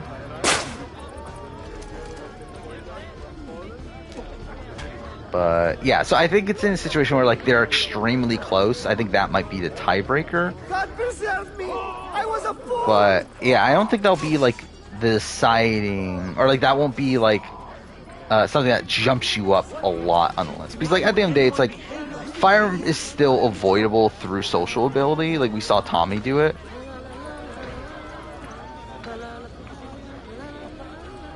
Oh, do I have to pick it up for him now? Haha, the old tricks are always the best. I've not been. I've kind of, like, been dropping off a bit on One Piece. Like, what's been going on in One Piece? This way, and stay alert. You see, I got really into it back when Wano ended. Have you heard the term gypsy? But yeah, like, recently I've just been, Did you know that I've been following as closely the last born few from weeks. the misapprehension that my people are from Egypt? You find it offensive? I find it funny. Yeah, that's probably a good way to look at it. Yeah, it's like a pro for Persia you, but, like, and not necessarily a knock against Somehow we people have that become don't have that citizens of a ability. land we have never seen.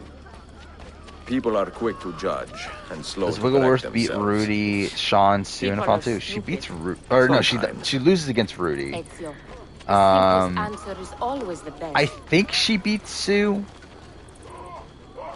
And then I think, yeah, she beats Sean. But those are, like, the two biggest stray goats on the season, so it's not really saying that much. And again, she's the one that votes out Sean and Sue. Too right. The Sue situation was probably, like, Sure, unbelievable. everything is there.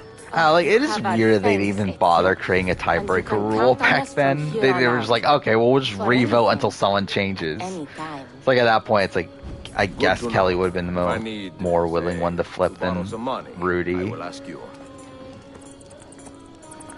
I guess that also makes you question why didn't they just vote for Rudy. Actually, why didn't they vote for Rudy? Now I think about it, why did they vote for Rich at Final Four? That's not really ever explained, right? That was kind of, like, dumb, actually, in retrospect. Because Rich for sure would have been more willing to cut Rudy than Rudy would have been to cut Rich. But also, obviously, they weren't thinking that far ahead at that point.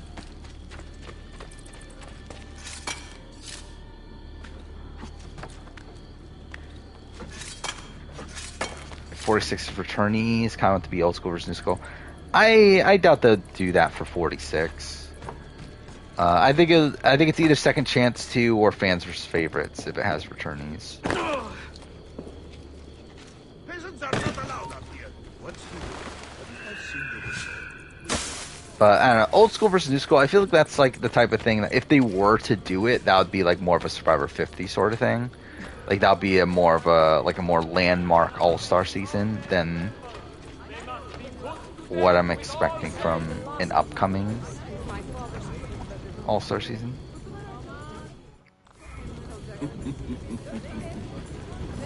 Yeah, again, Rivals, same thing. Like, I think Rivals is too big of a theme for an upcoming season. For, like, this upcoming season.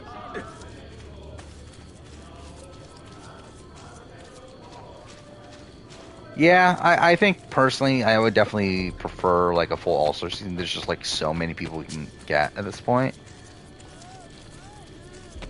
But also it's like I'm not expecting any All-Star season realistically. Like Jeff himself has said that like they're still sticking with the same format and talks about how they love newbies and stuff. So it's like I'm not getting the sense that they're that apt to do an All-Star season right away. But also it's like, yeah, I don't know what, like, I guess they just don't care anymore about All-Star seasons. Is that just what it is? That they don't care if they're like wasting these people? Oh, I have the Sentinel mission to do too, don't I? Fuck me, the sequence never ends. God damn it. See, I guess we're only just gonna get the sequence 4. And that'll probably be it. Because we're already at almost 4 hours now. And even just the Sentinel and the Altair mission's probably like another almost 30 minutes.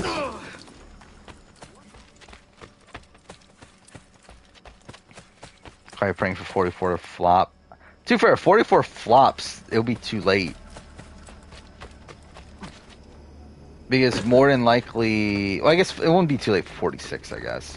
But like 45 more than likely is going to film mid 44.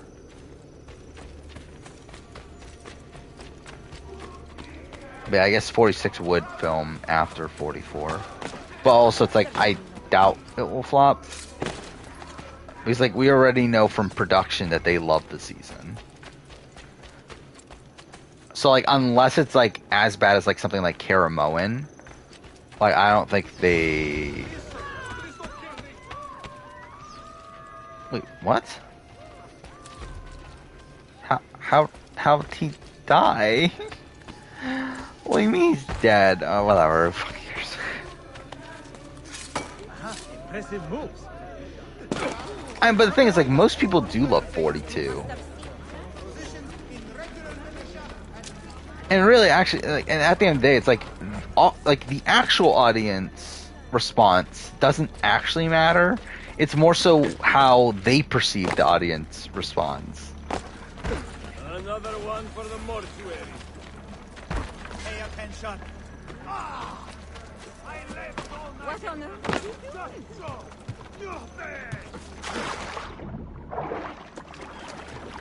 But yeah, like I'm hoping 44 is as good as they talk about it. I'm not that excited for it, to be honest, right now. I mean, like I feel like the cast is just kind of fine. Like it just feels like more of the same.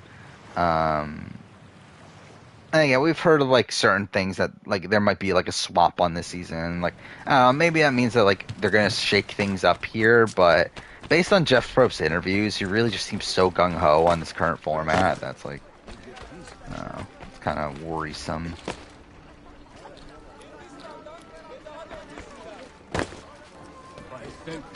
Survivor favorites versus douchebags versus bitches. Yeah, I'm sure that'll be the next theme that they come up with.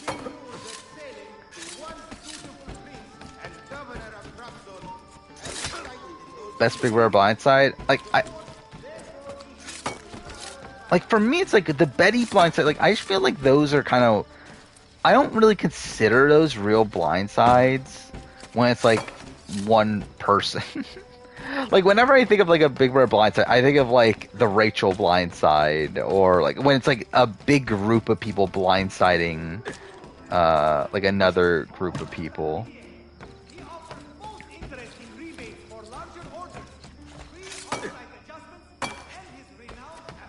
What the captain said. He matches the description. Yeah, I'm personally bored of the current formula, but I'm not expecting it to go.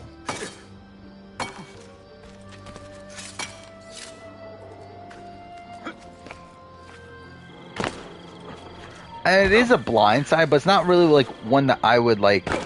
It's not one that I like lump in with the other blindsides. What was that? Hey, have you lost where like it doesn't feel like as like impactful as these other blind sides, where like there's a lot more going on with those blind sides.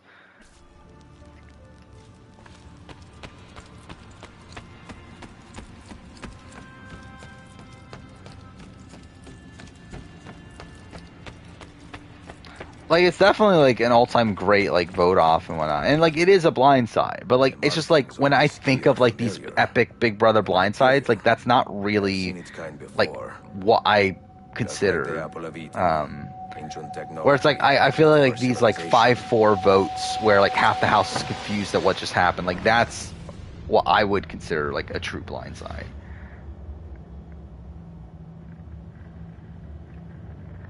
Oh yeah, that is a great clip, by the way. Watching Taryn react, like the entire room react to the Betty blindside. That is fun. Wonder how we feel about Survivor US if we didn't have International Survivor. I don't think it changes how people would think of US Survivor. I think what it does is I think it changes how people think about International Survivor. Where I think there's a lot of people that like love Australian Survivor because it's different from Survivor US. Where I feel like if it wasn't for that, like them not liking the current status of Survivor US, they would also hate Australian Survivor. Umar. Oh yes. He was a fine man who lived as I genuinely don't get how people like Australian Survivor more than other versions of the show.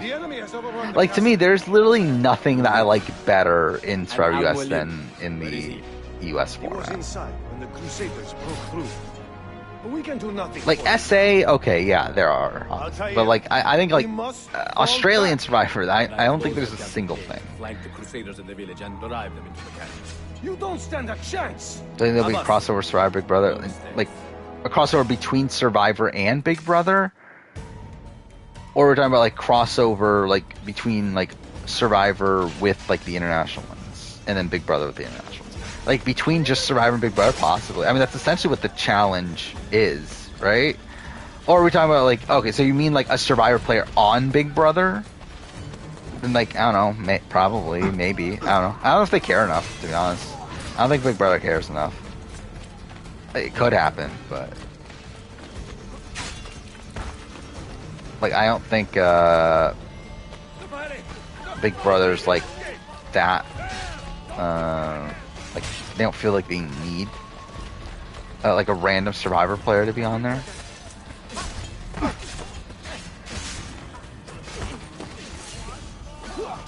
Half and half? No, I don't think that'll be the case.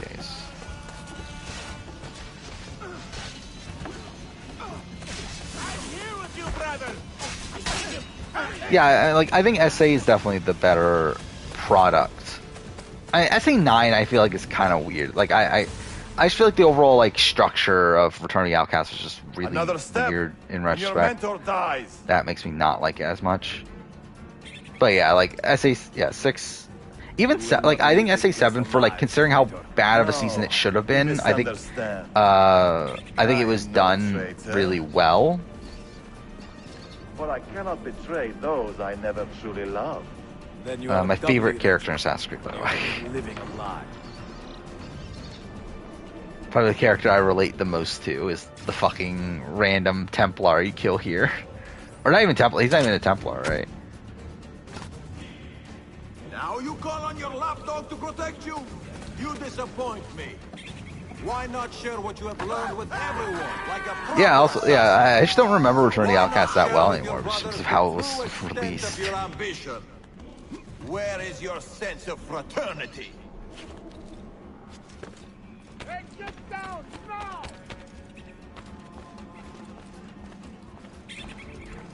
Oh, so are we saying that Rachel, Bruno is the Kevin, what Rachel was the Reagan? I am surprised.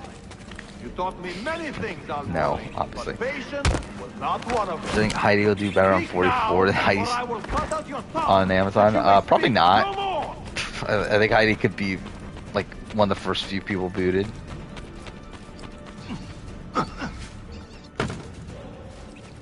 And Heidi might be higher than people expect on my player ranking for the Amazon.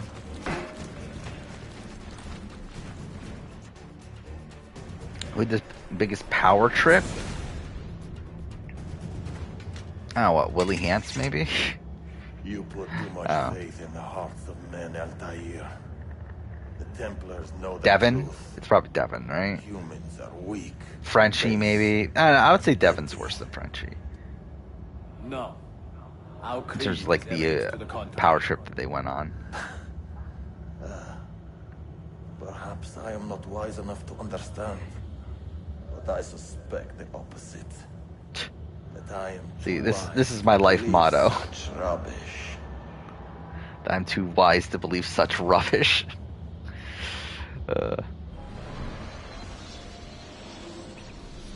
You offered him a chance I mean, to like, salvage Keith, his I think, is in the conversation. Lawan never really on a No power man should trip. pass from this world without knowing some kindness. But he shunned your graces, as was his right. Altair, It's so this I this have seems so watched you grow from a fucking boy weird to a considering man this is in supposed to be so short before a AC1, yet this is like a It fills me completely with as different much Altair to sadness what as we see pride. in AC1. Like, again, he's supposed to feed get your like father's overconfident shoes or as whatever if in they had the been in the time tailored to your between, feet. but it's still really fucking weird that like he did not know shows him this like well as really a father. developed version of Altair's for him to like lose all He of was an that. assassin, above all. You too were born into this order. Do you regret it? How can I regret the only life I've ever known? I always love that You line. may find a way in time, and it will be up to you to choose the path you prefer. Come, my boy. Ready your blade. Oh, I actually read the battle question. You is said not yet BB won. nominee that had the biggest power trip. I didn't read the nominee part, so actually that does change the question. It probably would be Keith.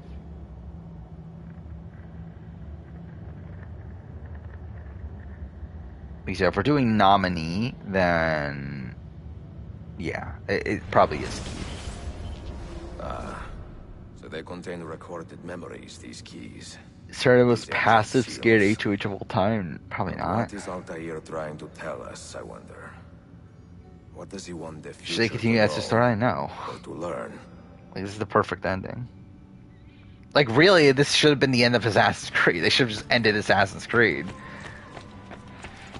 Or even AC3. Like, as much as, like, AC3 is, like, kind of eh. Like, it's still, like, just end it there. Kill off Desmond. We're done. No more Assassin's Creed ever again. We're good. As much as I do like Black Flag and everything, it's like, again, we didn't need it. Lord, please don't hurt me. I don't have faith in Ubisoft to do anything at this point.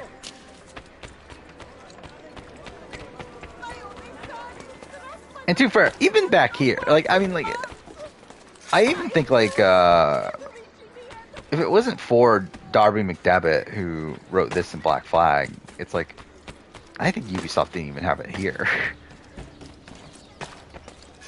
It's like, the main thing that, like, Revelations, like, as a game, like, without taking out the narrative from it and everything, is, like, largely mediocre. Like, it's a worse version of Brotherhood that came out the previous year. Yeah, it is, like, it's, like, the brilliance of its storytelling that ends up, making it one of my favorite games.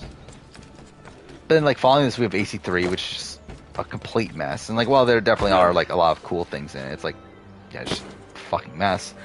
And then, yeah, Black Flag, I think, is good. But again, that's a lot. Like, the really good parts of it are, like, the writing again.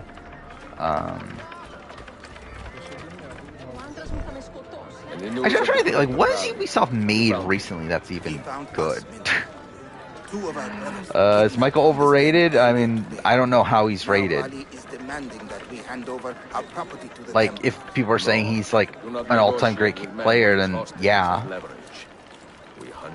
But he's good. Like, he gets the game. He's very good at challenges, but obviously lacked that threat management.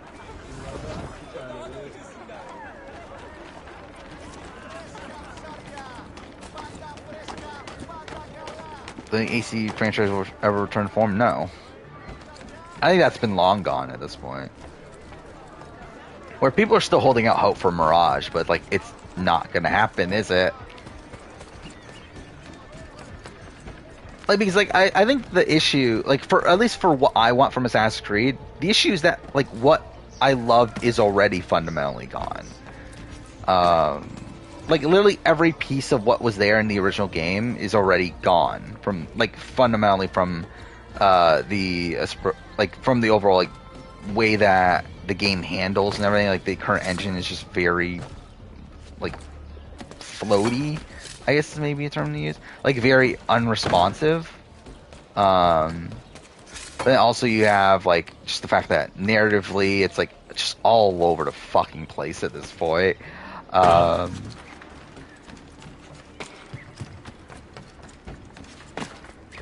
It's like you obviously have like Ubisoft trying to do their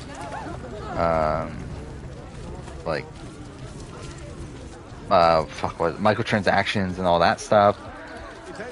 It's like I just feel like the hope is already gone. The thing is though, like I feel like Mirage is the most OG they're gonna get, and even that's not good enough. Too bad we haven't seen any actual gameplay or anything from it, but we've heard.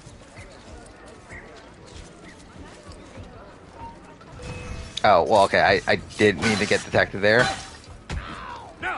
But also, it's like even like beyond like what we've heard, it's like just the story in itself is like already just kind of shit. Just like the fact that we're playing as a fucking descendant of, or not descendant, a fucking reincarnation of fucking Loki.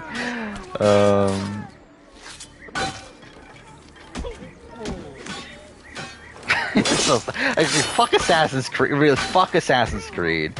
Like, I don't know, like, I really have not thought about fucking Valhalla in years. It's reminding me that fucking Basim is fucking Loki is so fucking stupid.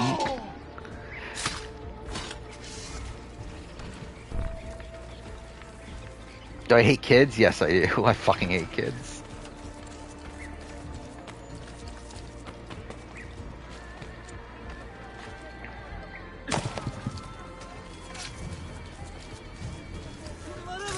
Oh, fuck off. Of course he didn't kill the other one, too.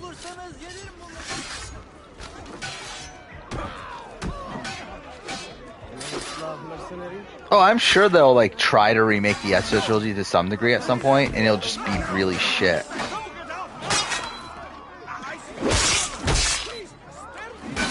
Like, even if they were to, like, I actually would be genuinely interested in an AC1 remake, even though I know it'll be shit, and it'll be like a much worse version of AC1 if they were to remake it. Like, it might look better. That'll be a thing. But, like, outside of that, it'll probably be shit in every other way. Even that, like, AC1 actually, like, surprisingly aged pretty well. Like, I think AC1 actually looks better than the Ezio trilogy.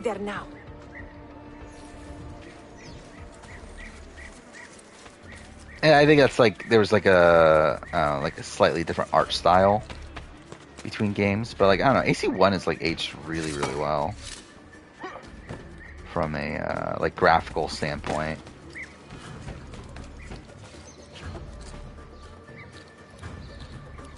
Imagine they remade it with modern combat mechanics. That's what they're gonna do if they remake AC1. Like, if they remake AC1, it's gonna be AC1 made within the Valhalla engine, and that's gonna be fucking terrible.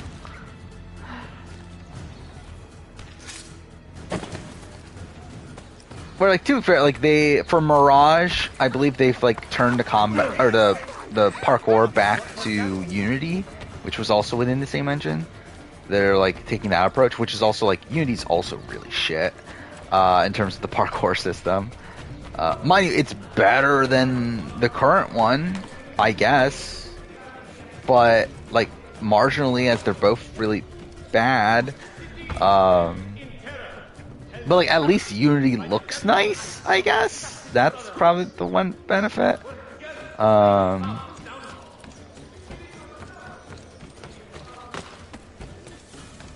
But yeah, it's still gonna be bad though. I do find it funny how many people actually love Unity now.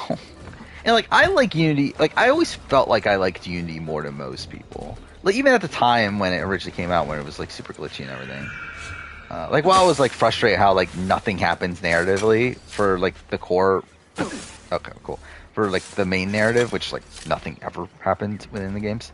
After that point, but like I don't know, I always liked Unity and how it played, but like it's funny like how many people actually like genuinely love Unity. Valhalla or Odyssey, Valhalla, but like I also like don't want to play 100 hours of Valhalla. Where like Odyssey's like 40 hours, so like at least it's shorter. But like I think Valhalla like has higher highs for sure. Where like I think there's nothing actually good in Odyssey. Where like there's at least some good in Valhalla. It's just that it's surrounded by a whole bunch of shit that takes up 100 hours.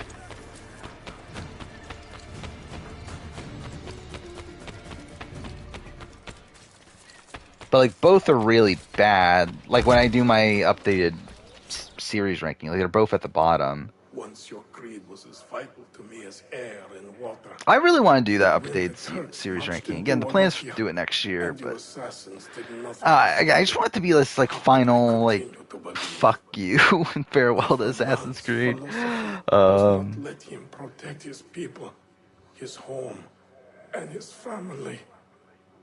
But it's like at this point, like the top like good chunk are going to be like all the old games.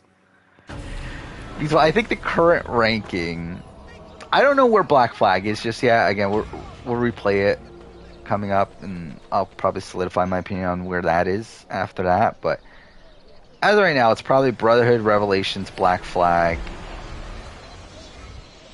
2-1 maybe. Claudia, I am now in Origins 3 or maybe 3 Origins. Better still, I've discovered a map. Origins has gone down a coded lot. with signs and symbols, which I believe will lead me to the remaining keys. And then I mean, the rest doesn't really matter, does it? But like Unity, Syndicate, I am thankful to have met a Venetian woman willing to help me Rogue, decipher Valhalla, it. Odyssey, I think. I must not overstate my I made an AC rank. That's one of my first. Like it was in the first few months of the channel. That was actually like a video I've been wanting to make for like years coming into it. Like there's a lot of videos like that. Like coming into this channel, there were like some videos that I've been always wanted to make before I even had the channel, and like that was one of those. So I made it, and then like I instantly regret some decisions I made. And then now it's like really egregious to the point where I want to redo it. But I decided, well, next year is the 5-year anniversary of the channel. I kind of already made this decision that like I wanted to redo a lot of videos at that point for the 5-year anniversary of them. So I was like, okay, well, I guess Assassin's Creed is just going to be one of those.